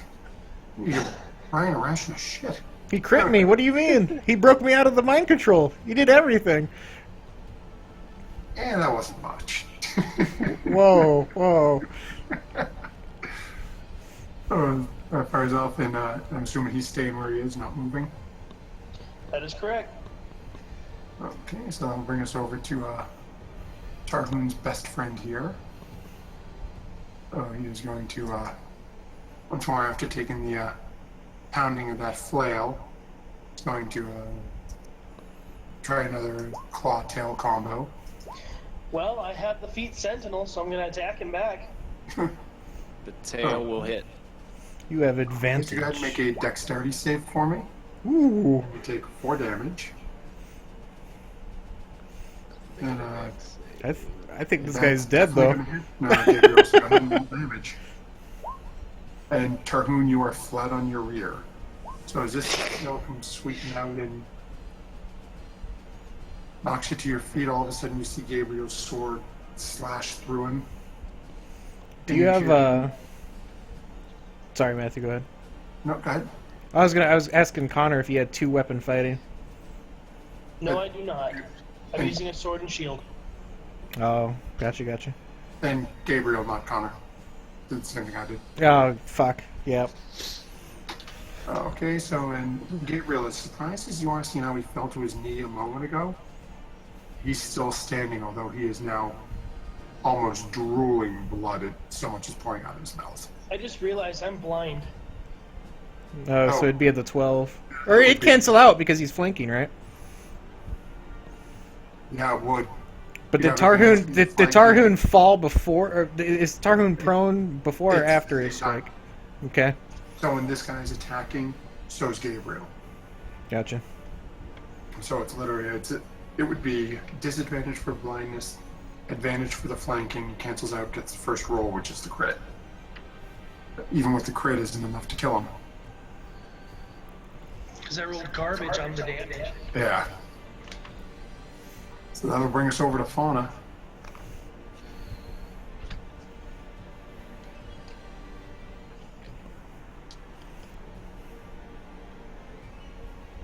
What are we doing, Fauna?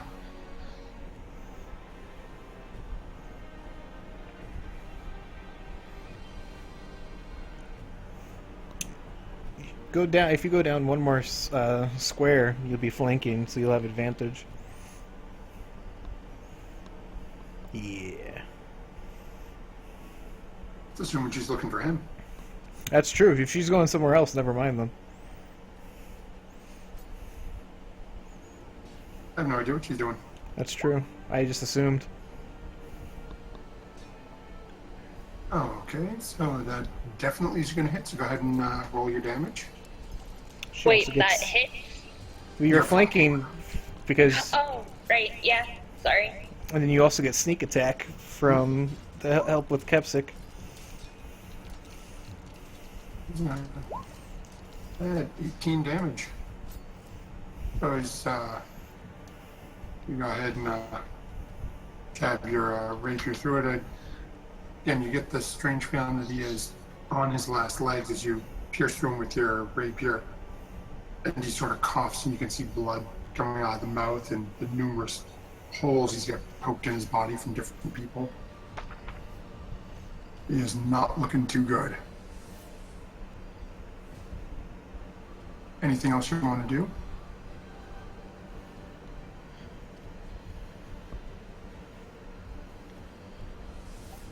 No, I'm good. Okay, so that'll bring us over to Tarhoon now. Okay. I'm trying to see. I couldn't remember. I know I gotta spend half of my movement to stand, but do I provoke? Not from standing. No, not when you're standing. Not standing? Okay. Okay. I just wanted to double check, make sure I was reading that right. Yeah, it's Right, only so- when you move out of the 5-foot range that you Okay. invoke. Unless you're It's been rolling 40. backwards. No. It must have been 4th edition that had that rule or something. I can't remember. I always thought for some reason there was one where standing up provoked. But, In 3.5 in Pathfinder, it does. Okay. I'm gonna go ahead and stand up, and sensing that this guy is beaten and weak, I'm gonna go ahead and take another shot at him with my flail. Hit him, Okay. hit him with the cone breath.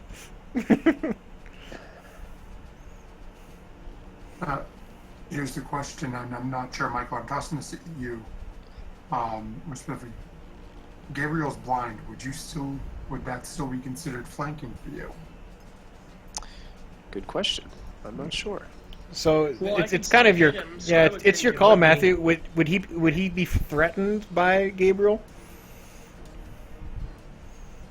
Yeah, because realistically, he's been focused on Tarhoon and wouldn't know that Gabriel is blind. So we'll say yeah. Tarhoon, how do you want to do this? I just, with the divine favor of my god, just igniting the flail as it comes down upon the top of his skull. I just want to bring it right down on his head as he's. I guess he would. You said he'd fallen to one knee, Yep. so he's more at my eye level. Oh no, you're up on a little bit of a hill. He was already down below you. Okay, so I'm just gonna bring the flail down right on the top of his head. So as you bring the flail down and just completely cave in the top of his head, as the body starts to crumple to the ground, you notice, as you've seen before from these silver ones, what's left of his head and any exposed parts of his body shimmer, and all of a sudden you're looking at your own body, just wearing his armor. I've got two dads. One dad killed the other, so you still only have one. The real dad's the strongest. Look, he looks a lot better now. Anything else that Tarhoon is doing? Yes, actually. Well, I spent half my movement. Now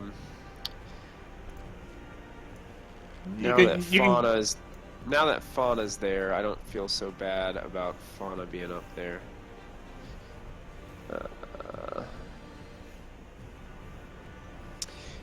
Here's what I'm gonna do. I'm going to move to here.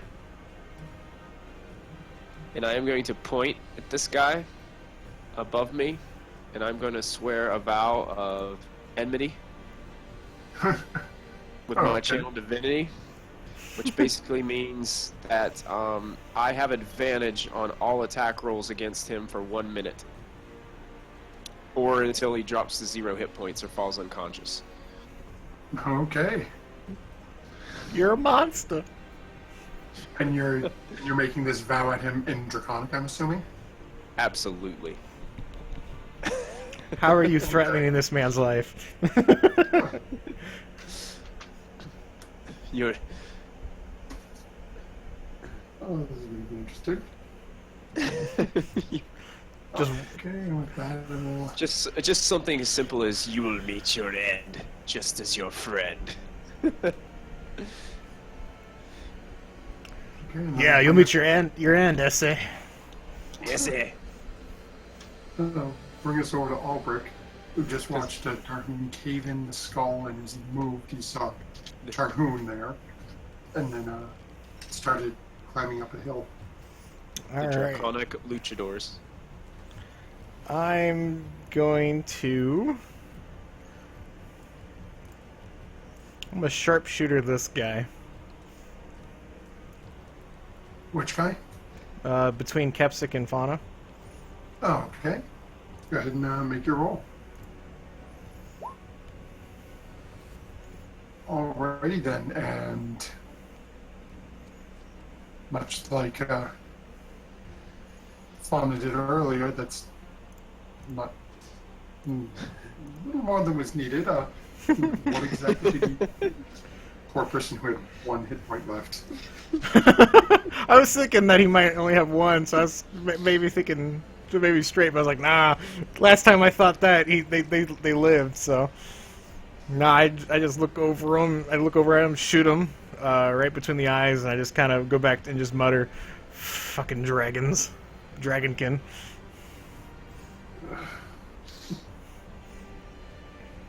I don't. Albrecht doesn't actually know what their race is, but he knows they're not dragonborn and they're not kobold or lizard folk, so he's just gonna call them dragonkin.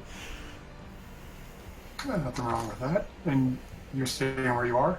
I'm gonna walk over here. That way I can get a good vantage point on everything that's going on. And then I'll bonus action second wind. But yeah, that's my turn. Alrighty then, so you're doing the second one. That brings us over to a very blind Gabriel. Well, at least to get another save.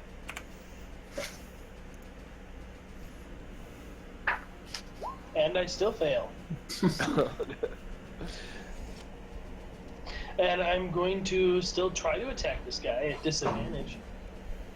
Okay. And even with your disadvantage, you will hit him. Nice. Hacking away. So just, you hack away at him. You, as you're just sort of swinging around last place you think he was in your ear, feel the sword sink into him and hear him cursing. But you're blind. How? Is blindness a concentration?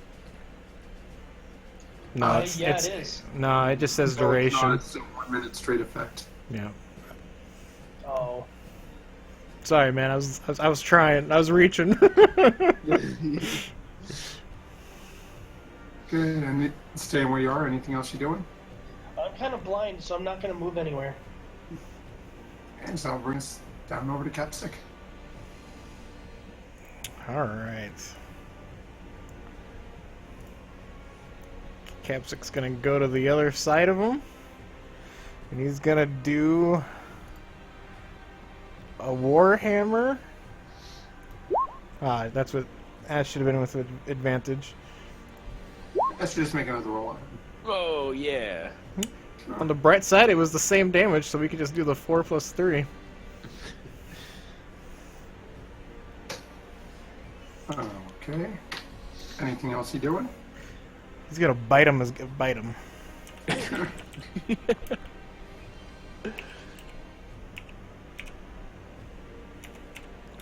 Let's see. I don't think a 3 or a 9 + 2 is gonna do anything. Unfortunately, will not hit him. Yeah. So that's Kepsic's turn. Okay, so that will bring us back to this little fellow who is now being flanked on both sides, and after getting hit once by Gabriel's sword and then smashed by the warhammer from Kepsic, is starting to pick his head back and forth, and I don't know. What do I need to do? What do we do? Fine.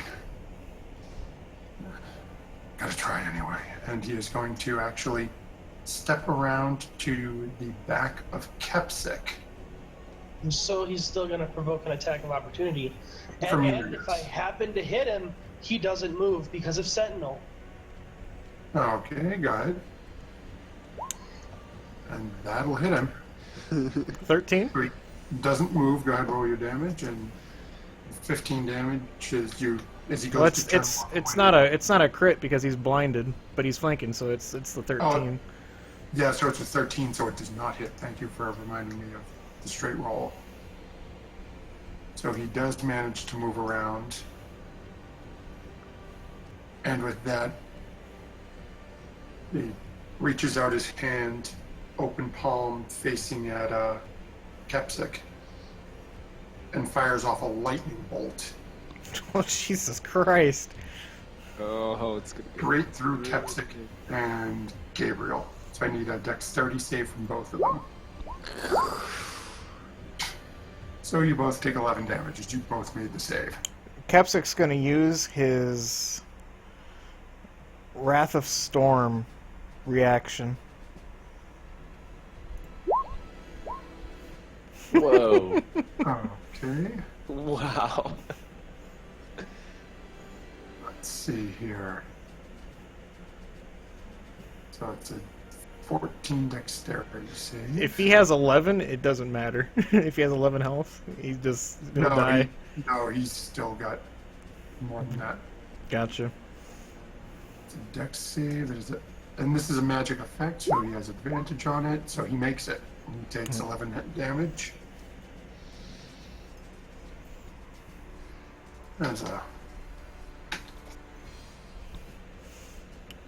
As this Draconian just looks after getting shocked by lightning, after he just fired off lightning, looks at Kepsik with a very sort of confused look on his face.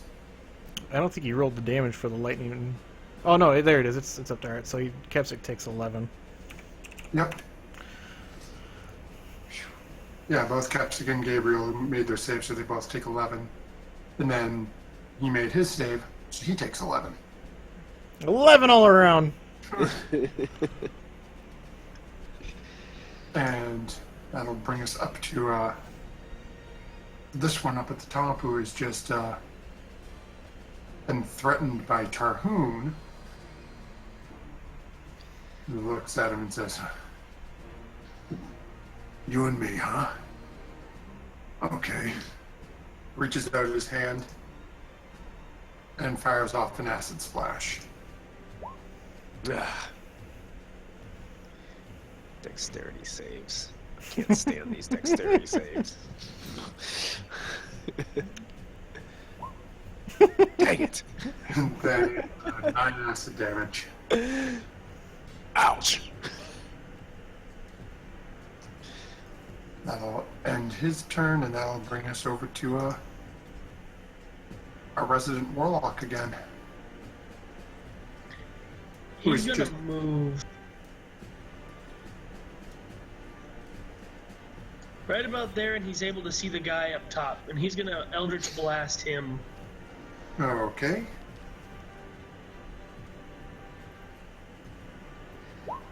And miss terrible. Do me a favor. Roll 1d8. Oh. I'm going to see which direction he fires off in. Roll a 2. I think he hit Gabriel. Do me a favor. Roll a one. Basically, roll his Eldritch Blast attack. 1d20 plus 6. Oh, it sails. It literally almost singes Gabriel's hair as he fires this shot off so far off aim.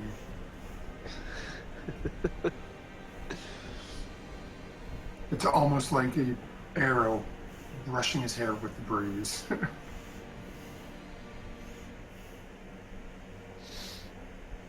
why'd you want him to roll a 2? That would could have potentially hit freaking Tarhoon. That's my point. Because Tarhoon was like, oh man, or like, oh no. Michael knew what was going on. He's dead, so I think that brings us along to Fauna. Fauna, we've got two little friends left. One currently harassing Gabriel and Kepsik, and the other one up north, up the hills a little way, harassing Tarhoon.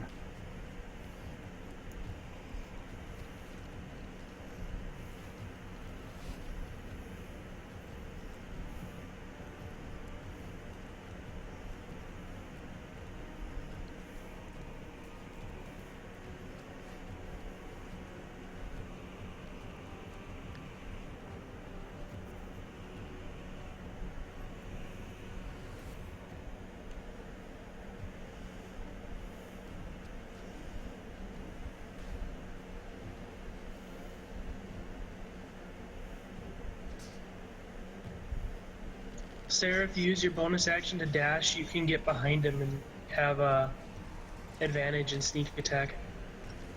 She'll have sneak attack because Kepsik's within 5 feet. But yeah, you can take the advantage as well.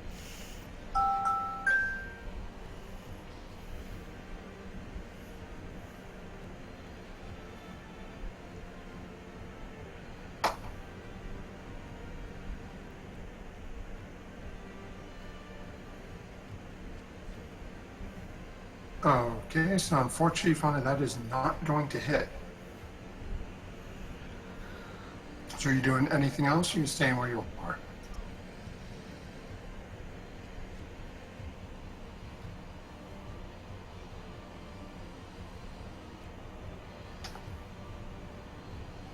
I will stay where I am.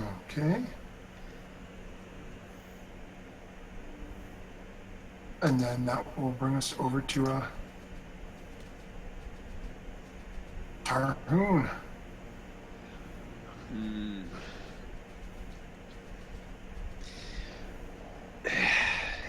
Tarhoon is wiping some of the acid off of his face as its scaly skin.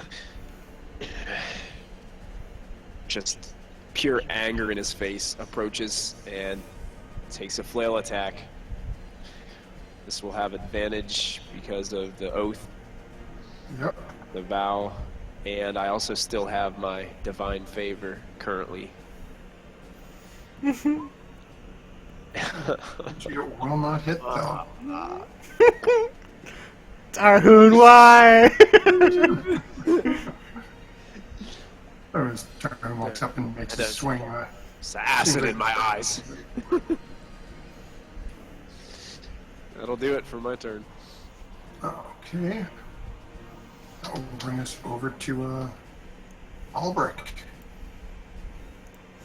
Alright, Albrecht's gonna move right here. And he's gonna sharpshooter the guy up there that Tarhoon's fighting. Okay. God damn it! We all suck. I should have just did the straight roll. I should have just took the took sharpshooter. Regret. Okay, so is And then I'll move like 5 feet more over since I know that this guy casts lightning bolt, so this guy could possibly cast lightning bolt. So I'm gonna get out of his way. Okay.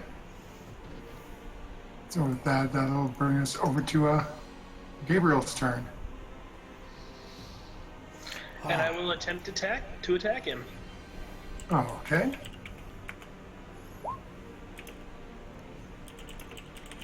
And I will miss. So as you guys are running through and swinging back and forth, for some reason nothing seems to be sticking at the moment. These casters have a shit ton of armor. And that'll bring us over to Kepsik. It's natural dragon scale.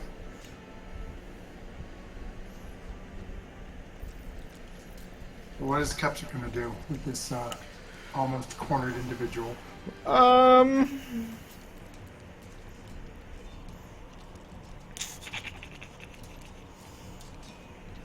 Man, he's not in a position for advantage, which he desperately needs, but... Hmm...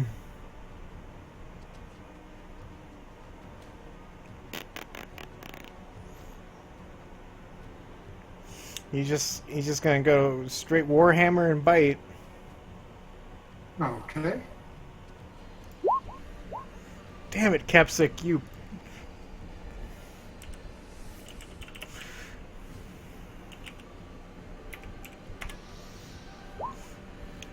The bite will hit.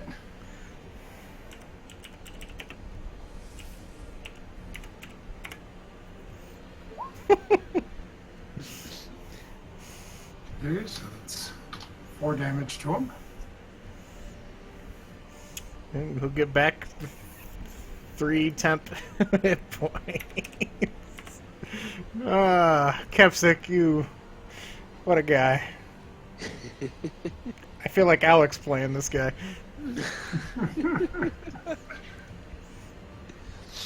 Yeah, he's just gonna stay right here. Okay. So with that, it brings us back over to him, and he is looks around, just getting a little light on some of his stuff. So he's gonna look at Kepsic and actually let me see here.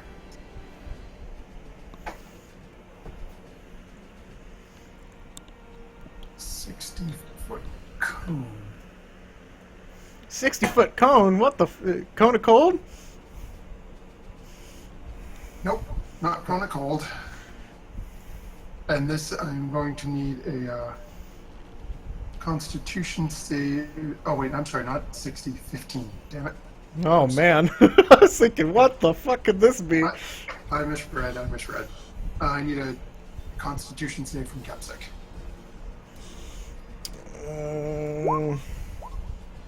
I'm still gonna take my Sentinel attack on him. Okay. So I take it Kepsic takes 13. Takes 13 points of poison damage.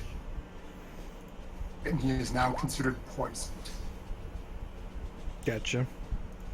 That gives him disadvantage on his attack rolls, not that he needs it, but... Okay. And Gabriel taking his Sentinel attack, hack another chunk out of this guy. And you notice is, Gabriel, as you make connection with that swing, you hear him sort of mutter and catch his breath for a second. You get the feeling he's not long for this world.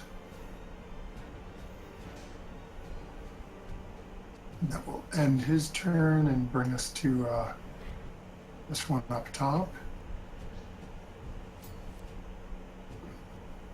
who is actually Alworth is very lucky he moved because Yeah. there was a lightning bolt coming one way or another.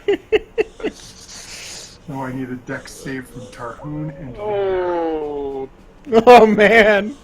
oh no. Even if I make it, I don't think it's gonna matter. You gotta believe, Tarhoon. This is why you need to get Shield Master, the Shield Master feat. This is gonna be rough. Oh, you make it. 18 damage to Veneer and Tarhoon. Okay, Tarhoon is down. As you guys watch, his well, as those of you who can see him easily, Tarhoon gets struck in the chest by the lightning and just sort of collapses to the ground.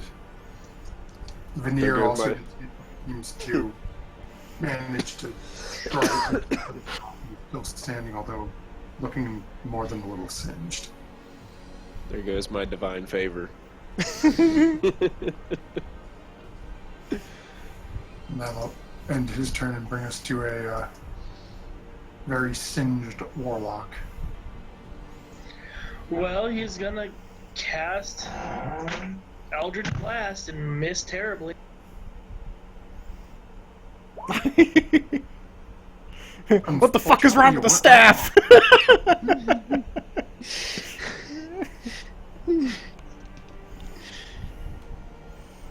Okay, so he moves over, he uses Eldritch Blast. Okay. That'll bring us back over to Fauna then. Who is still, with Kepsa, Gabriel, and herself got this little, gold-colored munchkin surrounded. It's the perfect time to take out Tarhoon.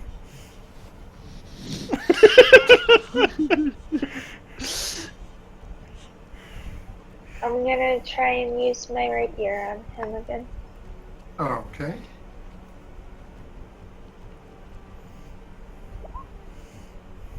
That'll hit. Go ahead and roll damage. And I get sneak attack too, yeah? Or Nope. no? Yes, you do.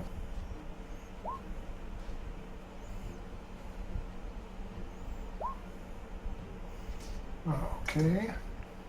So as you reach forward with your rapier and stab through his chest, you see him stumble to the ground, the light starting to fade from his eyes. And as all of a sudden, no. Not like this. Spits on the ground and in common looks over at you and says, not to you.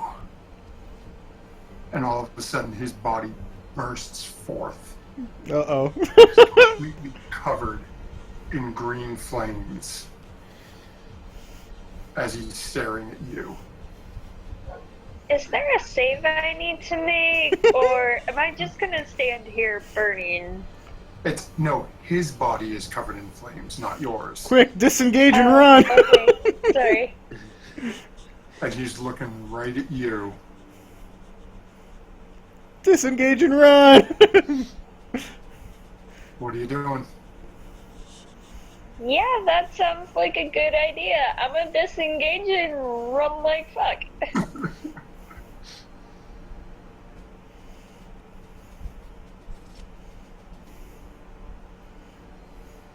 Now that the caster is dead, do I lose my blindness? He's not dead. He's still standing upright. Oh. So, And it's not concentration, so no. yeah, it's still a minute. So it's another concentration spell. So that'll bring us to Tarhoon. Tarhoon, I need a death save from you. Perfect time to take out. We should kill the guy up there and just be like, ah, well.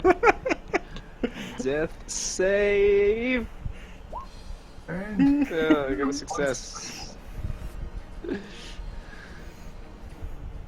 so that'll bring us over to Albrecht now, who has just seen Fauna come running like a bat out of hell away from this guy who is now literally glowing as his entire body is covered in green flames.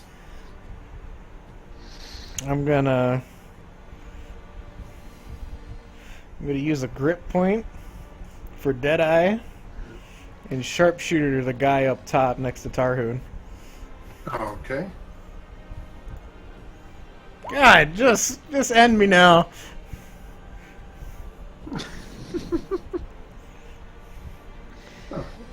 And for the first time in battle, I'm out of bullets in my gun.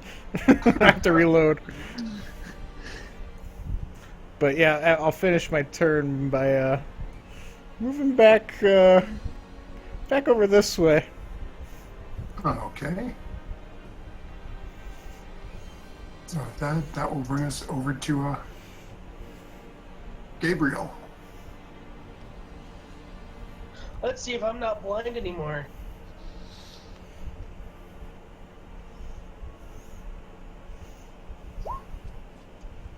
Oh, I hit the wrong thing, but that would have passed. Plus 2 more for that. So, as your vision comes back, you see this golden-colored creature in front of you has a hole running through its chest, and its eyes are focused on Fauna off in the distance. Its body radiating green flames. As standing where you are, you can feel the heat coming off of it, almost to the degree that it's painful, but not quite. Okay, I will block his line of sight to Fauna then.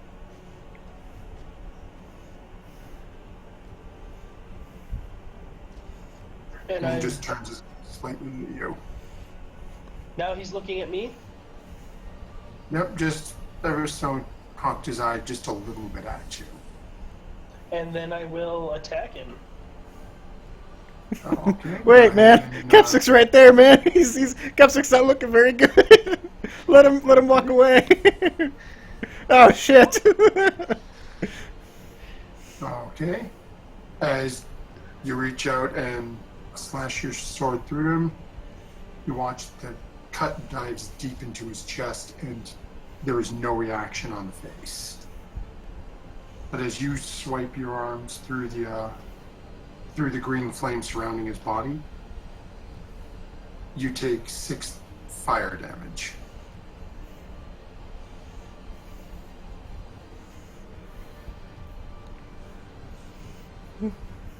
I'm so glad I have so many hit points. I hope Capsic gets a turn. And is that all you're doing? Oh god. Does it sound like he's gonna get a turn?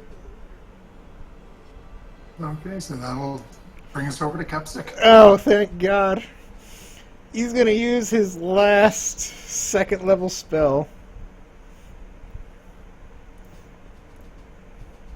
Let's see. Yep, last second level spell. And cast, and everyone will get this. Prayer of Healing, so everyone will get 11 HP. Including Tarhoon. It's a 30-foot range, right? Yep, 30 feet around him. Yay! Well, Albrecht won't get it. But Fauna, Veneer, Gabriel, Tarhoon. Yep, so Tarhoon finds himself barely coming to consciousness. And then he's gonna go ahead and move over this way. Oh, okay, so as he's running, this guy is going to make a melee attack against him. And I will make my sentinel attack against him. Oh, And I miss.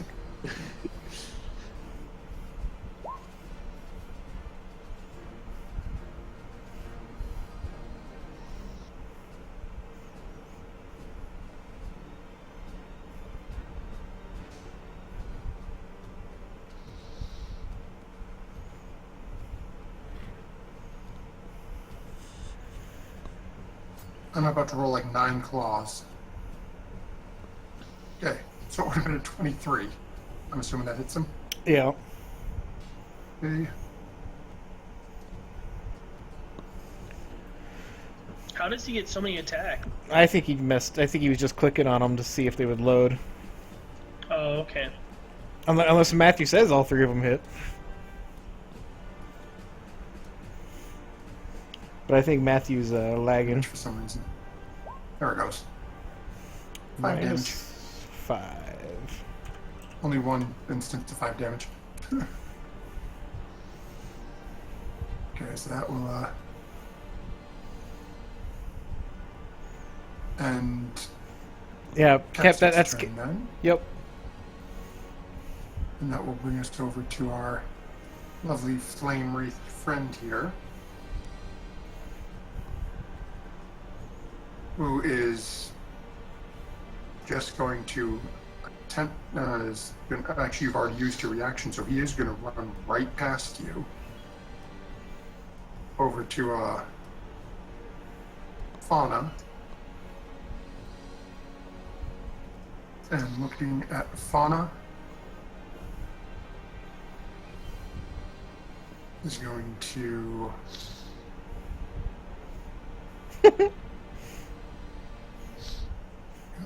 come on, you. I believe in you, Matthew. No, I meant that he's lagging and he's waiting for the stuff to come up. Plus, you attacked me! I don't wanna die! You attacked me! I was trying to get you out of the bullshit you were in! Oh my. Wow, that is a critical fail on that attack. He shocks himself. Okay, and I need a dexterity save from both Fauna and Veneer.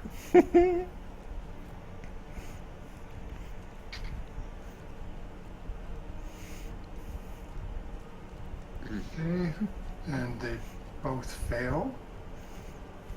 Oh, and actually, I'm sorry, Albrecht, I need one from you too. You're within 10 feet also. Are you sure?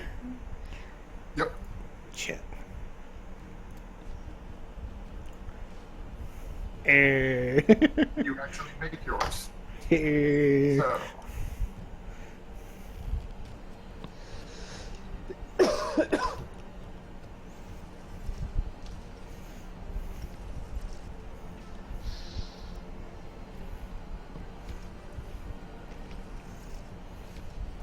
So we take 14 damage if we didn't make it, or? Yes, if you didn't make it, you take 14 damage. Is there half damage? Yes, for you, you take 7 damage, Albert, because you made it. Well, Veneer is at 1 hit point. Did you add the 11 to Veneer from when Kepsik Yes, did you it? did. Oh. Well then, once again, Kepsik the savior! Kepsik's with all these clutch plays. And that will bring us to this guy up here, who now, seeing the fireball down below and knowing exactly what that was, is going to look around and see Tarhoon coming back up to consciousness on the ground. Gonna just knock him out again. And I know. I need to get out of here. And he's going to look down.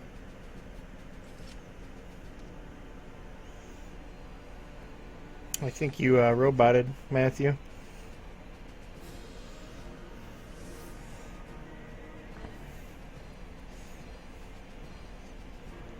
Or did I DC? Is it?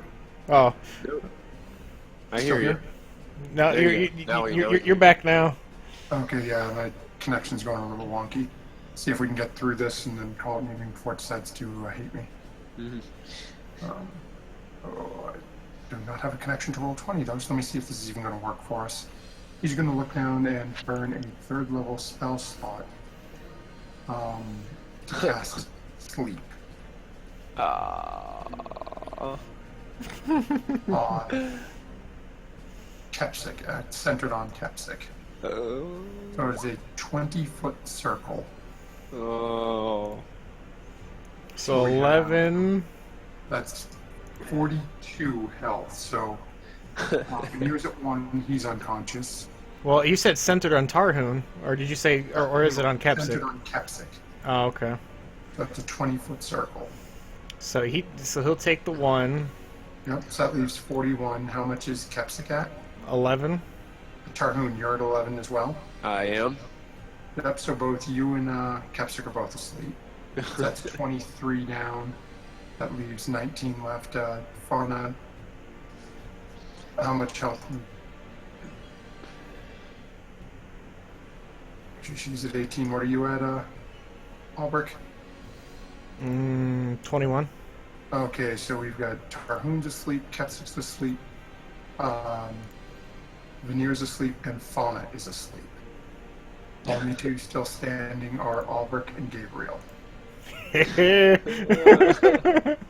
I've got a massive 40 health, so I have to reload this turn.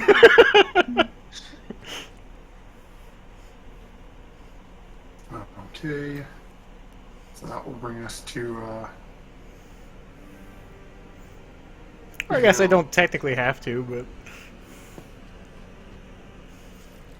the now very much sleeping Warlock. And then, yeah, that's... So we're just going to skip through a couple of these because none of these people can act unless somebody wakes them up or You're unconscious for a minute. So, here, Tana, Tarhoon. That brings us to Albrecht.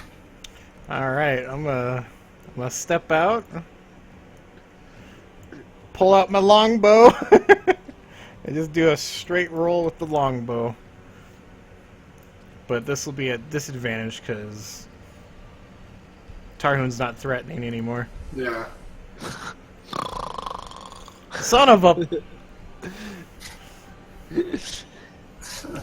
We have been rolling terrible. 1, 2, 3. Okay. So yeah, you fire it off, and it actually sinks into the corpse just to your left. Just make sure it's dead. No. Alright. Yeah, that's... I mean... Actually, you know what? I'm gonna start making... Let's see, I 5... So I have 20... yeah, I'm gonna get up to about right here. Because I know the rest is rough terrain, so I wouldn't be able to make it up there. Yeah, not all the way. Okay, so that'll bring us over to Gabriel, who has just watched everybody collapse on the ground unconscious. Almost everybody, except for the kobold. That there's 25 movement, and then I'm going to use the rest of my movement to dash up this place. Okay. So you'd have 35 movement left. So you can move 3 squares up, I think. Yeah, so... Plus one more, because unless it's still difficult terrain up here. No, you'd be able to make it to the other side of him. Then that'll, and your turn, unless you've got a bonus you want to use. I do not have any bonus actions. You got second wind that you can use if you're a fighter. I'm not missing a lot of health, though. That's true. I was just saying. So that'll bring us to the unconscious Kepstick. And our fireball. And then it'll bring us to this little fella here, who is now looking on either side of him. And is seeing the unconscious Tarhoon. When you come running up that way, let's see here. What does he have left that he can do?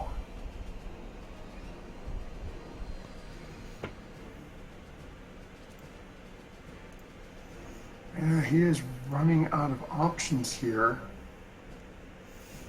Yeah, for the shocking grasp, you have advantage on attack roll if the target is wearing armor made of metal. I know he's got a. What did I? Well, that. Okay, so I was. Okay, so I used a level 4 for that, so I'm at a level 4. Okay, so I have one more level 3. My level 2s. Good in there. Very good. A couple of people. There's got to be something good I can do in here with that. Oh, okay. He's going to fire off a scorching ray.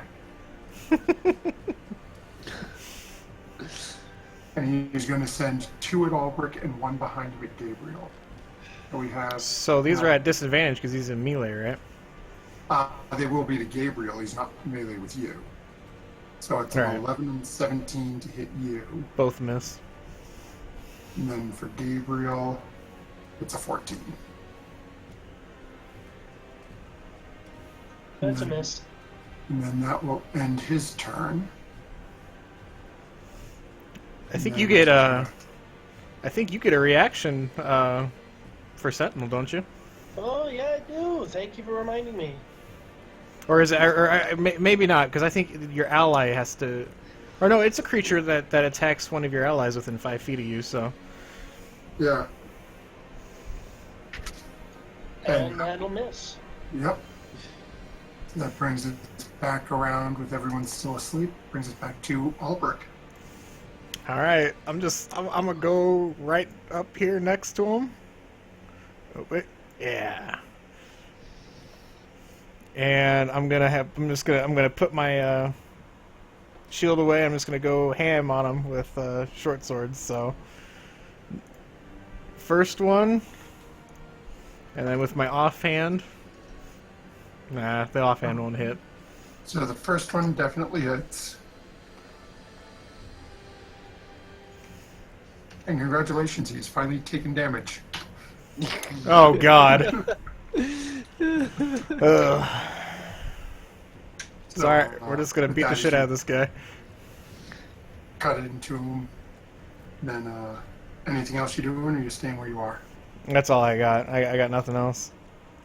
Okay, so that'll bring us over to, Gabriel.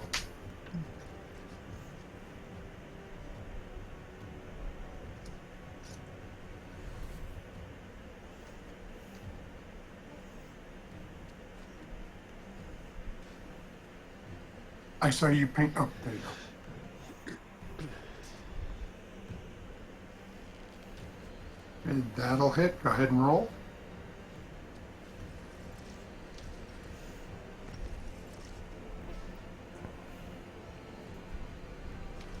Okay. You guys watch as you two are starting to just hack away at him and start to see blood flowing a little freer from his body here.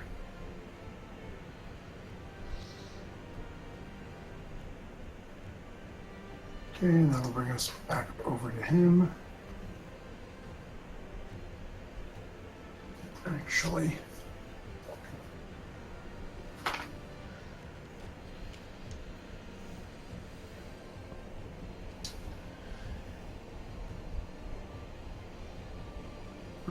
Okay. Okay, so he is going to reach out to towards Gabriel and attack him with a shocking grasp. And you're wearing metal armor, right? Yep. So that's going to hit you then. That'll do 9 damage to you.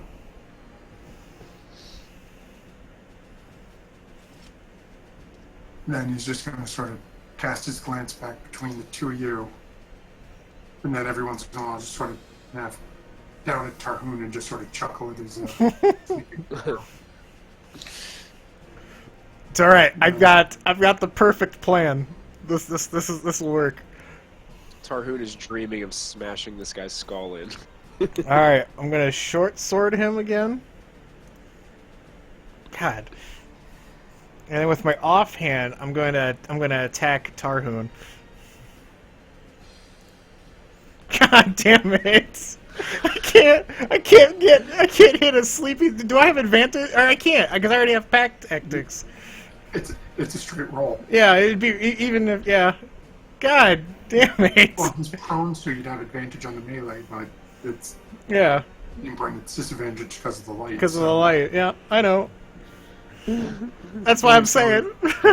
And Gabriel watches as Albert takes one swing at the creature, misses, and then sort of looks like he gets all frustrated and takes his offhand and sort of swings down towards Tarhoon and just misses wildly. I'm trying to wake this guy up. Well, then on my turn, I'm going to attack this guy. So, Hey! It can happen. go ahead and roll damage. Oh my god. Your crit rolls just don't like you tonight. Okay, so once more is Gabriel just sort of half shakes his head and then reaches out and slashes into this thing viciously, and Albert, you hope wells up in your chest as you see this vicious strike, but then you're taken back as this creature doesn't seem to be reacting in as much pain as you think he should be. That will circle us around all the way back to him. And he is going to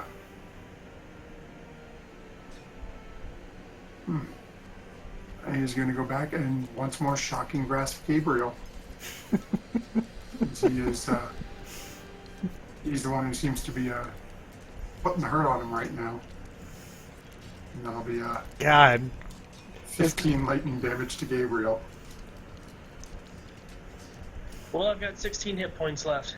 God, as great as kobolds are in the dark, they're fucking ass in the light.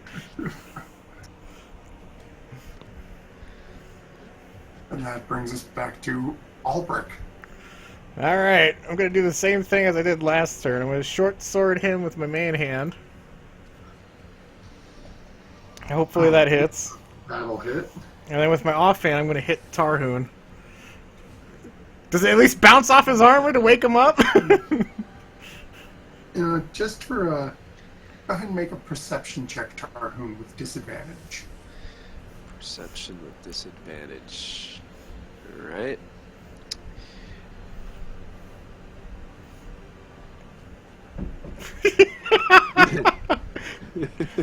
uh...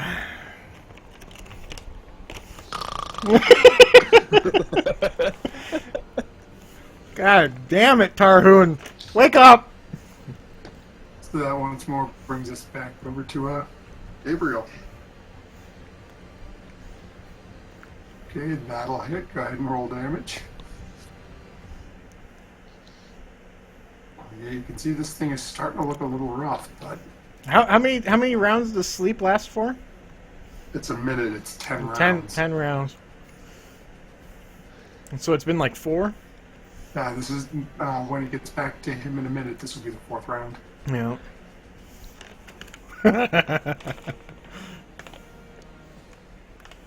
Okay.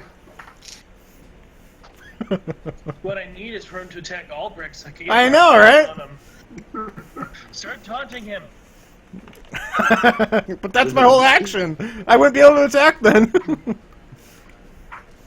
I wonder. Would this work?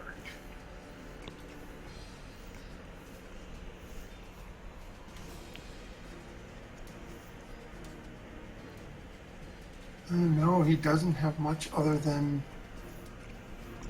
Actually, what does that one do? Hold on, I'm going to check a spell.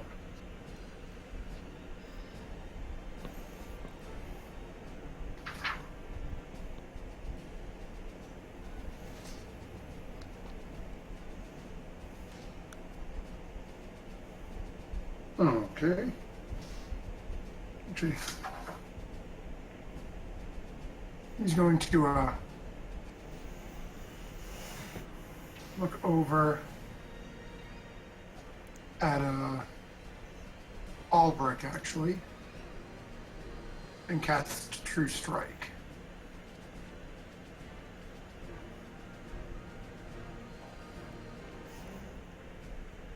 All right. And then cycles back around to back to Albrecht. And same thing again. I'm going to short sword him. God. And offhand Tarhoon. Just sucking. Fuck a duck. He's snoring away. And that brings us over back to Gabriel. Would that casting would that have procced my Sentinel ability? Nah, it wasn't. It wasn't No, an it's attack. not an attack. So go ahead and make your roll. Now he has to make a concentration check. Yep. 9 or lower. 9 or lower. And concentration, that's It's just. Constitution save, right? Is it a straight Constitution roll or is it a con save? I don't know I about that don't one. know. Good question. You know, I would I'll roll think it it's straight cons. con. Yeah, I think it's. I think crit roll is straight con. But I don't know what the book says. It's a 15. If I had done a save, it would have been an 18. So Yeah, you're fine. either way, he maintains it. Taking damage. Whenever you take damage while you are concentrating on a spell, you must make a Constitution saving throw to maintain your concentration. Even better. What about an 18? That brings us back to him, and he now looks over at Albrecht and reaches out with that same hand and grabs you by the shoulder. Yep, that'll hit. 22 for 5 lightning damage. And as does that, Gabriel takes his swing. This guy is looking pretty rough at this point. He is now Turn 5. Halfway there, Tim. looking very panicked at this point, looking back and forth and muttering to himself. This brings us back circle around. Can't believe nobody has reached down and just shaken somebody awake. I'm trying to do it the cool way, man.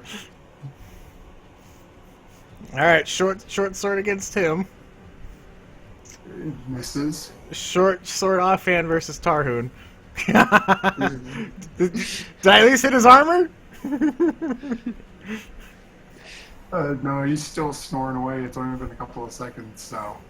Well, does the 12 at least hit his armor? Because I think a 12, that's when it becomes like I'm actually hitting him.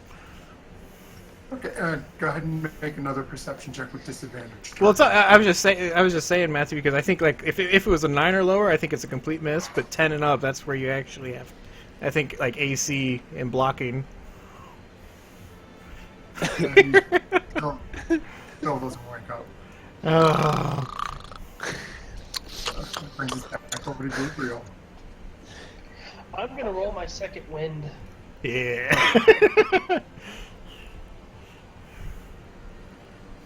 Second wind is a bonus.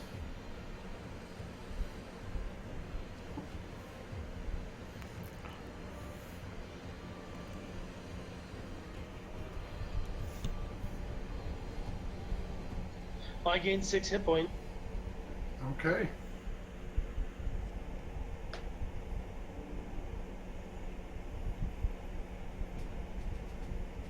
And then I will attack it with my sword. Alrighty then. So go ahead and roll your damage.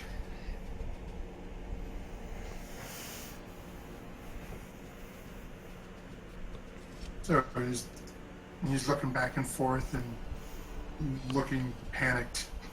All of a sudden you reach forward and drive your sword directly through his chest. As he stumbles over as you pull the sword out and you watch the blood start to pour out. As he looks up and gets this wild, frenzied look in his eyes. As the two of you watch as his body erupts and is surrounded with a burning green flame. He looks back and forth between the two of you. No. You're coming with me. So if we leave Tarhoon right there. He's probably focused on you and me, and I'm moving to the water. All the water way down here? Yep. I don't think we're gonna make it because it's rough terrain. As Gabriel starts to jump down and make his way towards the water, this guy's going to reach out and take a... That's perfect timing. That's perfect for me right there. And that misses. Okay. wake up Tarhoon at the last possible minute. Could I have kicked Tarhoon as I was walking down? So No, it requires an action. Yeah, it requires an Oh. action. So that will bring us over to this little guy. And he's going to look, and as he swipes a claw trying to grab it, Gabriel as he's booking it down the ramp. He looks at Albrecht and says, "You're not going anywhere." And he's going to make a grapple at you. Fuck you! Acrobatics! Okay, so as he reaches out and goes to grapple you, I break out into the splits and Just give him sort and flick him jump off. backwards and sort of shake to the side a little bit and manage to escape his grasp. As that happens, you hear him just sort of laugh as he grabs his chest. and collapses on the ground. I need you. No. Ah. So you failures. Tarhoon can't. He's asleep. Go ahead and roll one anyway, but you're at disadvantage because you're unconscious. I'm assuming you're about to be severely unconscious.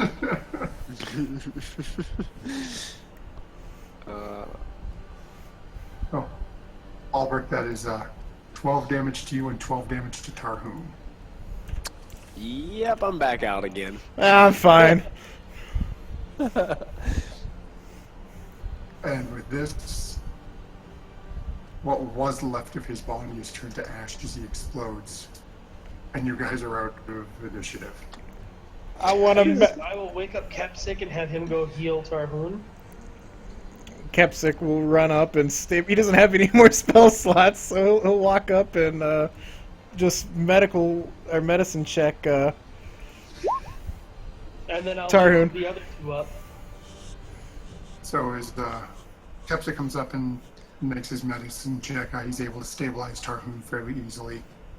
Tarhoon, go ahead and roll a 1d4 for me.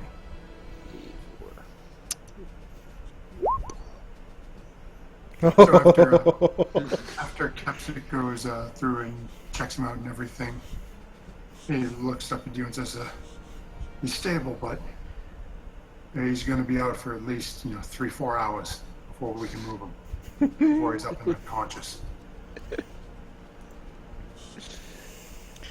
Oh fuck! I don't think. Yeah, there's just nothing Kepsic can. He used all of his spell slots. He's completely tapped out. That prayer of healing was the last bit he had. He doesn't have. In his channel divinity is the max damage, not the life cleric stuff. And I don't think he got that back because I think he needs a long rest for divinity.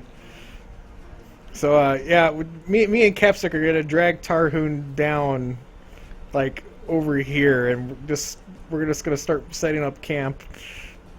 And I wake up the other two people. Okay, so Veneer is conscious. Fauna, you come back to consciousness with the rather tall human leaning over you.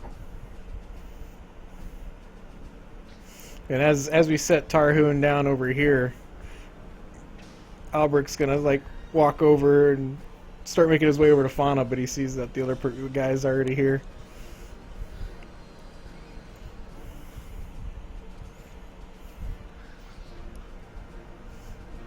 I look at the human guys. I got this. I want to try and carry Fauna back to camp. Okay, go ahead and make a strength check. I go into Out of his way. a rage. Can this be athletics? Sure, you can make it athletics. Why not? Yeah, but I go into a rage as well, so I have advantage. I don't go into rage. Shit! She's not all that big. You're in some rough shape. You managed to get her up, but you're stumbling a little bit here and there.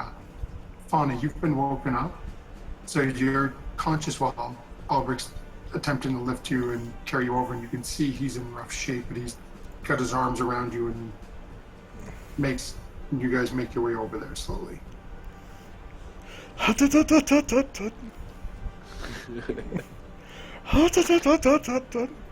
Going up this hill, I switch her into a fireman carry because I don't think I'll make it up the hill with so much weight going forward. As weak as I am.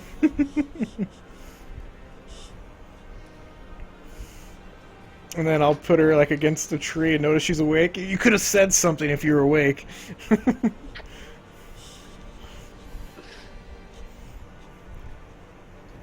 I wouldn't be surprised if she passed out. Fauna, you with us?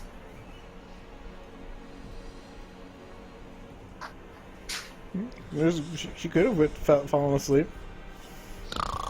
The sleep spell was so effective. Man, I didn't know I could pass that thing through computers. The sleep spell transcends the computer. Matthew, if you just want to bring her over by the tree, that's where I set her down at. Yeah, bring her over in a second. I'm grabbing so I can give you guys some numbers. I figure we'll call it here for the evening. Yeah, I'm gonna have to go to bed. Yeah, I'm. Just want to make sure I give you guys your number for everything you've done. And I'm pretty sure we're gonna go into a long rest, but and I don't know. We're gonna need a long rest and a half if I'm unconscious for 4. Yeah, well, you just won't take watch.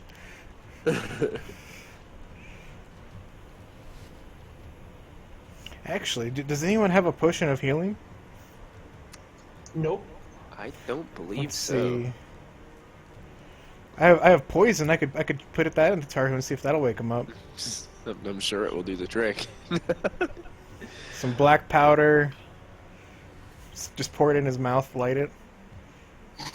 I've got a Boom! bottle of a purple liquid, but I was told it was a very strong drink. Do you want to take the chance?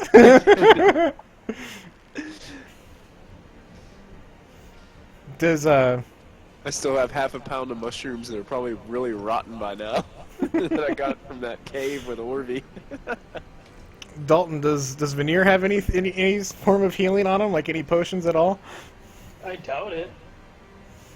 You guys Guy- can set one of those mushrooms on my chest and see if it does anything like Orvie used to do. I'm going to. Apparently, his character sheet does say that he has a cure wounds He has a cure wounds as a warlock. as an item, As an item, like a potion. Huh? a cure wounds potion. It might Yeah. be just be a common potion, because I think from Pathfinder they're called cure wounds potions. Well, it says right on his character sheet, cure wounds. In his inventory or in the spell stuff? His Alright. inventory. And I don't want to use any of his items without him. He can make his choice Yeah. of his items. It's fine. He'll be up in 4 hours. It's just a matter of us watching over him for 4 hours. So basically, you guys are sitting around doing all hell whatever for a couple of hours, and then you guys take your long rest, or however you guys want to play it out. One way or another, we'll just say your long rest is for 12 hours. That's fine. I'm gonna take hit dice, just 2 hit dice, that way, in case something comes up. I'm gonna take my 4 hit dice, so. So I'm up to 18. I don't know why it went 3. I didn't take. I just got the 14. And then, well, you add your con, so you add your con in there 4 times. Or Constitution. Although 32, that's a shit ton. I don't know if you have more than 30. You probably have more than 32. You said you had a shit ton.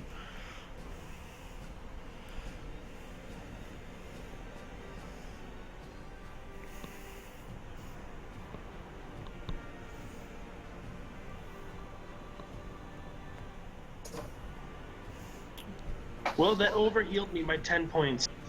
Yeah, I was gonna say, because to the 4d10, you get to add your con 4 times, your con modifier to it 4 times. So I was gonna say you probably only needed 2, and then you'd get 2 back from the long rest. So, for everything you guys fought through between 2 weeks ago and today, Mm-hmm. 1,075 experience each. All right, let's see. Zach, you doing the math? Yeah, I'm doing the math. 5830. Yeah, 5830.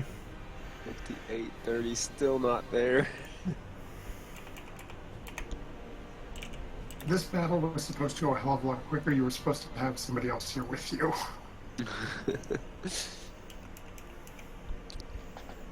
But unfortunately, It's all right. We got more experience though, right? Because he wasn't here. Yeah. Yeah, totally worth it. Fuck that other guy. Fuck JJ. I hope you're watching, JJ. We don't need you.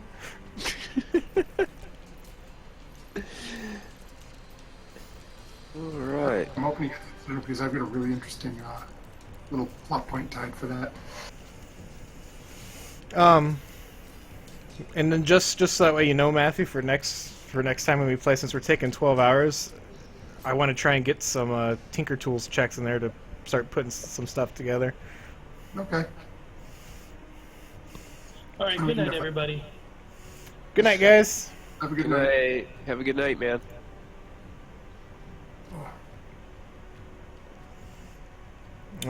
I would say, I don't know if you can.